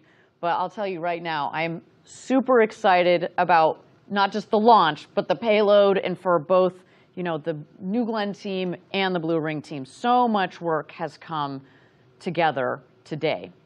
And that's why today is such a big deal. We are going to be laying the foundation of our mission to build a road to space for the benefit of Earth. Such an exciting launch and just so much to aim for. Yes, but to level set again, at the end of the day, we know that we're in this for the long haul. Today is just day one, the beginning of a new chapter for New Glenn. We're going to collect a significant amount of data, no matter what happens. And from our perspective, the way I like to put it, data is the currency of success. The more data we have, the better off we are. The longer we fly, the more data we collect, the more we can crunch on, so we can reinvest back into New Glenn for New Glenn 2 and beyond. Yeah, absolutely. And that data is really going to be critical for our engineers and our ability to evolve New Glenn into a fully operational program. You know, with New Shepard, we've flown 28 missions so far, and we've sent over 40 astronauts to space. And while we consider that system fully operational, that flight data that we get after every mission helps our engineers fine-tune the system. It helps us refine our procedures, reduces the overall time between launches, and perhaps most important of all, it significantly drives down the cost of spaceflight. And we have learned so much as New Shepard has progressed. And by the way, those learnings all come into play on New Glenn. We've integrated a lot of design and operational lessons from New Shepard into New Glenn. So, and speaking of lessons learned from New Shepard, there's that recurring Blue Origin theme of reusability. New Shepard has, with its booster, of course, one that lands, right? New Glenn, the same deal. But let's point out one big difference. New Shepard lands on a landing pad in the desert, while New Glenn's landing pad is out in the Atlantic Ocean. I should take a moment to note, you know, the ocean, the seas out there have been quite rough for the last several days. So, you know, that is why we took a little bit of extra time to get a really good chance of landing this booster tonight. So a big kudos to our team that is out there operating the Jacqueline. They have been rocking and rolling, with the waves out there for several days, but things are going to get exciting this evening. Now, a key piece of this landing system is the landing ship, which we call the Jacqueline. You want to tell us a little bit more about the Jacqueline? Would love to. So we've actually named our landing platform after a very special Blue Origin family member, the Jacqueline. It's right now out at sea, a couple of 100 miles from Cape Canaveral, and the crew that's operating the Jacqueline is actually positioned nearby in a different support vessel. That seems prudent, doesn't it? It does. Just saying. We're also going to, there it is. And we also have a lot of cameras on our ship today, so we expect to be able to watch it live as our booster touches down, and that's just going to be so cool. Yes, it is going to be such a pivotal moment. Our first landing attempt for this rocket. We have got to make sure that that gets captured regardless of what happens. And there's a live shot, a beautiful landing pad there with our Blue Origin feather, just waiting to just welcome home a rocket from space. No big deal. And after that booster lands on the Jacqueline, the vessel is going to transport the booster back to our facilities here at Rocket Park. We're going to do an inspection before flying again. And this is, of course, very important because... You've heard us sing this tune before. Reusable vehicles are how we will radically reduce the cost of access to space. We have T-minus 10 minutes. Getting a sense of the set pieces here that make up today's launch. We've got the vehicle itself. So far, I think everything looks good. The ground systems, but we've also got the sea-based systems. And of course, all of the people, the teammate across the Cape and the US, frankly, that are working hard to get us to our launch. Now, let's take a moment and toss to New Glenn on the pad as we make our way towards the very first orbital flight for Blue Origin.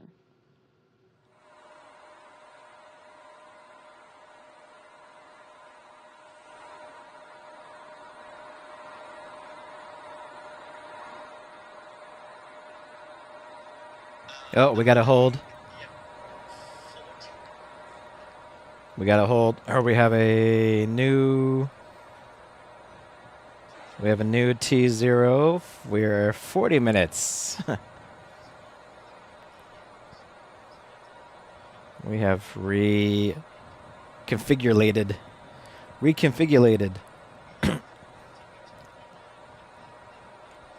They have suddenly changed their T0 to 40 minutes. Now it's T-minus 39 minutes.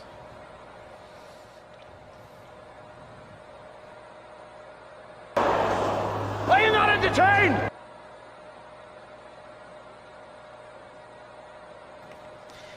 Not yet. We're not entertained yet.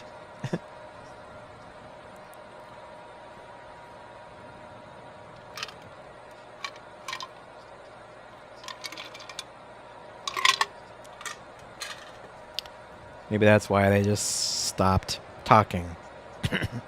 Is that why they stopped talking? Welcome back, everybody. We here are we go. officially at T-minus 38 minutes and 57 seconds to go until launch, our first launch of New Glenn. I should note that as we go along here, you might see our clock bounce around a little bit. That's just our teams getting aligned and making sure that by the time we get down to 0, everybody's set and ready to go.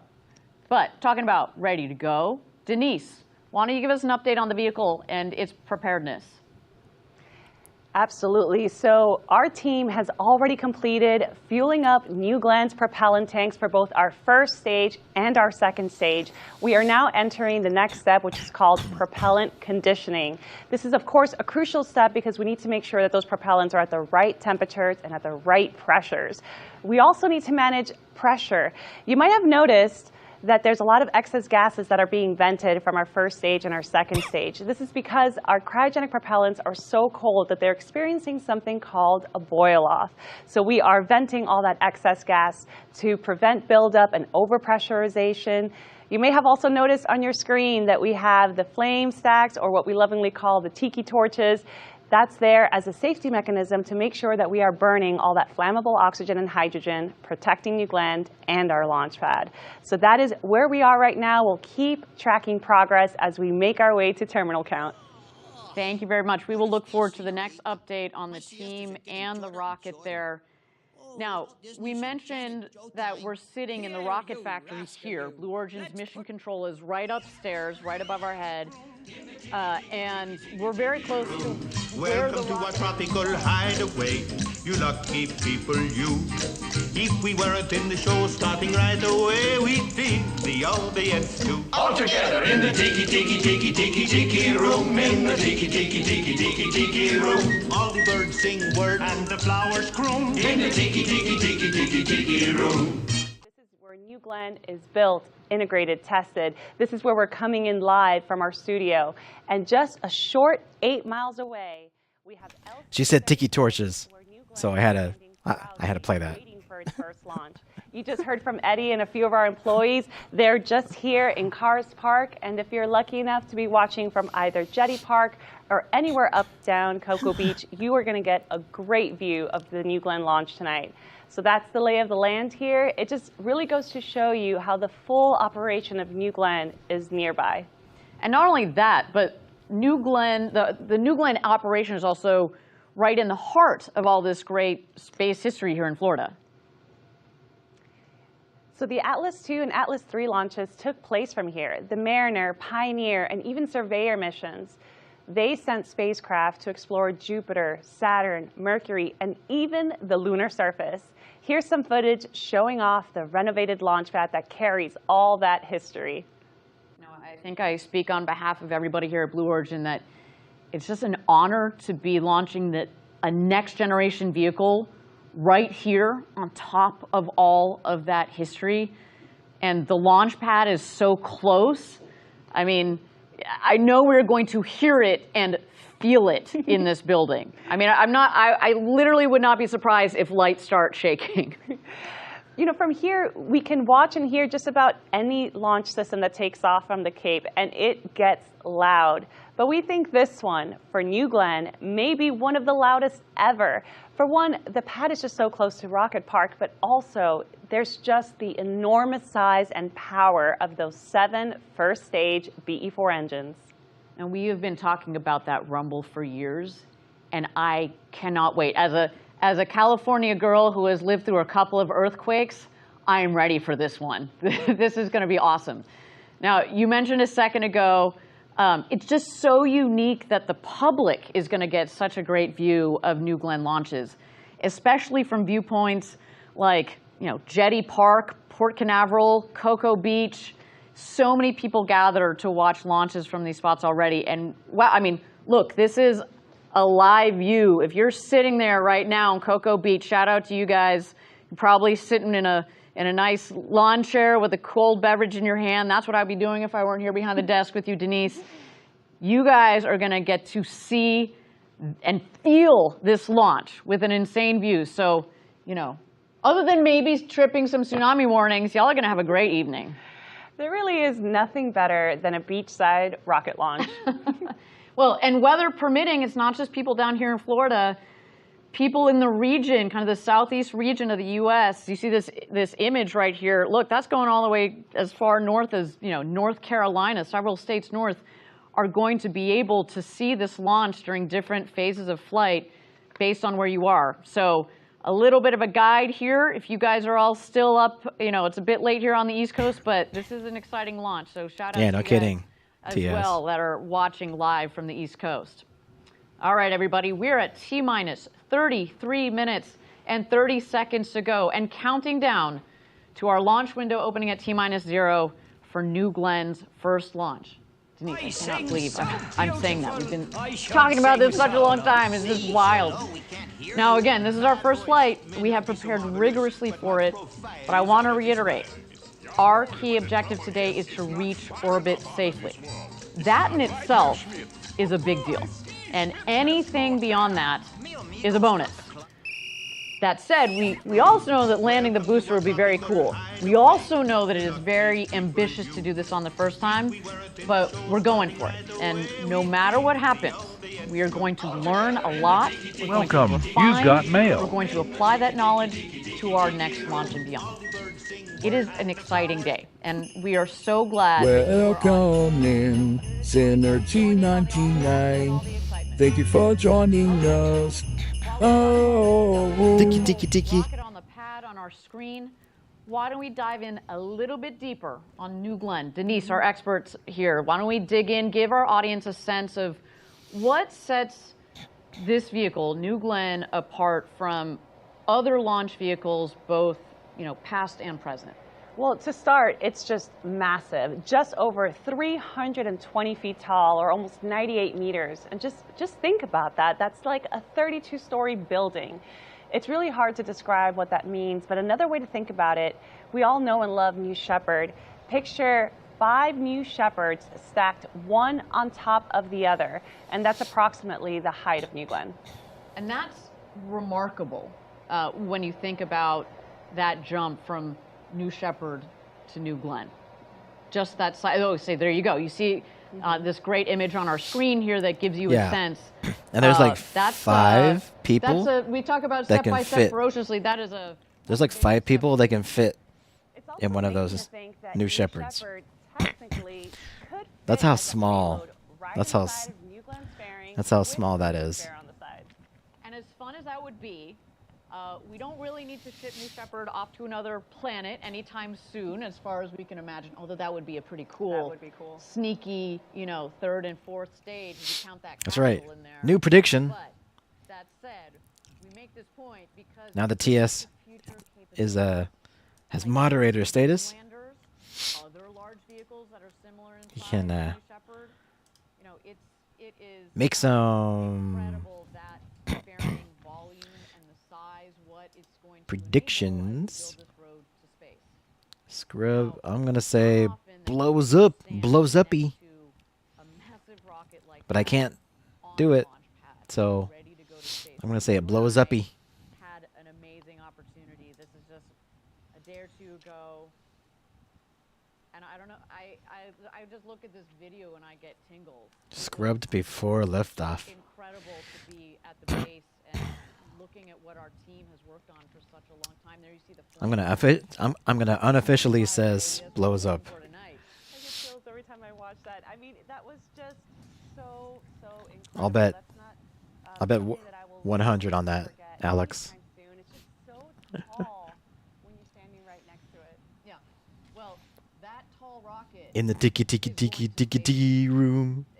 And you all are going to be here to watch and cheer on with us. It's a big night. That's all I can say. Yeah, I mean, hopefully that'll give you a key differences between a vehicle like New Glenn. Okay, we'll and keep others that tabs have lifted off on from this, but we're gonna in switch the back past. over to the I think there's another key thing about New Glenn, NSF's feed because those guys are a little bit more.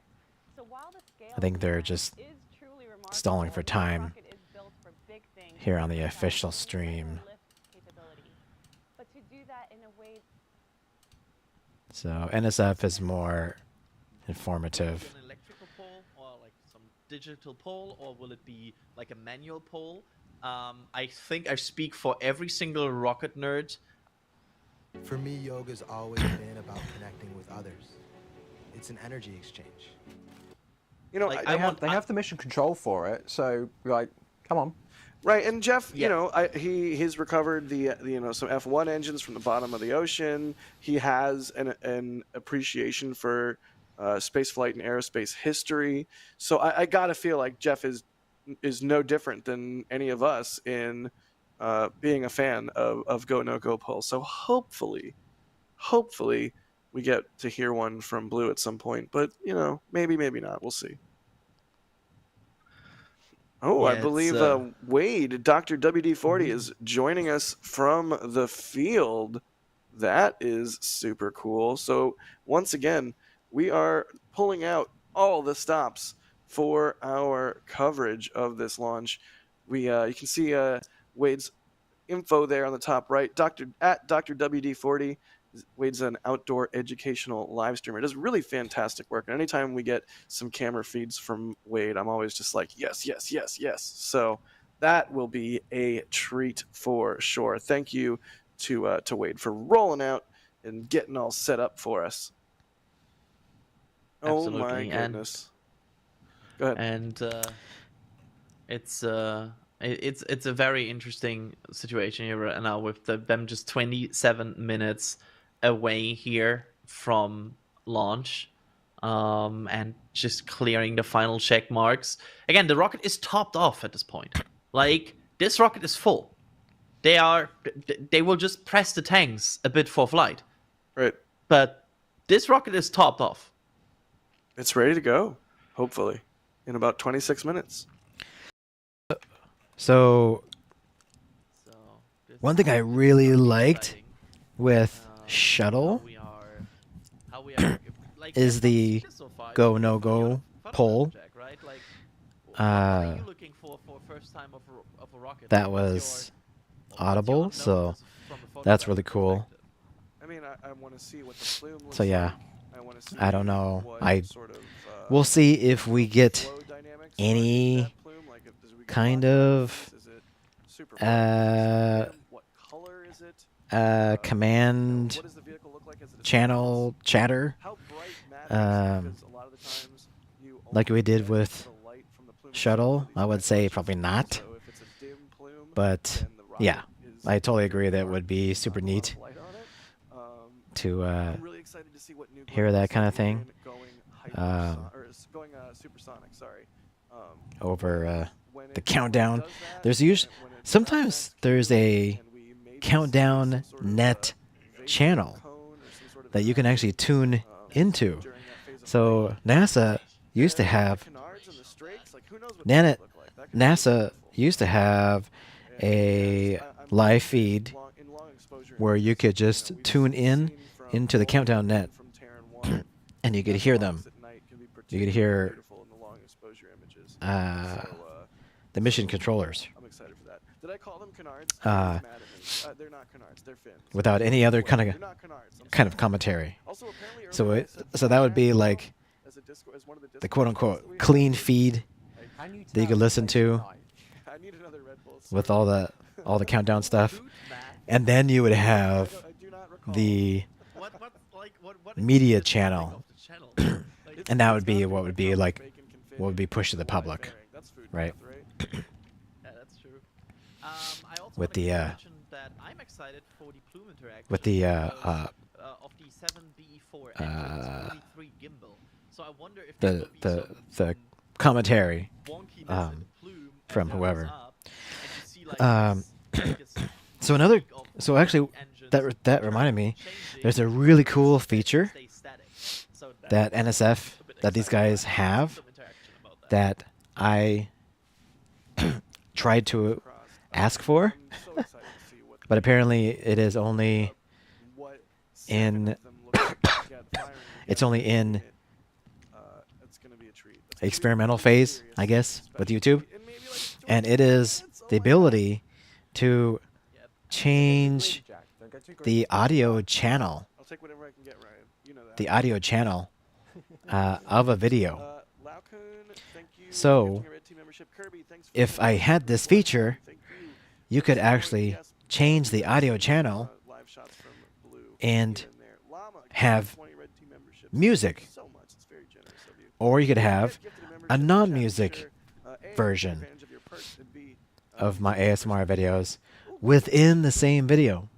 Yeah, and I think that's So Jeff Bezos there. In the first that row, would be right? super cool. Here's Jeff Bezos right here in his station.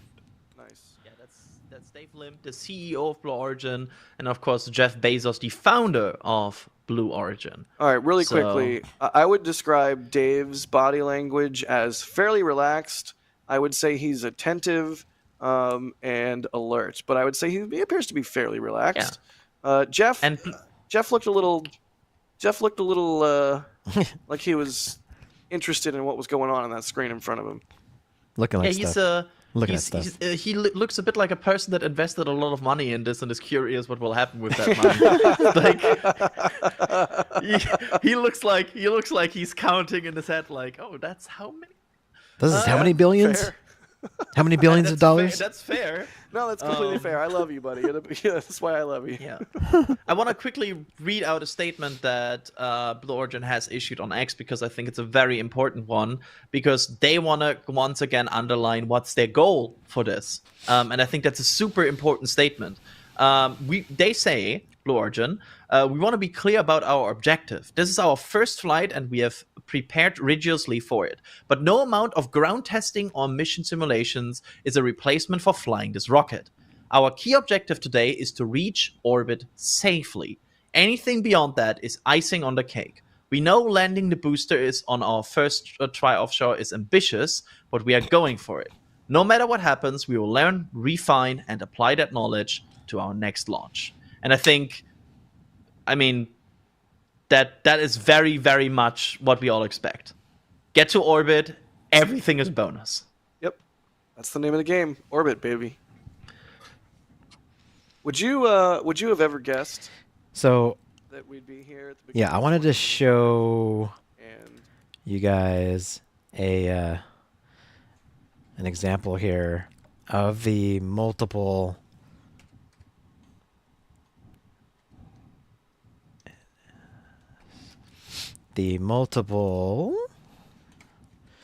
audio feature because it is, I think it's super cool. Let's see if this video has it. I'm really hoping I'm gonna get this feature. Okay, it looks like this one doesn't have it. Let's see, here we go. Here we go. So here's an example. This episode brought to you by a 24-hour delay of new. So you can see this has an audio track feature. Taking it off over here, looking at booster 14. Klingon. Have been removed. Vents. Okay, let's try that. Yeah. So Klingon is their audio ambient only track in the same video.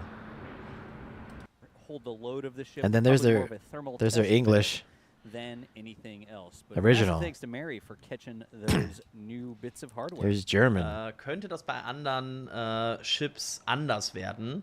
Und das ist hier eins der potenziellen Chips, bei dem das in der Zukunft sich verändern könnte. There's Spanish. Un montón de losetas ya instaladas, tiene también parte de los aerocovers del frontal. Y este creo que es. Tell me what those are actually called, but the parade. So, super awesome feature to have multi-audio in your videos. If only they would roll out this damn feature to everybody. The very realistic possibility of nuke points, really.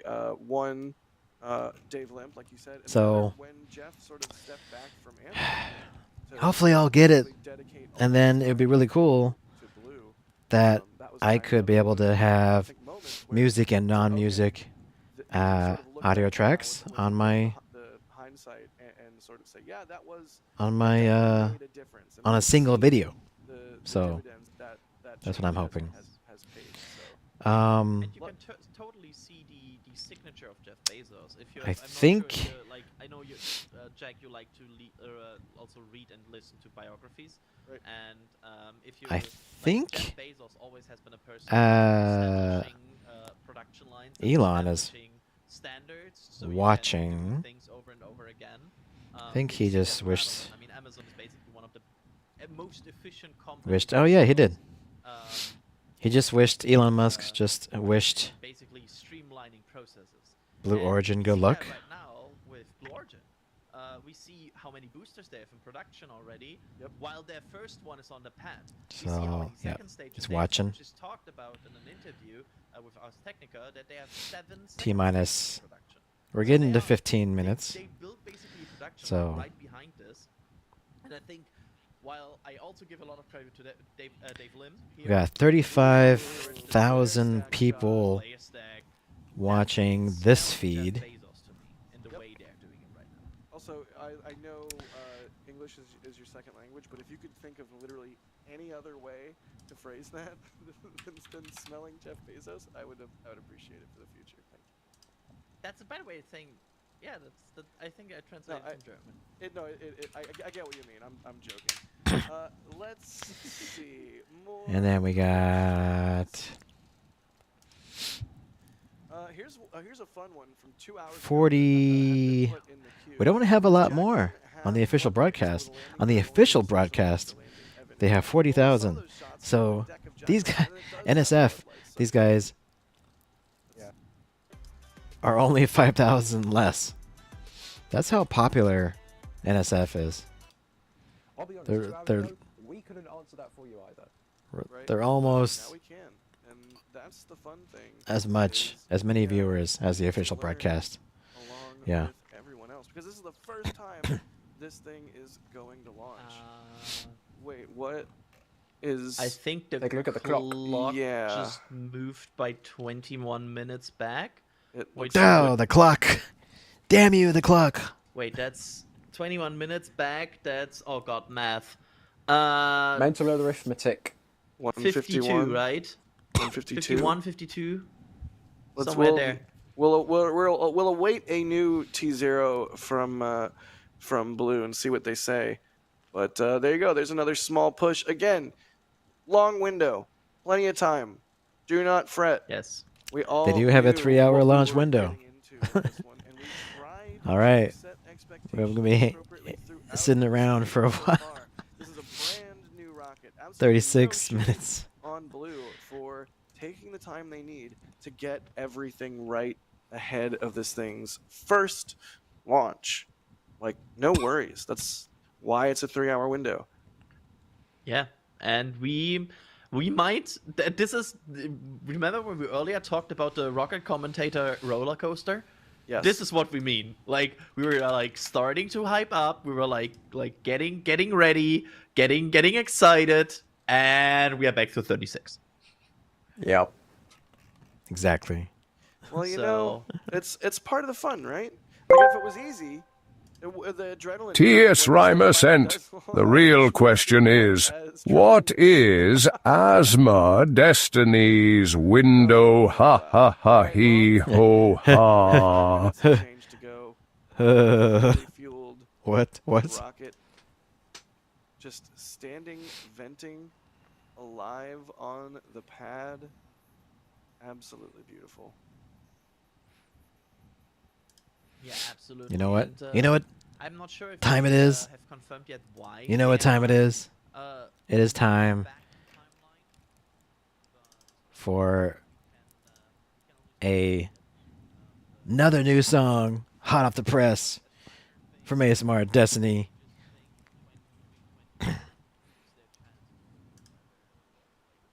About to launch.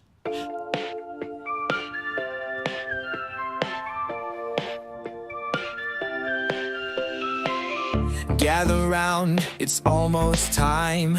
New Glenn's launch, it's so sublime.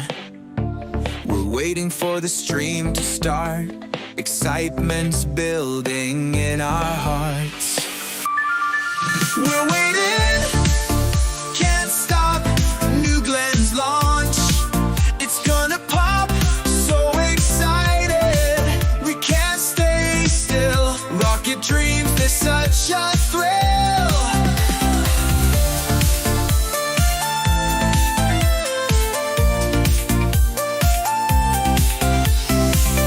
Countdown's ticking, seconds fly. Eyes on the screen, reaching for the sky. Chat's buzzing, hearts are racing. New Glenn's launch, it's so amazing. We're waiting, can't stop. New Glenn's launch, it's gonna pop. Tis Rimus and ZZZZ snore. Don't sleep. We can't stay still. Rocket dreams, they're such a thrill. Countdown's ticking, seconds fly. Eyes on the screen, reaching for the sky. Chat's buzzing, hearts are racing. New Glenn's launch, it's so amazing. We're waiting, can't stop. New Glenn's launch, it's gonna pop. So excited, we can't stay still. Rocket dreams, they're such a thrill.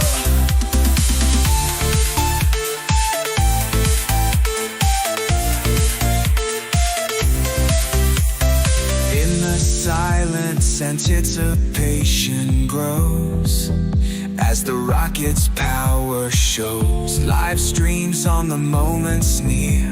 New Glenn's launch, it's finally here. We're waiting, can't stop. New Glenn's launch, it's gonna pop. So excited, we can't stay still. Rocket dreams, they're such a thrill. New Glenn's trail, a blazing light in the darkness of the night. Feeling launchy, dreams take flight. With a topical cream, we'll be alright.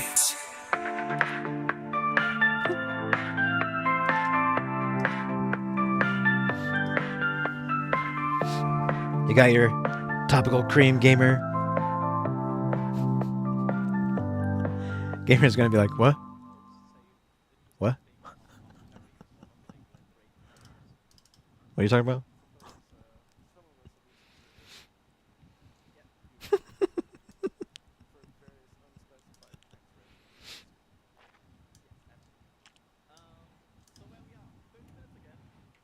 What about? What about it? Say what?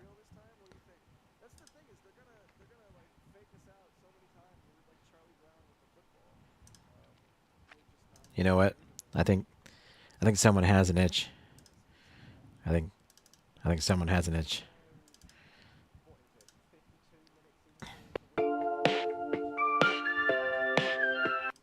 Nope, not that one. Hang on.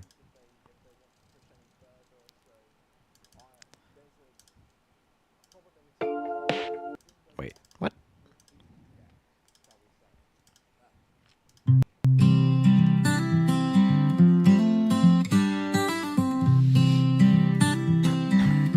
Someone got an itch. Standing on the launch pad, New Glenn's ready to soar. But there's an itch, oh so bad, can't ignore it anymore. Jeff Bezos in his suit, feeling launchy and keen. But this itch, it's a brute, need that topical cream. Launch itch, can't you see? Got me feeling so launchy. Need some cream for this space-bound dream. Rockets roar, it's a cosmic theme. Engines fire up, the countdown's begun. But Jeff's scratching away under the sun. Blue orb origin's pride soaring high. But this itch, oh my, it's reaching for the sky. Launch itch, can't you see? Got me feeling so launchy. Need some cream for the space-bound dream. Rockets roar, it's a cosmic theme. Stars align, the countdown's near. In this moment there's no fear. Topical cream, soothe my soul as we reach for the ultimate goal. Launch it, can't you see? Got me feeling so launchy. Need some cream for the space-bound dream. Rockets roar, it's a cosmic theme. New Glen's trail a blazing light in the darkness of the night. Feeling launchy, dreams take flight. With a topical cream, we'll be alright.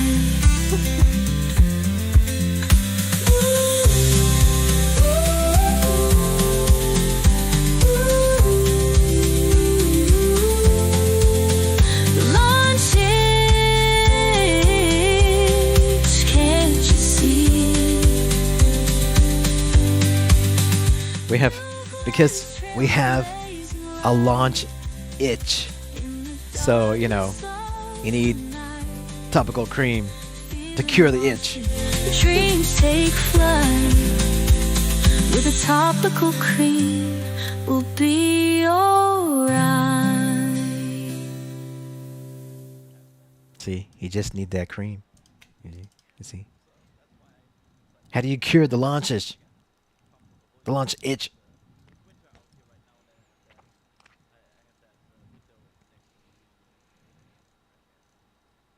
How do you do it, Riker? Tell us. Srimer asked me, how do you cure a bad case of launch itch? Ah, the dreaded launch itch. It's like being stuck at impulse power. When you're ready for warp speed, you might consider a bit of metaphorical topical cream, like a relaxing holodeck program, or a deep dive into a good book. Sometimes taking a step back helps reset those rockets for takeoff, or maybe just shout penis semen and see if that shakes things loose. Whatever works right.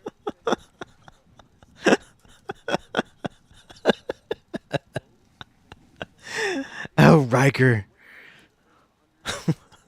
Riker's unhinged. What did he say? You need me to repeat it for you?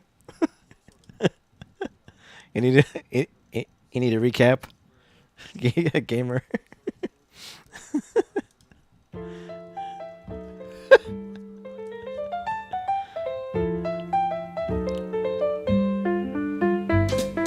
Gathered round, we're all set new. Glen's launch we won't forget, but the clock keeps ticking slow. Delays keep coming, oh no. Waiting, can't you see? New Glen's launch, it's teasing me.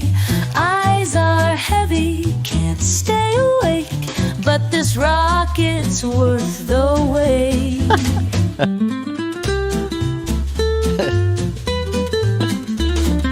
Countdown paused, another delay.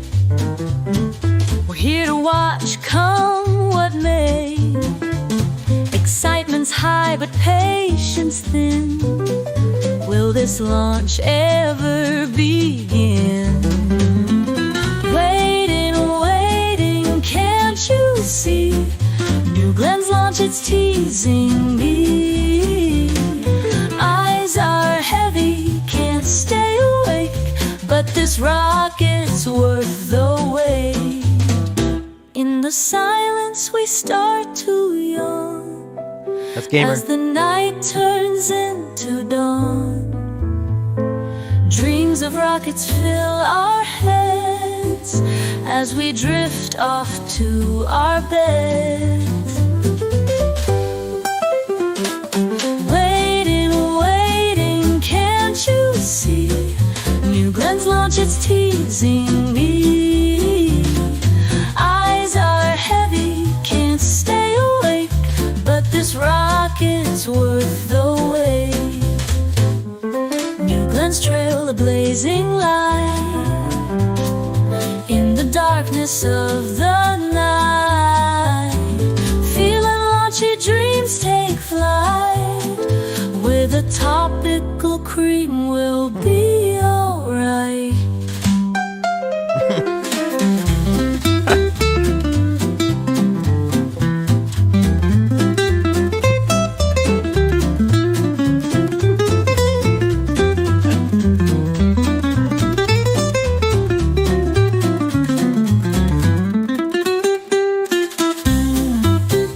Hey, hey, hey, hey, hey, hey.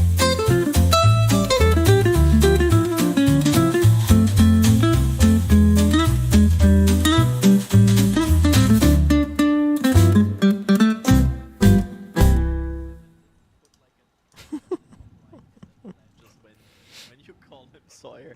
Like suddenly like a flash cut comes off like that's the third time.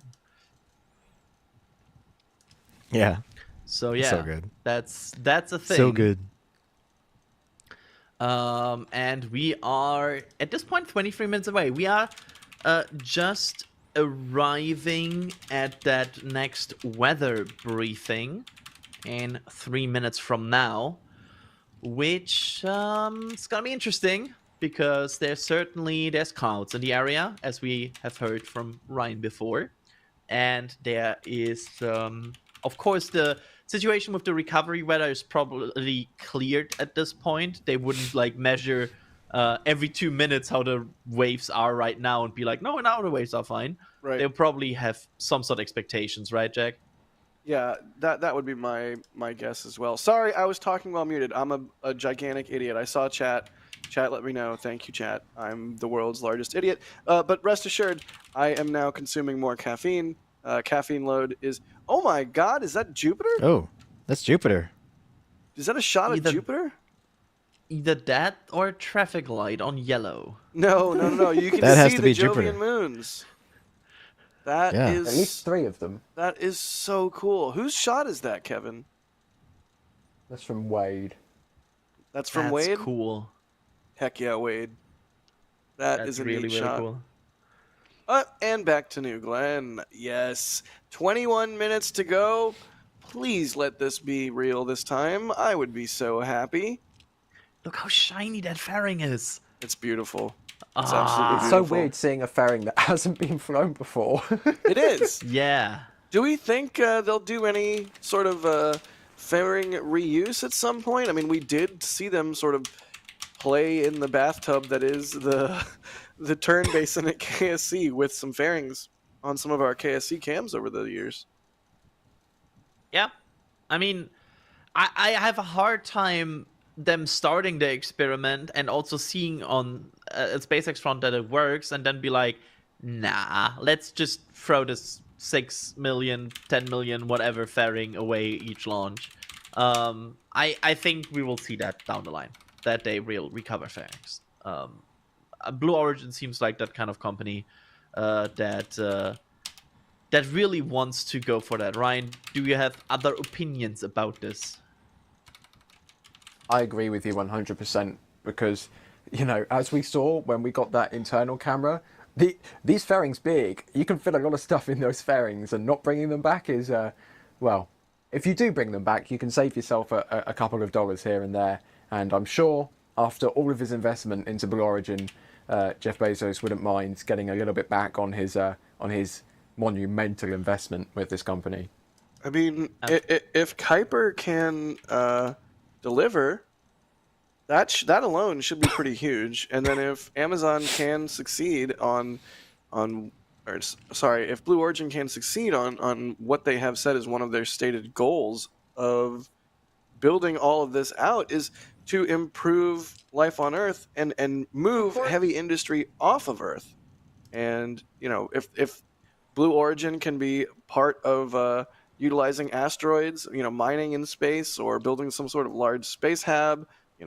Orbital reef is still a thing very much. So it's going to be really interesting to see what this vehicle does, and it's going to take a lot of flights, that's for sure. And that's one of the things that Blue Origin, like where SpaceX talks a lot of Mars, that's their headline message. Blue Origin has very ambitious goals regarding in-space manufacturing, right? And in general, a LEO to MEO infrastructure. They And are very economy. much about, yeah, exactly. They wanna use LEO to MEO for potential manufacturing processes that you maybe don't want to do on Earth, for example. That's on a presentation that Jeff Bezos did a few years ago about kind of goals of Blue Origin. So just to give that kind of context, when SpaceX says they want to go to Mars, Blue Origin says we want a LEO economy. That's their headline, kind of. And both are really meaningful pursuits. Like, yes, we should go to Mars, but yes, we should also have a low Earth economy, an economy in space. Sorry, we should mine asteroids and build stuff in space that's bigger than what we can build and launch from the ground. We see And the as you can orange see light by again in the top left. Yep. The clock has shifted yet again. We Uh-oh. are now just over 33 minutes to go. So, Jack, I don't know if you want to say it again, but for the fourth time today, we're going to be at T-minus 30 minutes and counting. All right, so now looks like 207 is the new T0. Again, I'm going to keep saying this. If it keeps happening, I'm going to say the same thing every time because it bears repeating. This is a brand new rocket. Please be patient with it. We all knew what we were getting into for this, and if we didn't, hopefully we set the table and set expectations.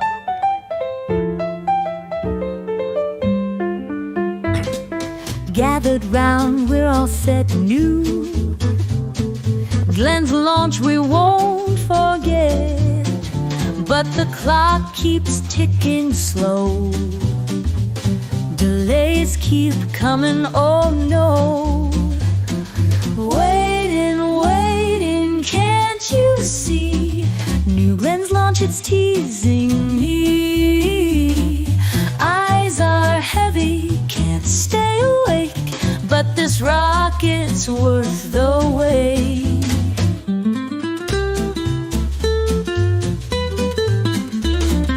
Countdown paused, another delay. We're here to watch, come what may. Excitement's high, but patience thin. Will this launch ever begin? Waiting, can't you see? New Glenn's launch, it's teasing me. Eyes are heavy, can't stay awake, but this rocket's worth the wait. In the silence we Is ChatGPT? I still have it. Yeah, I'm still paying for it. as we drift off to our beds. Waiting, can't you see? New Glenn's launch, it's teasing me. Eyes are heavy, can't stay awake, but this rocket's worth the wait. New Glenn's trail, a blazing light in the darkness of the night. Feeling launchy, dreams take flight. With a topical cream, we'll be alright. Okay, everybody pass around the cream. Pass around that. Everybody pass around that topical cream.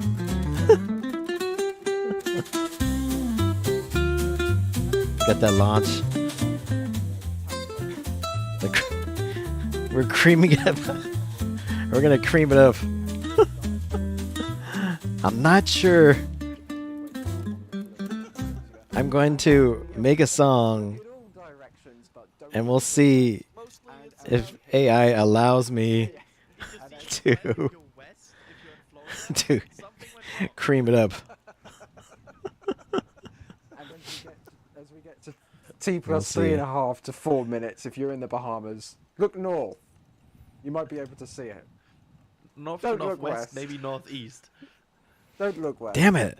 And I made it. Oh my goodness! All right, let's. I made a keep 15-minute on song, rolling here. too. 29 minutes to go. You can see a shot from the field there. D and Max just dealing with the cold. Bless them. I know Julia's out there Okay, as hang on. well. So the team out in force. I know Wade. Let me we get got this some one shots done. from Wade earlier. That shot at Jupiter. So we are not pulling out. We're not keeping in any stops. We have pulled out all of the stops. So I heck love yeah. how we very graciously sent Julia off at T minus 13 minutes, which was about 40 zeros ago. Yeah. Get your cameras ready, and well, they're still sitting out there, but fingers crossed. This is the for realsies this time. New rocket things, guys. New rocket things, but we wouldn't have it any other way. It's the way it goes. I'm gonna thank some people. How about that? Yes. Scaly Fluffiness noticed, or they said they super chatted. Thank you. They say notice that the manufacturing quality of the mission patches is declining quite dramatically with each new one of the last 3 patches. I don't agree with that. I mean, maybe send an email with to the store team with a picture, but I think they're getting better with each release. I'm not just saying that. I really think they are. We take those seriously. Yep. Ben, thank you for grabbing a Flight 7 patch. They say, love your work. Been watching since SN8 was moved to the pad. That's awesome. Wickedish, thank you for the support. They say the more the merrier when it's all about all of us. When it's about all of us getting ready towards colonization. See. Heck yeah. Jackson Williams, thanks for the support. They say, how does New Glen's tech stack up against SpaceX, and could it shake up the space launch industry? I certainly think it'll contribute to shaking up the launch industry. I think New Glenn very much is this. Will it immediately start to challenge the incumbent SpaceX? Probably not. SpaceX is in a very, very dominant driving seat right now in terms of launch capabilities. That to challenge that will take time and also some stumbling from the incumbent, if it ever happens. However, we are in a situation where a lot of contracts, especially governmental contracts, are given to 2 parties because they want to be independent from just one rocket company. We have a lot of 60-40 or 50-50 contracts. And if you're right now one of these companies that gets these 50-50 or 60-40, you get the kind of the second share.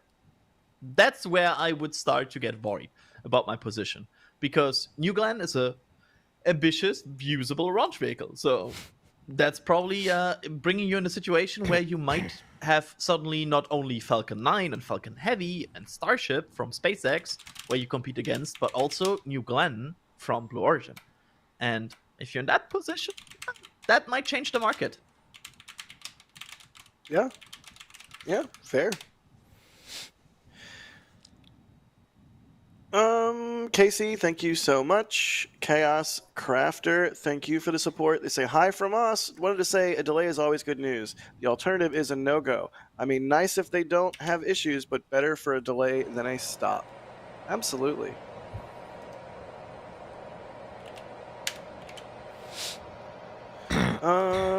Mikey, We're just gonna make this all jazz, because jazz is really fits.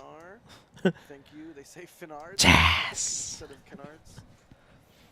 So, you like jazz?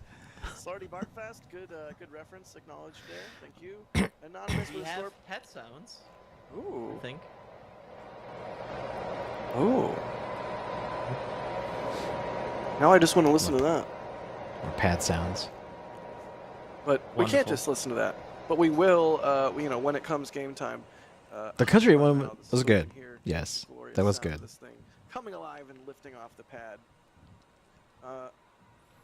Anonymous grabbing some thrust collection stuff from the store, some stickers and a mug. They say work starts in 5 hours. I'll need 4 to calm down if they land. No sleep till launch. Hella no sleep if it lands. First world problems. Yeah.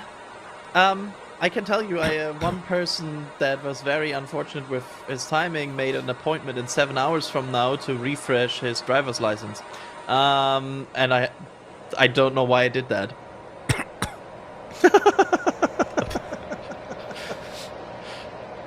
Yeah, I also have no idea why.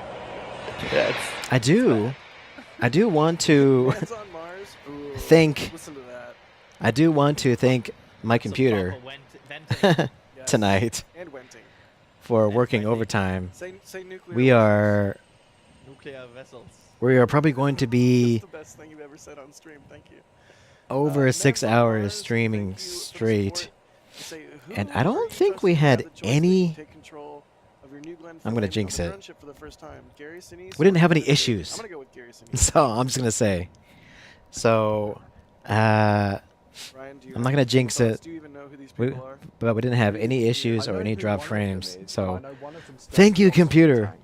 tanks, thank you, my connection tonight. All right, fair. Adrian, thoughts, if any? Also, sick drone shot, I think. Yeah, drone shot. That's a drone or helicopter. Or helicopter. Prepping for the 24-hour I mean, helicopter's marathon. just big drone. Let's not. Wow. let's not go down that rabbit hole. Is a taco a sandwich? Yeah. No, don't actually. No, explicit but it.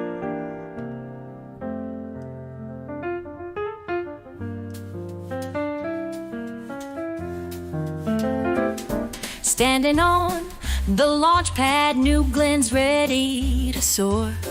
But delays keep coming, can't ignore it anymore. Feeling launchy, oh so high. But this itch, it's a brute, need that cream to get by. Launch itch, can't you see? Got me feeling so launchy. Need some cream for the space-bound dream.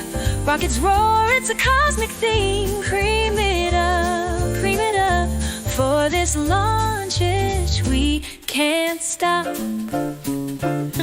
Engines fire up, the countdown's begun, but the delays keep coming. Under the sun, Blue Origin's pride, soaring high, but this itch, oh my, it's reaching for the sky. Launch itch, can't you see? Got me feeling so launchy. Need some cream for the space-bound dream.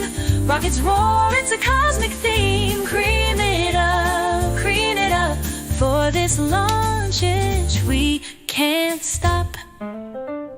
Stars align, the moment's near in the silence.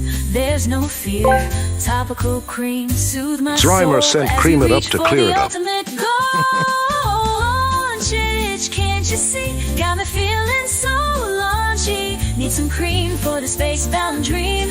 Rockets roar, it's a cosmic theme. Cream it up for this launch itch. We can't stop. New Glenn's trail, a blazing light in the darkness of the night. Feeling launchy, dreams take flight. With a topical cream, we'll be alright.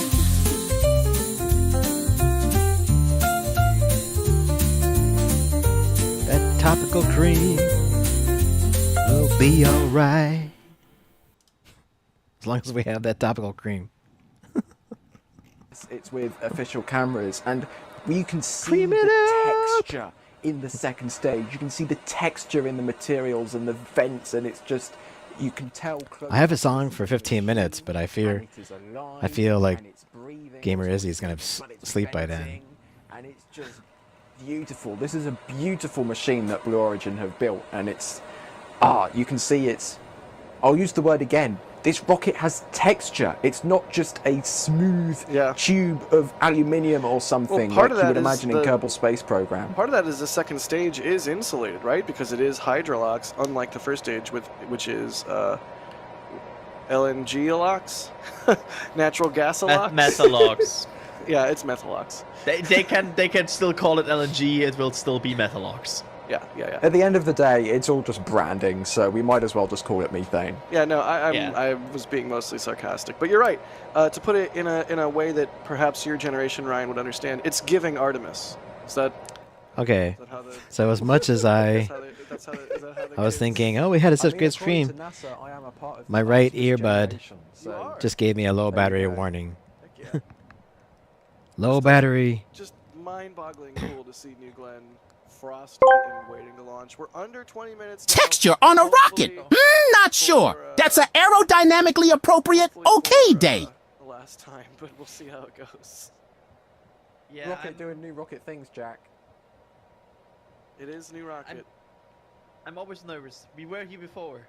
Oh! Whoa! Oh, That buddy. is that like infrared or something? That's like a thermal camera. It looks like a thermal. Oh, this is neat. Yeah. Like a thermal camera view of the business end.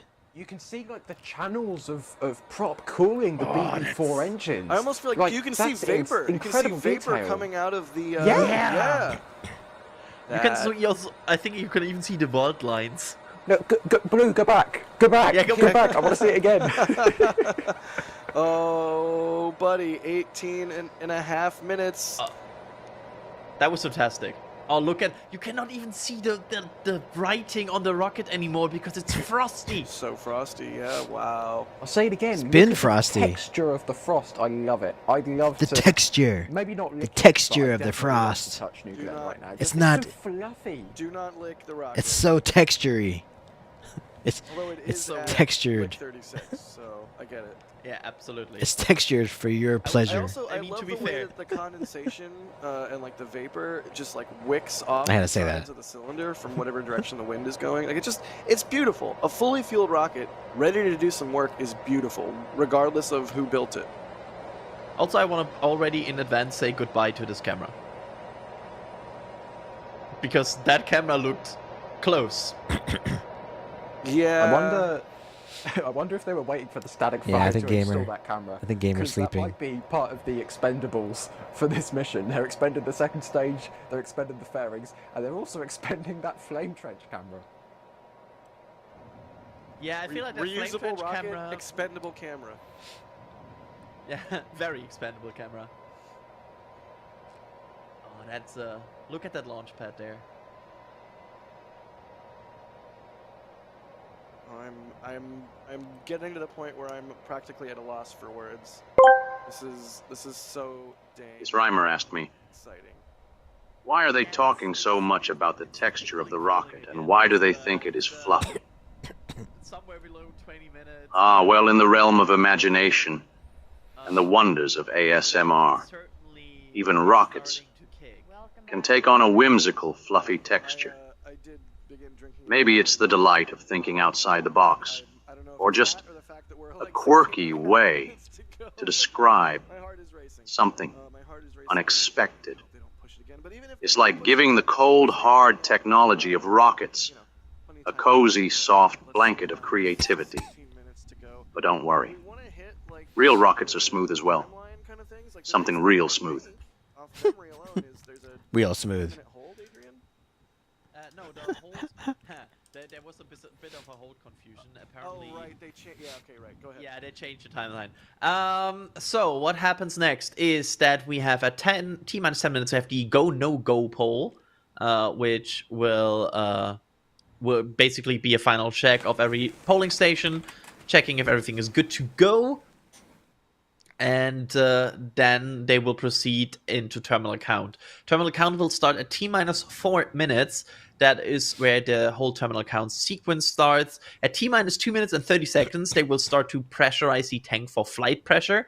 BE-4s need a specific flight pressure at a specific temperature to operate. This is what they want to achieve there. At T-minus 90 seconds, the vehicle will transfer to internal power, meaning the pad systems will no longer supply all kinds of supplies to the rocket. The vehicle will all take over itself.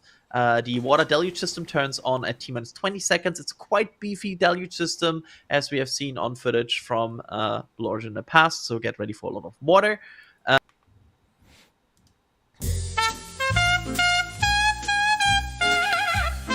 We just hit the 15-minute mark. 15 minutes left to go. New Glenn's ready for the show.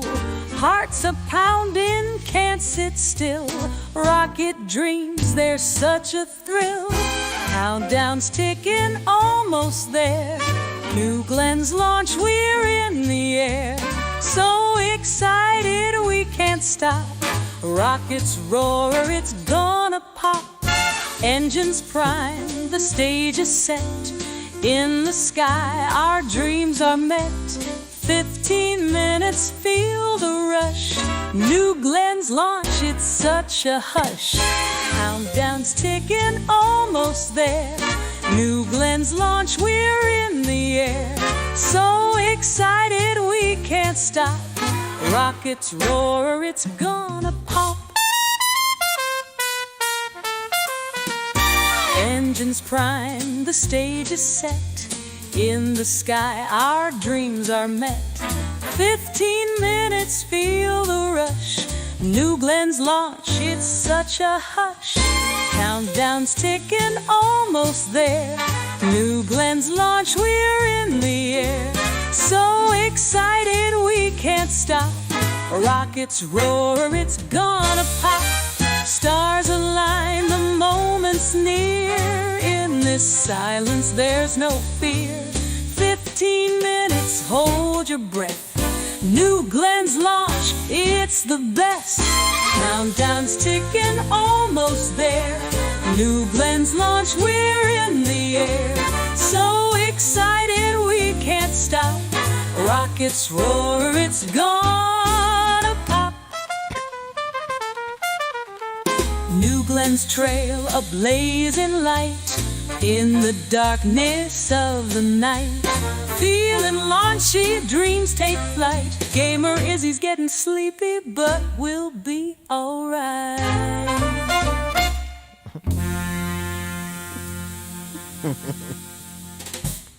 Boom. Great. Doing not nervous. I feel excited. I feel like I have set my expectations properly. I'm kind of in a very situation where I'm like I feel like I'm expecting a launch, and everything after that is for me bonus.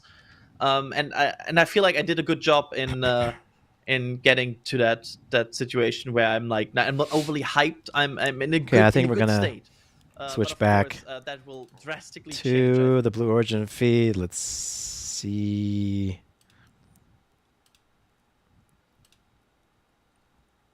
Where's Blue? Welcome to no. 134 team imperialism in college football 25. Here Not college football. Not college football.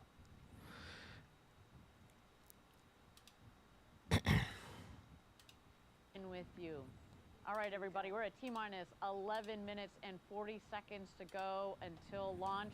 Why don't we take a moment here and send it over to the pad and check in on New Glenn as it gets ready for its first launch to space today.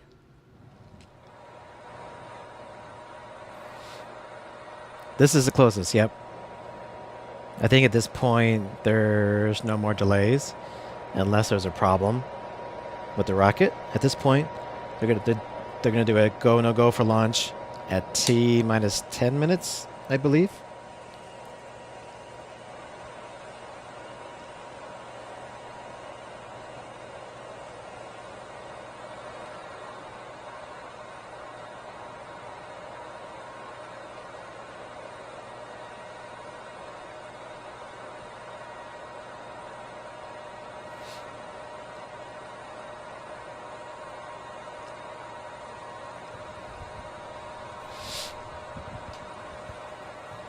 Gamers awake!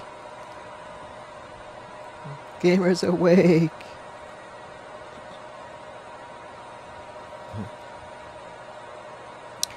I'll have to play that last part.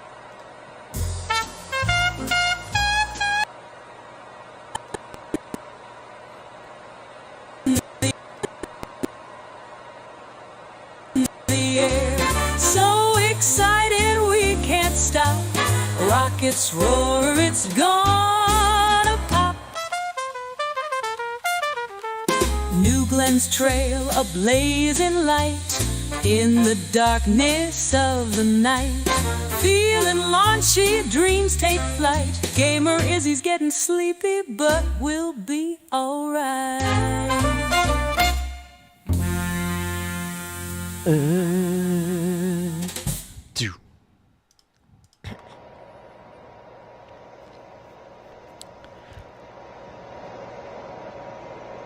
So, did we get a go no go for launch? The clock is still ticking.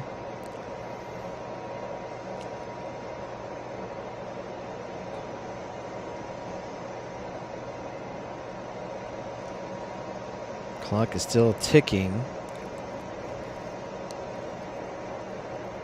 I don't think we got any.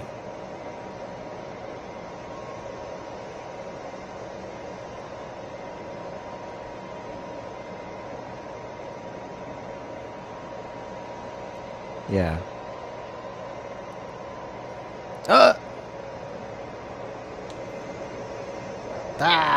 No go. 28 minutes. All right, we gotta go back. I think once some color on what exactly is going on. Is it a vehicle issue? Is it a range issue? Is it a weather issue? Is it a recovery issue? Like, what's going on? But hey, it's a brand new rocket, and that's how it goes. We just have to accept it and appreciate the fact that they're trying to do something that is unprecedented, they've never done before, with a brand new, I mean, not quite brand new engines, but relatively new engines, and entirely new vehicle. So that's just how these things go with a new rocket. We'll keep hanging out and answering your questions and slowly losing our minds. You know how we do here at NSF. I made a mistake. I think it should be... Go on, Adrian. I made a mistake. I got too hyped there. Do you know, like, when the crash is too hard? Like, I trusted too much. Yeah, you allowed yourself to get too excited too early. Yeah. Go ahead, Ryan. I think it should also be said, this single flight of New Glenn will nearly triple the number of BE-4s flown into space. Because we've had 4 BE-4s flown on Vulcan so far. We're going to be flying another 7 tonight, hopefully, which would take that up to... So we do, again, have a 3-hour window. So basically, two of them did that heroic job of compensating we're at the nozzle. 1 Yeah, hour. for real. That was wild. I'd really love to know how So they close have to their limit 2 more hours. That looked very, very close to the limit. Yeah, and Harry in the back They have 2 more hours. They can delay. Yeah? Yeah, originally they were going to go with a BE-4U on the upper stage, right? And they pivoted and changed from Methalox upper stage to... Honestly, I'm not sure how much more I can stream. I'm hoping the stream will stay. For upper stage. Yep. Update, by the way, Stay in up. Germany, there's definitely now a lot of orange on the sky. It's orange. Yeah, it's very much orange. Well, Let me see. Are you excited for the T-minus 20-minute weather update that we can talk about I again? thought you were about to say T-minus 20-minute vent, and I was like, Adrian, wrong. I know it's late, but wrong rocket, my guy. No, I'm not getting this wrong. Yes, I'm excited for the T-minus 20-minute weather update. Anytime we got Ryan in front of a map, I'm here for it. I will call out the fact that I wish we got a bit more information of why are the delays. Like, I fully agree with you, Jack. Like, I get that's a new rocket, but I would wish you would tell us why. So when's the launch? Yeah. New T0 is 25 minutes. It was 10. It was 9 minutes. And then they apparently delayed it. This is Blue Origin Launch Control.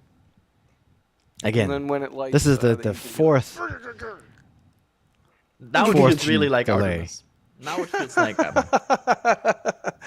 Really though, this is it's something we should mention. This is a vehicle that is a part of the Artemis program. It is going to be launching Blue's lander, which is one of the 2 HLS landers. And if you're excited about going back to the moon, which I don't know why you would be watching this and not excited about going back to the moon, then you should be excited about this launch because it is yet another step on the way to. Okay, I'm gonna keep this. Now's the time to go back. I'm gonna keep this running. Light on the family journey that led to I'm going to Yeah. take another potty break. Like, this commentary is just peaking. So I will be back We are so back, or we're so in a moment. I don't Okay. even know anymore. BRB. Mike, I'll leave the thank stream you for up the though. super chat. They say, I wish I could give more. Thanks for everything, NSF. You all rock. Mike, don't ever wish that. Like, I appreciate the sentiment. We all do. But don't ever wish that you could give more. The thing that we do, that y'all do for us, that's really cool is it's like a giant crowd-funded, distributed thing. You don't have to give more. Any amount is fine. Even if you can't help support us in any way, just hit the like button. Tell your friends about us. More people that are excited about space flight, the better. Like, it's fine. Please. I mean, there's literally thousands of you right now listening to the philosophy that is coming out of my mouth. I mean, we could not ask for more. Yeah, philosophy. Yeah. Yeah. Philosophy. Yeah. Brian Hack, thank you for the super chat. They say, I just realized NASA's JPL is affected by the Eaton fire in Los Angeles. It unfortunately is, and there's a lot of JPLers who have lost everything, which is truly tragic. They say sound can put out fires, but also the Saturn V rocket produced water vapor. If they put rockets onto vehicles, then JPL could firefight. Is that like, the oil fires where they would put out the oil well fire by like setting off a small explosion on top of it? Like, I don't know if you can necessarily fight fire with fire in that way. Only with supersonic retropropulsion, my guy. But thanks for the super chat. Absolutely. Celadon Hair Extraordinaire. Thank you for that. They say for once the time of a debut launch is normal for us Kiwis in New Zealand. Lol, 7 p.m. here in New Zealand. Nice. Lucky you. Russell Snodgrass, you mad lad, with a $100 super chat again. And they're asking, does the BE3U have a full-size vacuum nozzle or a stubby nozzle? First off, Russell, thank you once again. That's absolutely wild. It has a giant vacuum nozzle, if I'm not mistaken, right, Adrian? I mean, yes. The BE3Us are not that small. They have a nozzle diameter of 2.9 meters, which is quite significant, and basically almost as much as they can fit in there because the diameter is 7 meters. So if you're 2.9 times 2, you are about at, well, 5.8. So you have 1.2 meters left in your diameter there because they're next to each other. So not that much space left in that upper stage. And you've got to remember, those two engines are sharing that interstage with actuators, with control fin hardware. It's not like, oh, we've got 1.2 meters, we can stretch out, we can relax on a big sunbed. No, those are packed in there, and these are huge engine bells. Yep, absolutely. And they are producing quite some ISP. They have a ISP for 445 seconds, and each of them produce 770 kilonewtons of thrust. That's not too shabby for a hydrogen upper stage. So yeah, that's one of the advantages of a hydrogen upper stage. It tends to be quite efficient. Hydrolox, baby. It's annoying to work with, but dang is it efficient. Yep. It's a little melty, but dang they're delicious. Neither of you get that reference. Nope. Let's see if chat gets it. No, let's see. More questions. Keep them coming, y'all. Jay Rhett is asking, could New Glenn launch a New Shepard to Mars as a ferry from surface to Martian orbit with the gravity distance?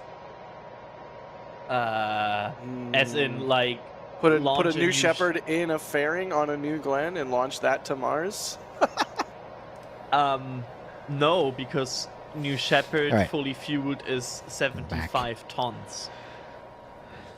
So there you go. No. Thank you again, everybody, No, for the joining us. answer We're is at no. T-minus. John Cook asking a question I don't think we know the answer to yet, but hopefully we find out the answer to this in a little bit here. John Cook asking, does Blue... We saw some beautiful views, as Denise has talked about. All the propellants are nice and chilled down. You saw the big, beautiful Blue Origin word mark and feather on that rocket. She is looking beautiful. But we do have a little bit more time here. Why don't we take a moment to talk about the BE-4 engines. We're looking at the vehicle right now. At the base of the vehicle, oh, that's a pretty shot right there. You see the 7 nozzles of the 7 BE-4 engines. You want to tell us? Come on, tell us why it was delayed. Is powered by 7 BE-4 engines. Now, these are the nation's first reusable, oxidizer-rich stage combustion booster engines. They use liquid oxygen and liquefied natural gas, or LNG, which is essentially a commercial form of methane. Yeah, and we selected LNG because it's cleaner burning and more efficient than kerosene, or also known as RP1, rocket propellant 1. That's what a lot of rockets use. It's also low cost and widely available, which is really important when you're doing lots of launches, which is our intention for this New Glenn program. I should also note that we have done a ton of testing on the BE-4 engine, and we also want to keep those costs down as well. All of it adds up, right? And one of the coolest aspects, though, about LNG is that it can self-pressurize its tank through a process known as autogenous repressurization, right? So this eliminates the need for costly and complex systems that use helium, which is pretty rare. So normally you got helium and other gases in there to push the pressures properly through the engines to get them ready to go. But with LNG, it basically does it on its own. That's what that means. It's so fascinating. And, you know, in terms of power, each BE-4 engine generates an impressive 550,000 pounds of thrust. So when you combine all 7 engines, New Glenn produces about 3.85 million pounds of thrust at launch. And just to put that into perspective, that's roughly half the thrust of a Saturn V rocket, which took humans to the moon.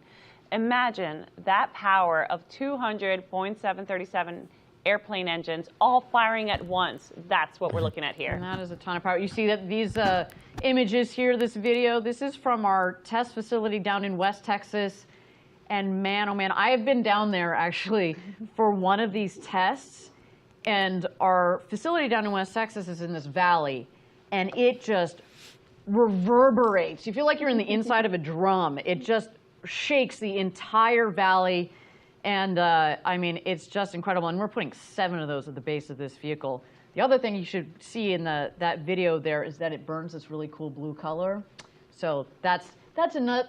I'm not saying that's why we chose this propellant, but it's a nice little bonus to it. It sure is. So a lot of power coming out of these engines, but then also a lot of interesting technology that's gone into the turbo pumps too. Do you want to talk about that a little bit? They sure are. So the turbo pumps, which pump fuel and oxygen, are also incredibly powerful.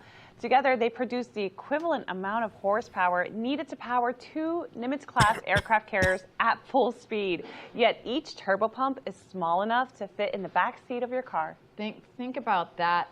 I mean, the comparison is crazy, but just think about that efficiency that goes into that turbo machinery.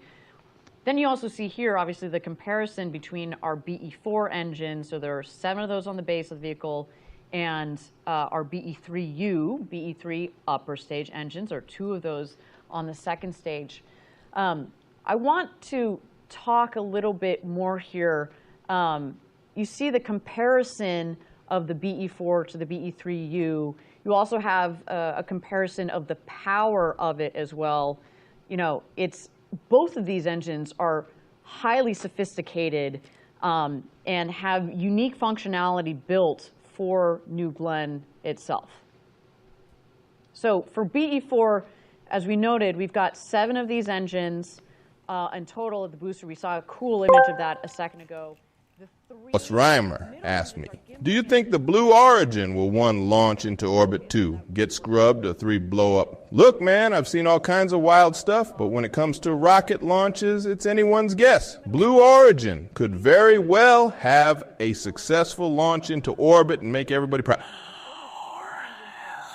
With all things in space, it might get scrubbed for safety reasons, but let's hope it doesn't blow up. That's not the kind of fireworks anyone wants to see.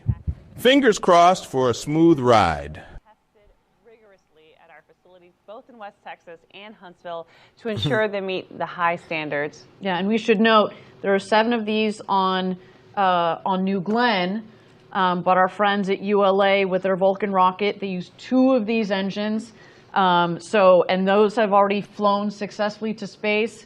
So we are very proud of that these engines have already flown to space, and can't wait to see them power this New Glenn rocket as well. They are going to be rattling this building very, very shortly. Well, with that, at T-minus 35 minutes to go until launch, let's toss it back to the rocket and check out New Glenn as this vehicle gets ready for its launch to space. Wait, what? Wait, did they just push it again?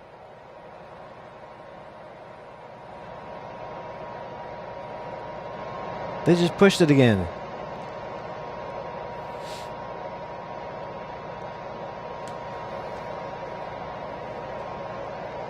What?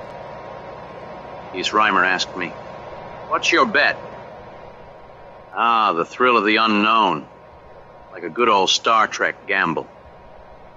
Well, given the unpredictability of rocket launches, I'd say there's a decent shot. Blue Origin makes it to orbit. But you know, space is tricky. So a scrub isn't out of the question. As for blowing up, let's hope not. My bet is on a successful launch. But sometimes it's best to brace for the unexpected. Live long and prospere. Live long? Would NASA trust such a big interplanetary mission on a brand new reused booster on a vehicle that's never been reused? And again, we don't know what's going to happen in 14 minutes and 9 seconds time. We don't know how far this thing is going to go. Blue says full mission success is successful orbit. And why is it always when we say the time? Why is it always when we say the time? No. The time changes. Jack said the time changed. I brought it up. The next second, it pushed. We're now just beyond, T-minus, you guessed it, 35 minutes and counting, around 2:48 in the morning local time. I jinxed it. I'm sorry. It's twice in a row we've jinxed it now. I kid you not. Someone says the time, and 2 seconds later, the clock gets pushed. I'm sorry, everyone. It's my fault. You know, that's the way she goes. It's a brand new rocket, and they're only gonna have to. You guys know. You've heard me say it. This is how it goes. It's a brand new rocket. It's a 3-hour window. So it goes. Let's keep hanging out. Let's keep having fun and answering your questions. As hopefully Blue gets this figured out. But you know what? There's still Ryan. Is there more time in the window than is not in the window, or are we past that point?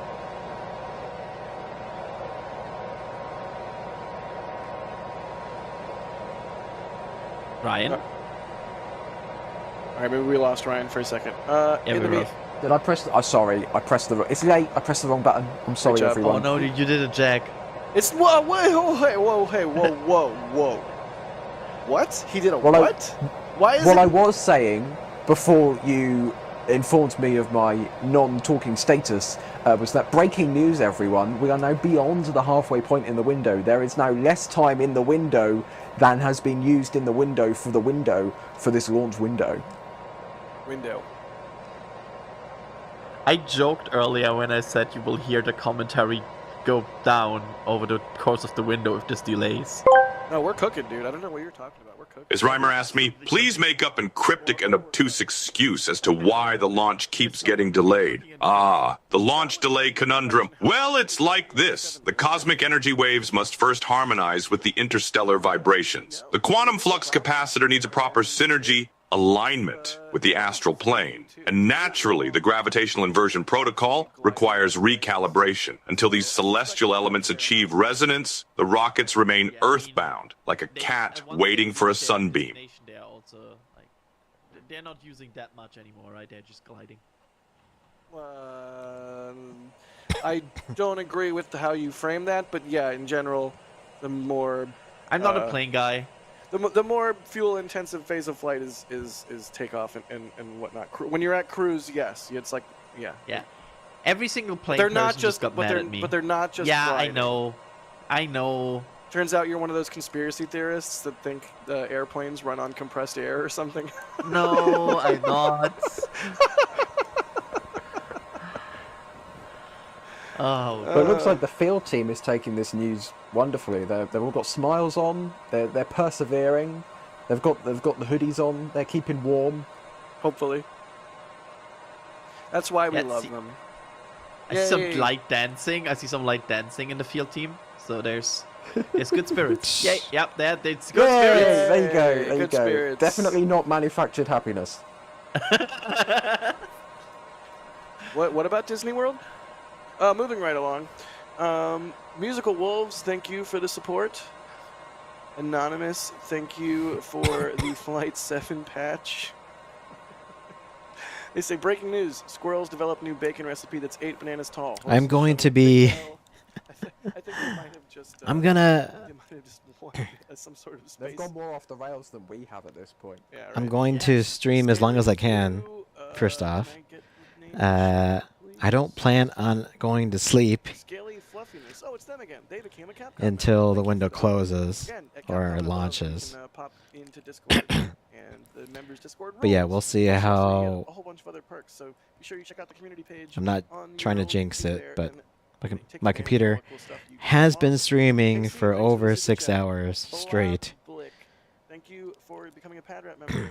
which I'm sure we're getting close to a record. Acted, asking when hop. Thank you for that. It's May the Ghost.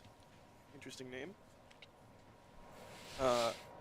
Say any patches for the new Glen launches. I would be really nice. It's kind of. I'm just trying to know how much interest there would be if you stay comfortable.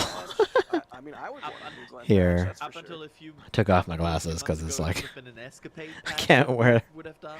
my glasses Yeah. that Which would have long. been great It if like we'd had a hurts whole my temples. pile of So escapade patches that we were like, whoops. Like like escapade and like on top it's like Blue Origin New Glen Flight 1. Like, That would be bad. The Mimi 4 thanks for the super chat. They say, as always, love your coverage. Oh, thank you. It means a lot. Thank you. I think the panel might be going unresponsive, so forgive me for the delay here. Dane William, you're saying, how many customers have payloads scheduled on New what's the Glen plan for game streaming? Good question. Haven't really thought too much the biggest customer we have to name here is Amazon Skype. about it. I do know. Like Gamer, it's still me. It's still me. Kuiper from Amazon. Don't worry. That's a customer. It's still me. We have Escapade, of course, from NASA. We have the Artemis program, and We do have. with I mean, the the, next big game landing is Avowed. on future Artemis missions. For sure. have- I That will be in another month. This mission is going to be the first of On the two national 18th, so we have a month. certification missions. So Blue is also signing up for big defense contracts in the future. So the Department Let of me- Defense, the United States Space Force, the National Reconnaissance Office, all of that jazz. Blue is definitely going to be interested in. Look at our seeing game dollar contracts from release them. schedule. Yeah, I mean, I can't wait. I can't wait to see this thing. I would launch like customer payloads to left and do right. more. I'm here for it. Finish up more indie, but I'm not sure how long I will. Satellites, can New Glen launch? I'm not sure how long I will No yet. keep doing the post-game stuff.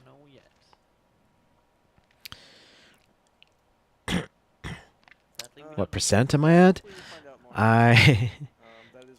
Oh, does it say what percent you are? I finished the game, but I'm 100% done with the college area, and I think I only have a couple more things to collect in the Vatican, but I still got a lot left. And actually, you're right. It does tell you what percentage of you're at with a lot of the stuff, with the collectibles and things. I'm like getting close to finishing up all the Vatican stuff, but that's already taken a bunch of time. So I mean, this is very cold. Like I would like to get all the achievements in there. So we'll see how that goes. I'm looking at the release schedule. There's really Don't do anything with liquid oxygen. It causes things not much unless you're Blue Origin. If you're Blue Origin and you're listening, coming out until we could be in dire straits just because of that. February. There's like 3 games coming out. Basically all at the same time. Avowed, Lost Records, Bloomer Rage, Tape 1, and Monster Hunter Wilds. They're all pretty much, those 3 are coming out practically at the same time. Early February, February 6th, we're definitely going to be trying Ambulance Life, a paramedic simulator. So, I guess if we had to say, we have 1, 2, 3, 4 weeks, yeah, until Ambulance Life. So we have quite a bit of time. They are asking, is there any part at all of this rocket I could buy on Amazon? Even nut and bolt stuff? I need to update my cart. I don't know, probably. So if we could spend this time to finish up Indie, get the achievements. I still got, I think I still have a lot of achievements I have to get. I bet a non-zero number of rockets have parts from auto parts. Get left. Because if you need a part or a certain, fuse or wire or something, and you don't have time to get it shipped in. We did start Titanfall too, and Titanfall's not that long of a game. Achievement-wise, on Indiana Jones, I have 15 achievements out of 45. Not fully positive on that. I can only give you the So, which is but a lot of the things are like, get all the radio frequencies to Gina, return all lost artifacts, learn all abilities, right? This is like completionist stuff. Defeat all boxing champions. Collect all journal notes. Hit an enemy with an apple. Push an enemy off a ledge. I swear I did that. Disarm an enemy with your whip and then use his weapon to knock him out. Knock out an enemy using only counters. That's doable. That's pretty easy now. Dodge a power punch. Probably from one of those bigger guys. Complete a Savage Discovery field work. Eat a cornetto. Eat a star fruit. Revisit a location? How come I don't have this? Imagine when we start getting into moon stuff in earnest. It's gonna be a treat. crude moon stuff. I wonder if these it's the some one thing achievements when are you're as bugged. person, like, working in It this, says I have played of course, like, 18 hours I'm not daring to of think indie. about it yet, but it has. It's such a different beast, and I'm talking about. Yeah, Are we staying alive? we're gonna need all this time to watch the rocket. Yes, I think so. Uh, so those are all the achievements This is turning into a production. that are not secret. Yeah, right. There's a lot Well, I mean, of secret it is a Monday. achievements. So, It's Monday. You beat me to it. It is Monday. Yep. Ryan, they're are go- you good for so we're gonna have to look Yeah, well, on. just Starship launches or not? I guess we'll find out. We're gonna have to look on No, that's like actually a real thing. Oh no. totalachievements.com. All right, everything's fine. I think. Everything's fine. Alan, thank you for gifting 10. I think that's a good site. True Achievements. TrueAchievements.com. That's good. It's a place where you can figure out all the achievements. I said that so I can see Adrian's face. Y'all can't see Adrian's face. How many hours did it take to complete the main? Oh, that's a good question. Adrian, we will never be alive accidentally and then eat kimchi. We'll never do that. The funny thing is, I have seen. I don't know if I can just cannot recall right now. It's the one tell you that without going back. Oh, yeah. I don't know. Maybe in German that didn't translate to kimchi. Yeah, they didn't. Well, now I want to know what it translated to. Zwicky. Aw, that's equally cute. Chris, becoming a Capcom member. Anonymous. So Indiana Jones main story, they say it takes 15 hours. About your car's extended warranty. And Main I don't know how to pronounce that. Someone mashed their main keyboard. plus And, extra. for the $50 super chat. Thank you for So 15 hours on average, 37 hours completionist. 20 minutes. Do we Yeah, think it's time actually for the weather, Jack. Do we think it's actually gonna keep counting? Well, at 20 minutes, there's a weather briefing. Thanks. Okay, we'll do weather. Fine. Yeah, let's look at the clouds. Let's look at the clouds, Jack. Let's look at the clouds. Fine. So you Show can us the see clouds. What do you think I'm doing, Jack? We're getting a bit angsty. We've been up for a long while. You can see this cloud here, which we were tracking across all the way from Tampa across. That was quite a big cloud. That is now completely fizzled out as it's gone over the Atlantic here. You can see it and it's gone. However, there is this kind of band here that's now starting to sweep across Florida, and the leading edge, to use a wing term, I don't do weather, but I am now, of that cloud front is kind of moving across towards the Cape Canaveral area, and we're getting reports it might be getting in the way, which is a little bit annoying, but it does look thinner than the other clouds, than that big cloud there that was quite thick. It looks quite thin, but it is moving towards the Cape, so yes, cloud, but it is a bit thinner, so maybe that's good. I mean, no clouds would be ideal, but thin clouds might not be that bad. I mean, we'll just have to wait and see. But I'm just very glad that all of this stuff is going north and not coming towards the east.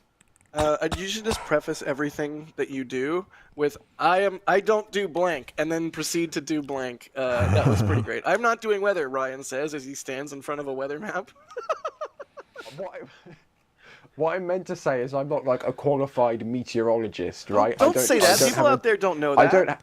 I don't have a degree in cloud stuff, right? I'm just looking. I don't have a degree in cloud stuff. No, I don't, Jack. I'm looking at this map and I'm going, that cloud is moving that way, and we don't want clouds over that location right there. So any clouds there, bad. Yep. Back to you, Jack. Thanks, Ryan, for being our certified NSF weatheronometer, weatherologist. There we go. And just as Ryan has conducted his weather briefing, don't tell me. Blue Origin should have also conducted their weather briefing that should have happened at T-minus 20 minutes, which is so perfectly lined up. Yay. Well, we're under 20. We're 18 and a half minutes to go. Hopefully we get there this time. Fingers crossed. But if we don't, there's still plenty of time left in the window. Don't fret. Y'all out there watching in viewerland are troopers. Everyone's, yeah, exactly. Everyone's getting loopy. People watching. That's remarkable. I'm getting so loopy. Glad everyone is as hyped for this as we are. Because more heavy lift rockets means we'll be able to send more payload into space, which means more cool stuff, more science, and more. So, yay! Hopefully, under 18 minutes or go. Fingers crossed. Let's check. Is this gonna be the? Is this gonna be the last? Who do we got? Last one for Synergy. Not sure. I think they need a moment.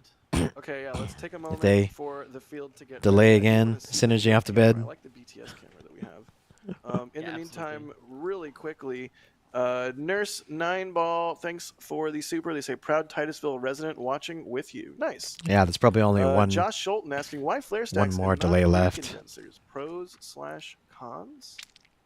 That's getting droopy. I mean, one is simpler than the other. I'm not sure I'm qualified to answer this. Yeah, I wish I had an answer. I think it's a very good question. It is. I wish I had an answer right now. Like, Yeah. All right, let's check maybe in. one is simpler than the other, like maybe flare stack. My right earbud has I have a PhD in GSE, but been like, depleted. Flare stack is like big of tube with fire power. on top, burn stuff off. Recondenser seems like really complicated, lots of pipes. Like, if I understand it My correctly, technology a is failing recondenser is me. essentially like a big fridge with Yes. pipes in it. Yes. It would use liquid nitrogen to Yeah. cool gaseous or just. Well, I that's a assume good 6.5 hours. Boil off from propellants. That's and why I bought cool that these. back down into a That's why I liquid. bought these earbuds. I mean, recondenser. That's what it does. What it says on the tin. It recondenses. These are Speaking Sony of doing what it earbuds says that on I the tin, bought. the field team does a That I bought in Hong Kong. At this point, if they know can figure this shit out, then do us all a favor and scrub it today, okie day. back. Do we have you back? Yeah. Yes. But yeah, I am bought in these fact back, last and, Christmas, the I excitement believe. is still building here. I have to say. And these were Sony's highest end earbuds at the time. So, but I got it specifically because the battery life on them, because I was going to use them for stream. So, yeah, 6.5 hours. That's pretty great. Absolutely. I mean, we It's pretty saw good. the static fire took some time, and we've had plenty of other inaugural rockets take their time, and so whether it I goes might as well today switch to or my not wired even saying earphones it, here. Anyway, like we're all out here to see this historic launch. Every change of the T0, there's been a wave of like groans over the whole pier out here. It's a really crowded pier. This is like one of the few areas of the pier that there is standing space. It is shoulder to shoulder. Like you can't get off of this area right now. But the excitement is incredibly.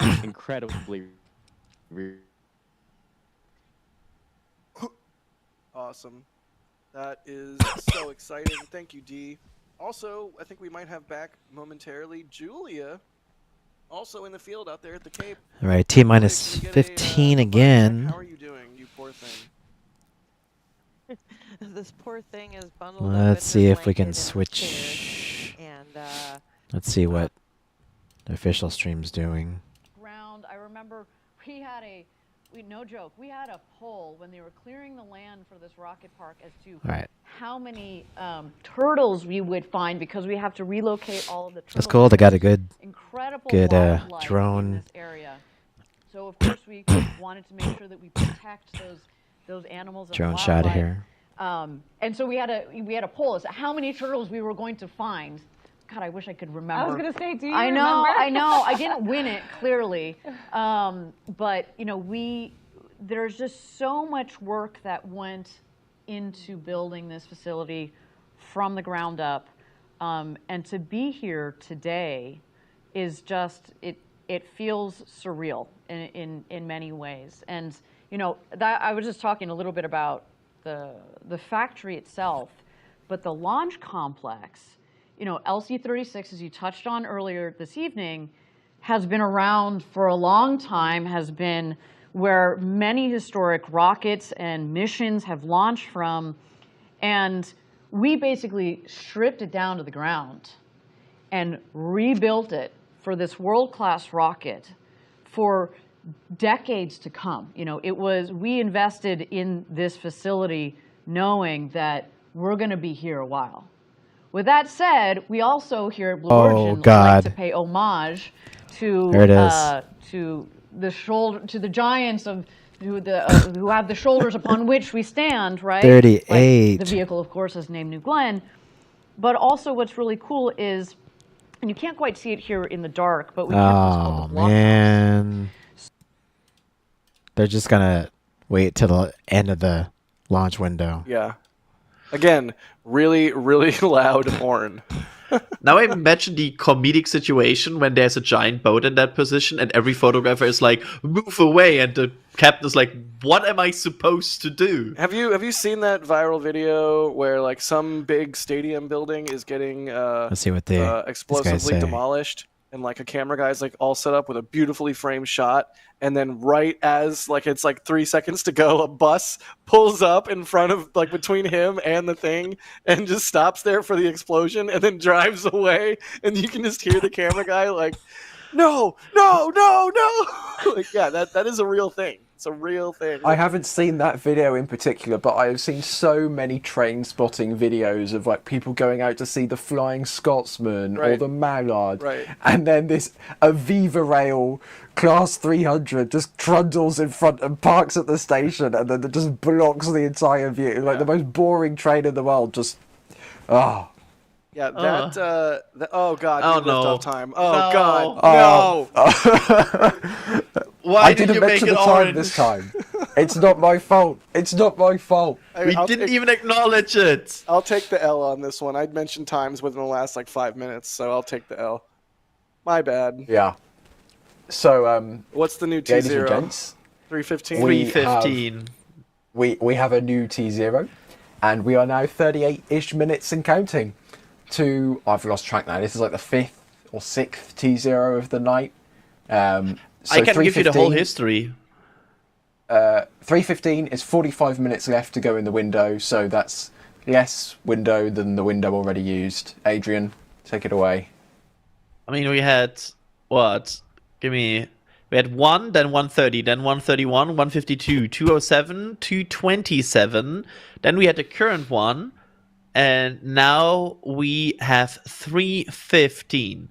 So, yeah, it's moving constantly at a very reliable pace. I feel like Right, this is what we're Synergy. experiencing here Thanks right so much for And we are now back at staying 47 up with minutes. us tonight. The only, Thank you. Have a and great at this night. point, we have to talk about the end of the window, right? Like they have 45 minutes left. I think let's assume that we get to 13 minutes again. They could then push another 30 minutes, I believe. That would be 15 minutes left in the window. But yeah, maybe this could be our penultimate attempt of the night, assuming that they keep pushing for whatever reason they keep pushing for. Because these are very consistent pushes, right? We've got to like 15 minutes, 13 minutes, 9 minutes, 13 minutes, 13 minutes, and then we're back up to 38 minutes to go. So these they seem to be adding half an hour onto the T0 pretty much every half hour, right? And- so Yeah, we had it coming, right? Like the whole static fire taking a bit longer situation, where it seemed like they tried it over and over again. We had this coming. yeah, It sucks I that we am really don't looking forward have to stay up till this time of day in 48 hours. an answer Yeah, that's the for the delay, like, that's unlike an interesting discussion topic, like how fast SpaceX, they recycle. where we almost always have an answer to a delay. So at least people know what's going on, what's the problem, and they're less frustrated, right? But then this is like no, there's no transparency here at all, like what's happening. And now it's just, who is known to be it's like a joke now at this rate. saying if the new Glenn launch attempt is Like, launched, why it will give only light push it half an hour each time, right? hour delay at least. Like, what makes a half an hour for the past 6 times make a difference, right? Maybe they're only showing for a bit. Burger on X, I want to quickly mention here. Like, that was the whole thing about the official feed, the girl in front of Mission Control. There, I thought she was supposed to be like the eyes and ears of Mission Control, right? And like letting us know what's going on. There we go. No, but with that 34 minutes to go here, Actually, in the no, I countdown. retract that. I retract that because Harry in the back channel has just given me a legendary word here. I'm going to call Eric the weather enthusiast. He can call me the space enthusiast if I can call Eric the weather enthusiast. I feel like I'm like witness of a match here right now that I don't want to be part of. Anyway, the rocket is still looking wonderful. The good thing is it's not looking any less good, right? It's still looking a little bit fluffy. It's looking textured, as I like to keep saying. It's venting. It looks happy. It looks, there are much more worse. Okay, so if the new Glenn is textured, it's wonderful. Tumbling through the sky. It's wonderful and textured and fluffy. But it doesn't actually destroy the vehicle. Look, okay, look. It's so wonderful, so textured. Okay. WTF. And fluffy. So fluffy. I love the fluff. Too peaceful, a bit too calm. I love how large the rocket is. It's very large. Dare I say it's looking rather sanguine? Yeah. It's looking rather sanguine. It's beautiful. We got the fluffiest rockers, the fluffiest. Yeah, it really is increasing. It reminds me a little bit of the... How fluffy? How fluffy is the rocket? For like hours just because it was so cold. So cold outside.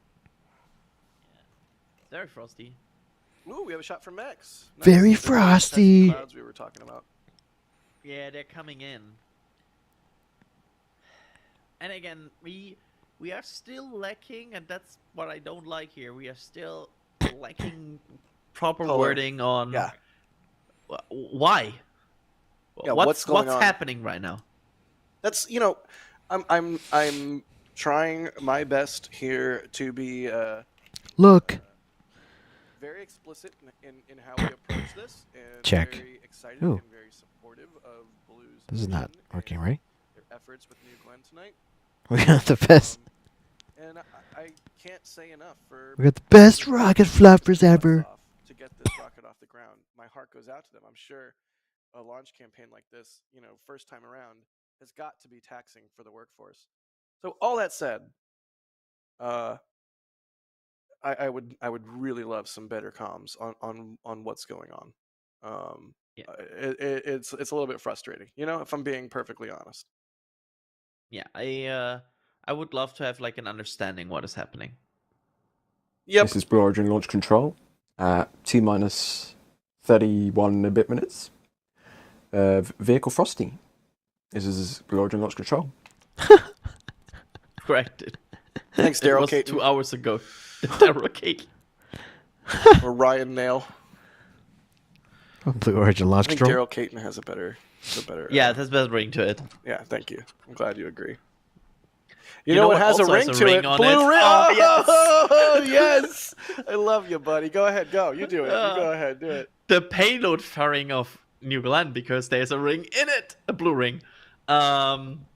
Because we are still standing by for that launch. Anyways, I was gonna say,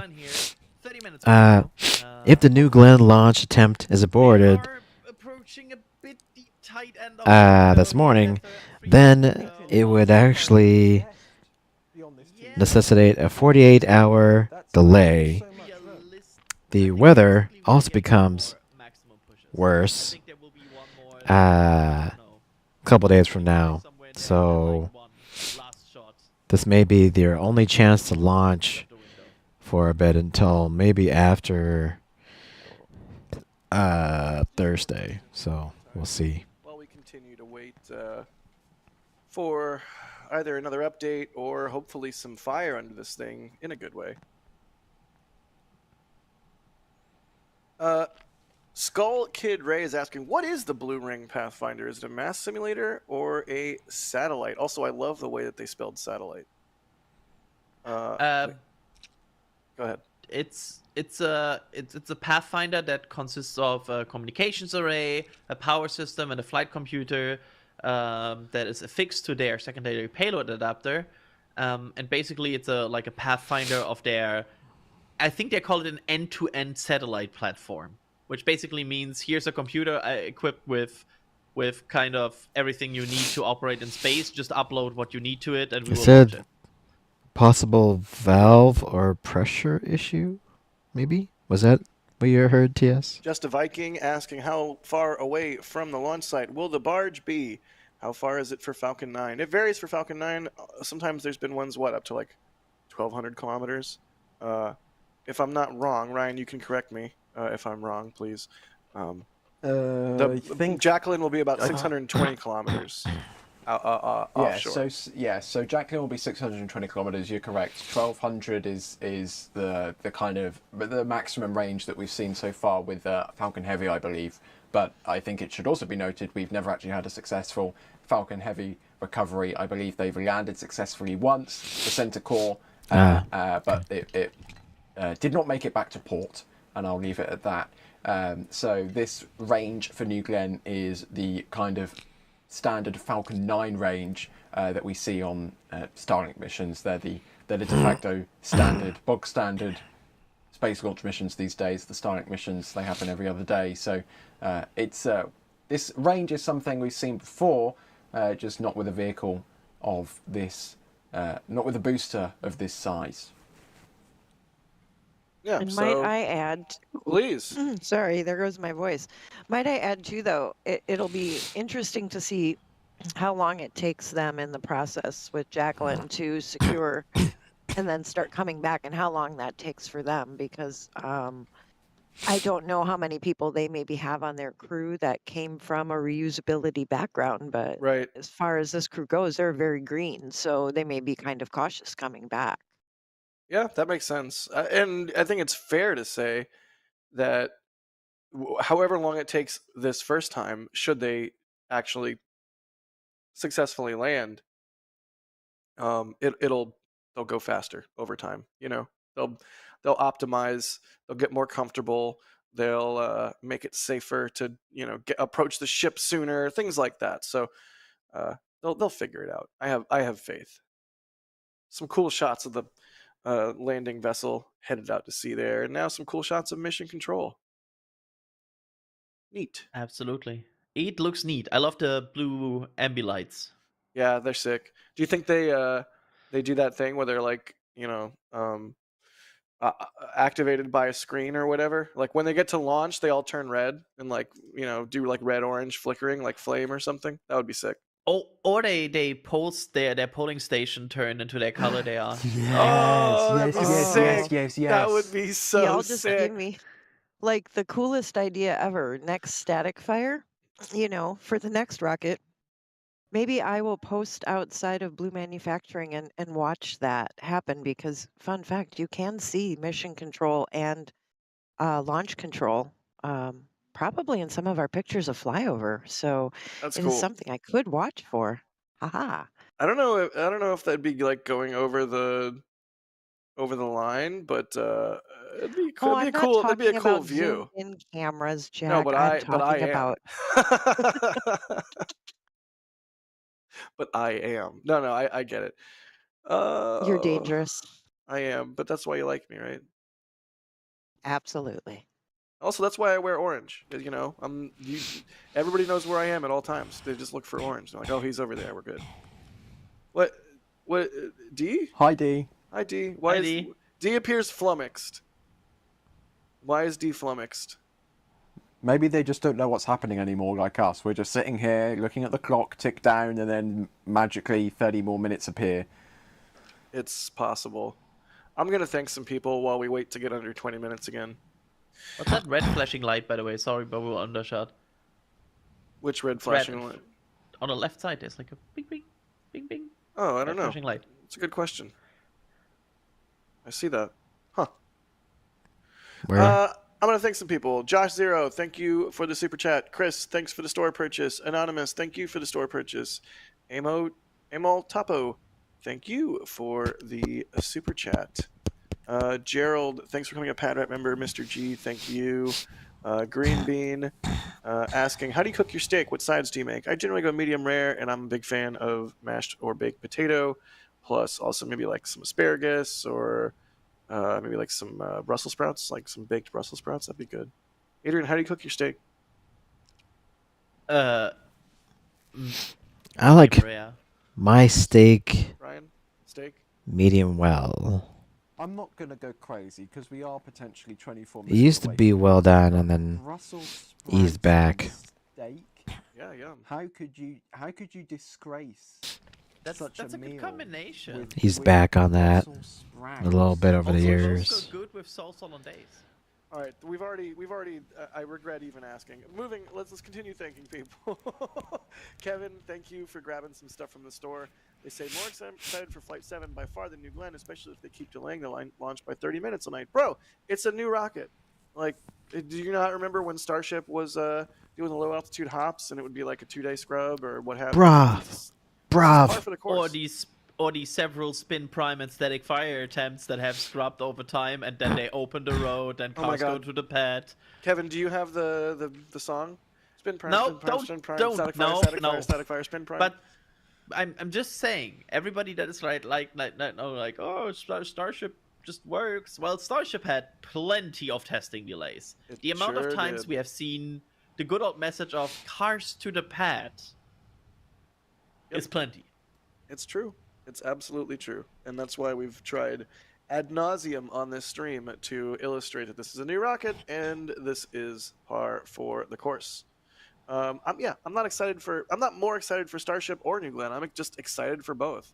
I wish there was a third gigantic rocket from another company. I wish SLS had its act together and was going to launch with any kind of reasonable cadence that wasn't like once every 2-ish plus years. Like the more payload we can get into space, the more cool things we can do in space.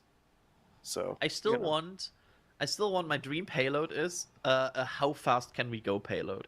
Now that we have these 100-ton capability vehicles coming up soon, I just want a yeet payload. I want like the 100 tons to be spent on a small probe that we just yeet. It's a CubeSat. It's just a CubeSat on a Starship or on New Glenn, and it's got like a Star 48 kick stage on top of a Star 48 kick stage. Like just go full Kerbal with it. I'm here for that. Yeah, just like let's see how fast we really can go. Speaking of going fast, we got the video on screen there showing a render from Blue of the launch and landing. It's almost like a tease at this point. Like, come on, please. I hope we get to see this tonight. I hope they show us some onboard views so we can see this render become a reality in the same way that so many times here in Starbase we've seen renders become reality. And that is why we're all up at insane o'clock and still super excited for this launch, hopefully tonight, because, you know, it's about these science fiction moments that seem far-fetched and not even possible actually coming to pass in real life. Please. I do have to compliment Blue. Their smoke animation is Quite good. really good. Quite good. A lot of render time on those fluid dynamics equations. I mean, they've been building this rocket for a long time. They've had plenty of time to simulate their smoke. That's fair. Simulate that smoke. I mean, it's only in full production like 3 or 4 years, right? Before that, it was an R&D concept.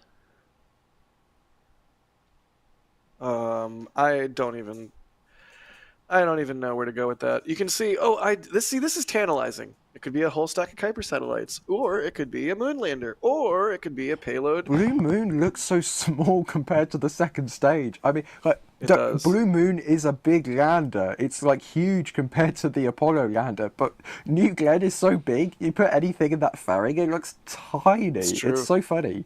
The Kuiper satellites look sexy. They do, and I wonder how realistic that animation is. Like, will a New Glenn Yeah. carry? I don't know. I didn't count them. However many satellites that was, looked like 20 or 30 or maybe more. Like, hopefully, they're gonna need to launch. They're gonna need to launch a lot of Kuipers in a short period of time. Are they not, Adrian? Because there's like a whole thing for their license for the bandwidth that those satellites use from the FCC. It says they have to have half their constellation up by what, next year? Yeah, and to be fair, there's another rocket in the playing field here that also has problems getting to cadence, and here comes the European, is Ariane 6, which is also contracted to launch a lot of Kuiper satellites. So it's not only on New Glenn to do that, it's also on Ariane 6 and also on Atlas 5. Of which probably the one rocket I'm least worried about cadence right now is Atlas 5, because it's actually a well-proven and produced rocket. Right. There's also Vulcan in the mix, because I think there's 30-ish odd satellite launches for Kuiper on Vulcan, and, you know, true. Vulcan had its observation, and I think, you know, in June or whenever the conference was, Tory Bruno said that they wanted to launch a couple times before the end of 2024, and we're now on the 13th of January 2025, and they haven't launched since, so Vulcan is also another vehicle in the mix there. Yep, good point. Fluxline, thanks for becoming a Capcom member. Jump into the Discord and say hey, and enjoy all the other sweet perks that you get at Capcom level of the membership program. Dimez, thank you for the support. They say tired NSF is the best NSF. Been waiting another 30 minutes since SN4. Oh goodness, Ryan. I dare not say it, but the time has done the thing where it's less than the allotted amount of time. So give us a bit of a weather update. You wouldn't dare say a number, Jack. You wouldn't dare say a number. But here you go. The clouds do look thinner, which is better than thick clouds, but there are clouds, which isn't great. But fingers crossed, the clouds coming in here across from, you know, Tampa, Orlando, moving across to Cape Canaveral. Hopefully they act more as like an ND filter, which is effectively like sunglasses over the lens, rather than, you know, blocking out all the light. Because maybe if the clouds are just the right thickness, just the right density, we might be able to see some muck diamonds of the BE4s. Maybe, I don't know. It's just a wish at this point. But yeah, clouds are coming, but there's nothing we can do to stop them. So T-minus 17. Unfortunately. And to be fair, the launch weather forecast from the 45th said that there's only a 10% chance of weather violation, and that one was a thick cloud layer rule. But great. I maybe it's just me, and to be fair, we have to speculate here because we don't have the answer. It doesn't feel to me like this is a weather delay. Yeah, I would tend to agree with that. We don't know, to be clear. We're speculating wildly at who knows o'clock, but that I would tend to agree that. Especially since for some of the T0s earlier in the night, that cloud layer had dissipated. It was nice and clear. Yep, absolutely. They have officially also said that there is a small problem they're working on. Oh, a small problem. Well, that's good. It's not a big problem. It's a small one. Yeah.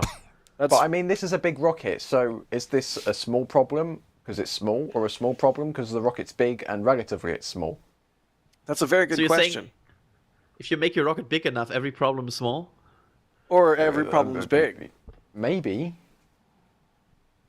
Yeah, go ahead.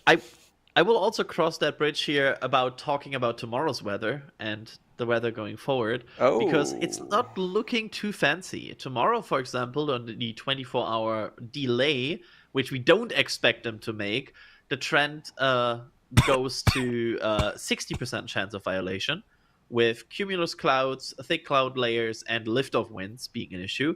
And the weather in general doesn't improve during the week. So 48-hour recycle, probably looking not too fancy. Yikes. Yeah. Yeah. What is like? What cosmic entity rolled the dice over and over again and just got like several nat 20s and is like, okay, yep, Starship and New Glenn are both going to be launching in the same week. Actually, it's within 48 hours. Actually, they're both slipping. Actually, they're slipping to the same day. Actually, they're slipping to the same day again. Like, how is this happening? How is this the timeline that is real life? Yeah, like it's crazy that we are talking about like the two of the biggest rockets humans have ever created, and they just happen to be so close to each other right now. Yeah, fingers crossed that New Glenn can get off the ground tonight, because then maybe we can get Max and D over here to Starbase for Flight 7. Fingers crossed. And also, we can see and learn so much tonight if they can pull this off. We got what? An hour left in the window? Yep. An hour left. 45 minutes from this T0, 59 minutes from now. Thank you. I don't want to say it, but I will take one for the team. Maybe, just maybe, Blue can get this big rocket off the pad in just under 14 minutes' time.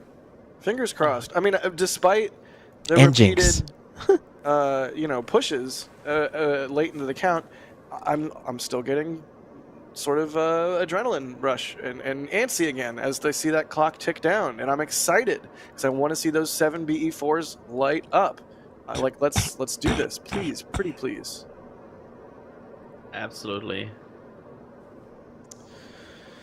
And, just once again, it's a brand new rocket. So it'll go when it goes, and we're all here hanging out and answering your questions, having a good time in the meantime. So do not fret. Absolutely. KC with a super...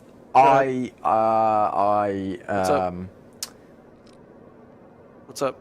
Ignore me. I saw the clock disappear and it returned. Oh, so good. maybe nothing actually happened. But for a moment there, I thought we were going to have to show up that little awaiting a new T0, but it returned. So I apologize for doing an Alex butt-in, but there's nothing to butt in about anymore. Good. All right. Minus 12 and counting. Please, let's do this. I know we all want to see this thing launch so dang bad. Oh, that's No. bad. T0. Are we launching now? I hope. What's the clock in the press center say? I'm just curious. So the clock disappeared, reappeared at the same time, then teleported in time to T0 Scrubbing. and then disappeared again. Scrub. So... Scrub. We're not going to report anything until we have official word from Blue. We're just reporting on It's a right scrub. now what we're seeing happen in front of us per what they are giving us. I'm slowly rolling the first letter of the word in here, like just an S here, into the room.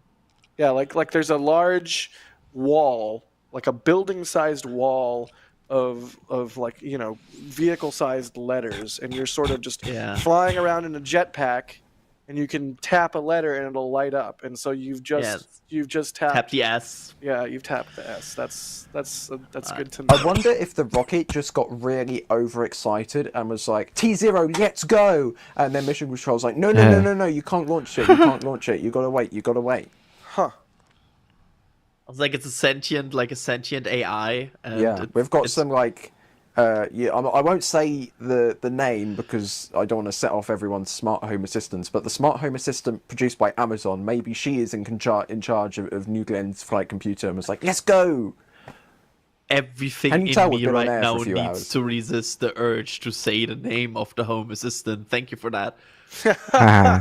Please don't. But maybe no, it's too late because otherwise. So Oh, the clock is back. Here is still ticking. Okay, the clock. No, this is a different time. So the clock at the Kennedy Space Center, this is the KSC clock. This is the big clock, the big famous clock everyone stands in front of at the press site, right? This is now added, what is that, 14, 15 minutes onto the time? So the clock on, the official clock from Blue Origin disappeared at T-minus 12-ish minutes, right? And it's now reappeared at the Kennedy Space Center at 24 minutes to go. So perhaps they're going for another window? I'm not sure, because they only had 45-ish minutes left. I'm seeing some reports on social media that lead me to ask Adrian to hit the U light on the giant wall. No, actually, we are still at the C, I think. Right? Okay. Yeah, that's right. No, yeah, we're still at the C. Thank you. Yeah, C, maybe R. Yeah, thanks. I jumped the gun. Okay, it's 2 a.m. Yeah, not yet U. Yeah, like we're getting there. NASA spaceflight in chat, whoever that is saying scrub. Oof. I see various space reporters on socials saying scrub. I don't want to. The person that will call. Sorry, but there's only one entity right now that can call a scrub. Right. And that's the company that is launching this. Everything else is. We assume it's a scrub, but they are the ones to confirm this. How many letters do we have lit up right now, Adrian? We are at U. It's just the B. Oh goodness. Well, we'll await news. In the meantime, we have gotten so much support on this stream, which rules because we love what we do, and I'll continue to thank people as we wait for more information from Blue. Hopefully soon here. Big Yucky, thank you so much for the support there. Celadon Hair Extraordinaire, thank you. They say someone needs to go to sleep so that it launches. That's the rule. Everything happens the moment you log off. That is true. Casey, thank you for the support. We don't know what's causing the delays. Steve, thank you for the kind words. Rankley, thank you. They say, so this is what Groundhog's Day feels like. Buddy, I made a bunch of Groundhog's Day GIFs that didn't exist on the various GIF apps way back when SpaceX was trying to do the 150-meter hop with Starhopper. Because being in Boca, staying in Boca, is the live feed still going? Living that life for a couple weeks in a row, you definitely start to feel like Groundhog's Day. So the live feed is still going. I feel like the flare stacks have increased in activity. That's noteworthy. Noteworthy as in, it's a change of instance, or like a change of the live feed is still going. And so there's only one path right now where a situation could change. Because we know it's not that's not the pattern when it shows during launching. It also feels like there's more vents now picking up from the rocket. Yep. I think again, Jade on Blue whatsoever. This is just the way it happens. It's literally rocket science. Okay, so yeah, if you're frustrated at all. Oh.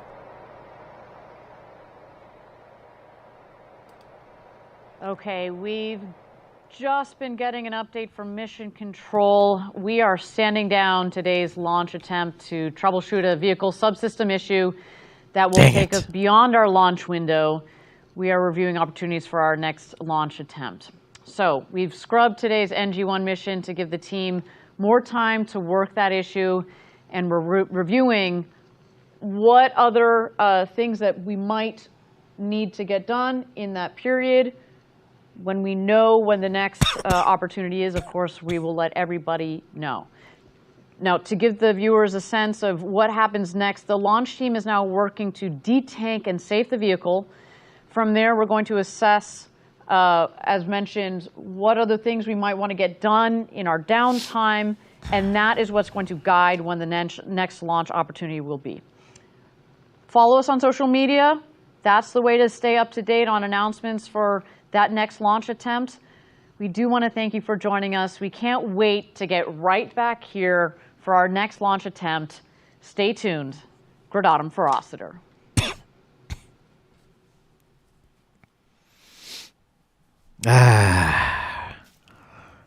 That's it. Synergy was right. It was a scrub. Scrubby scrub.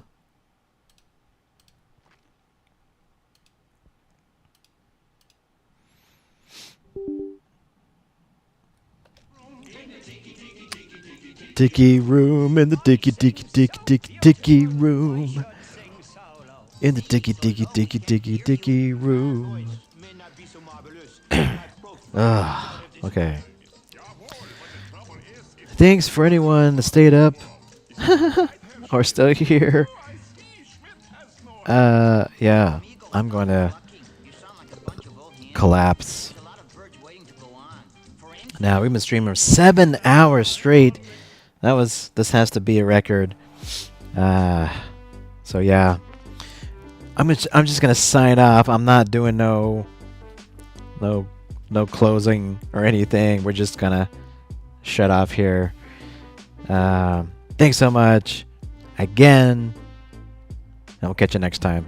All right. Bye.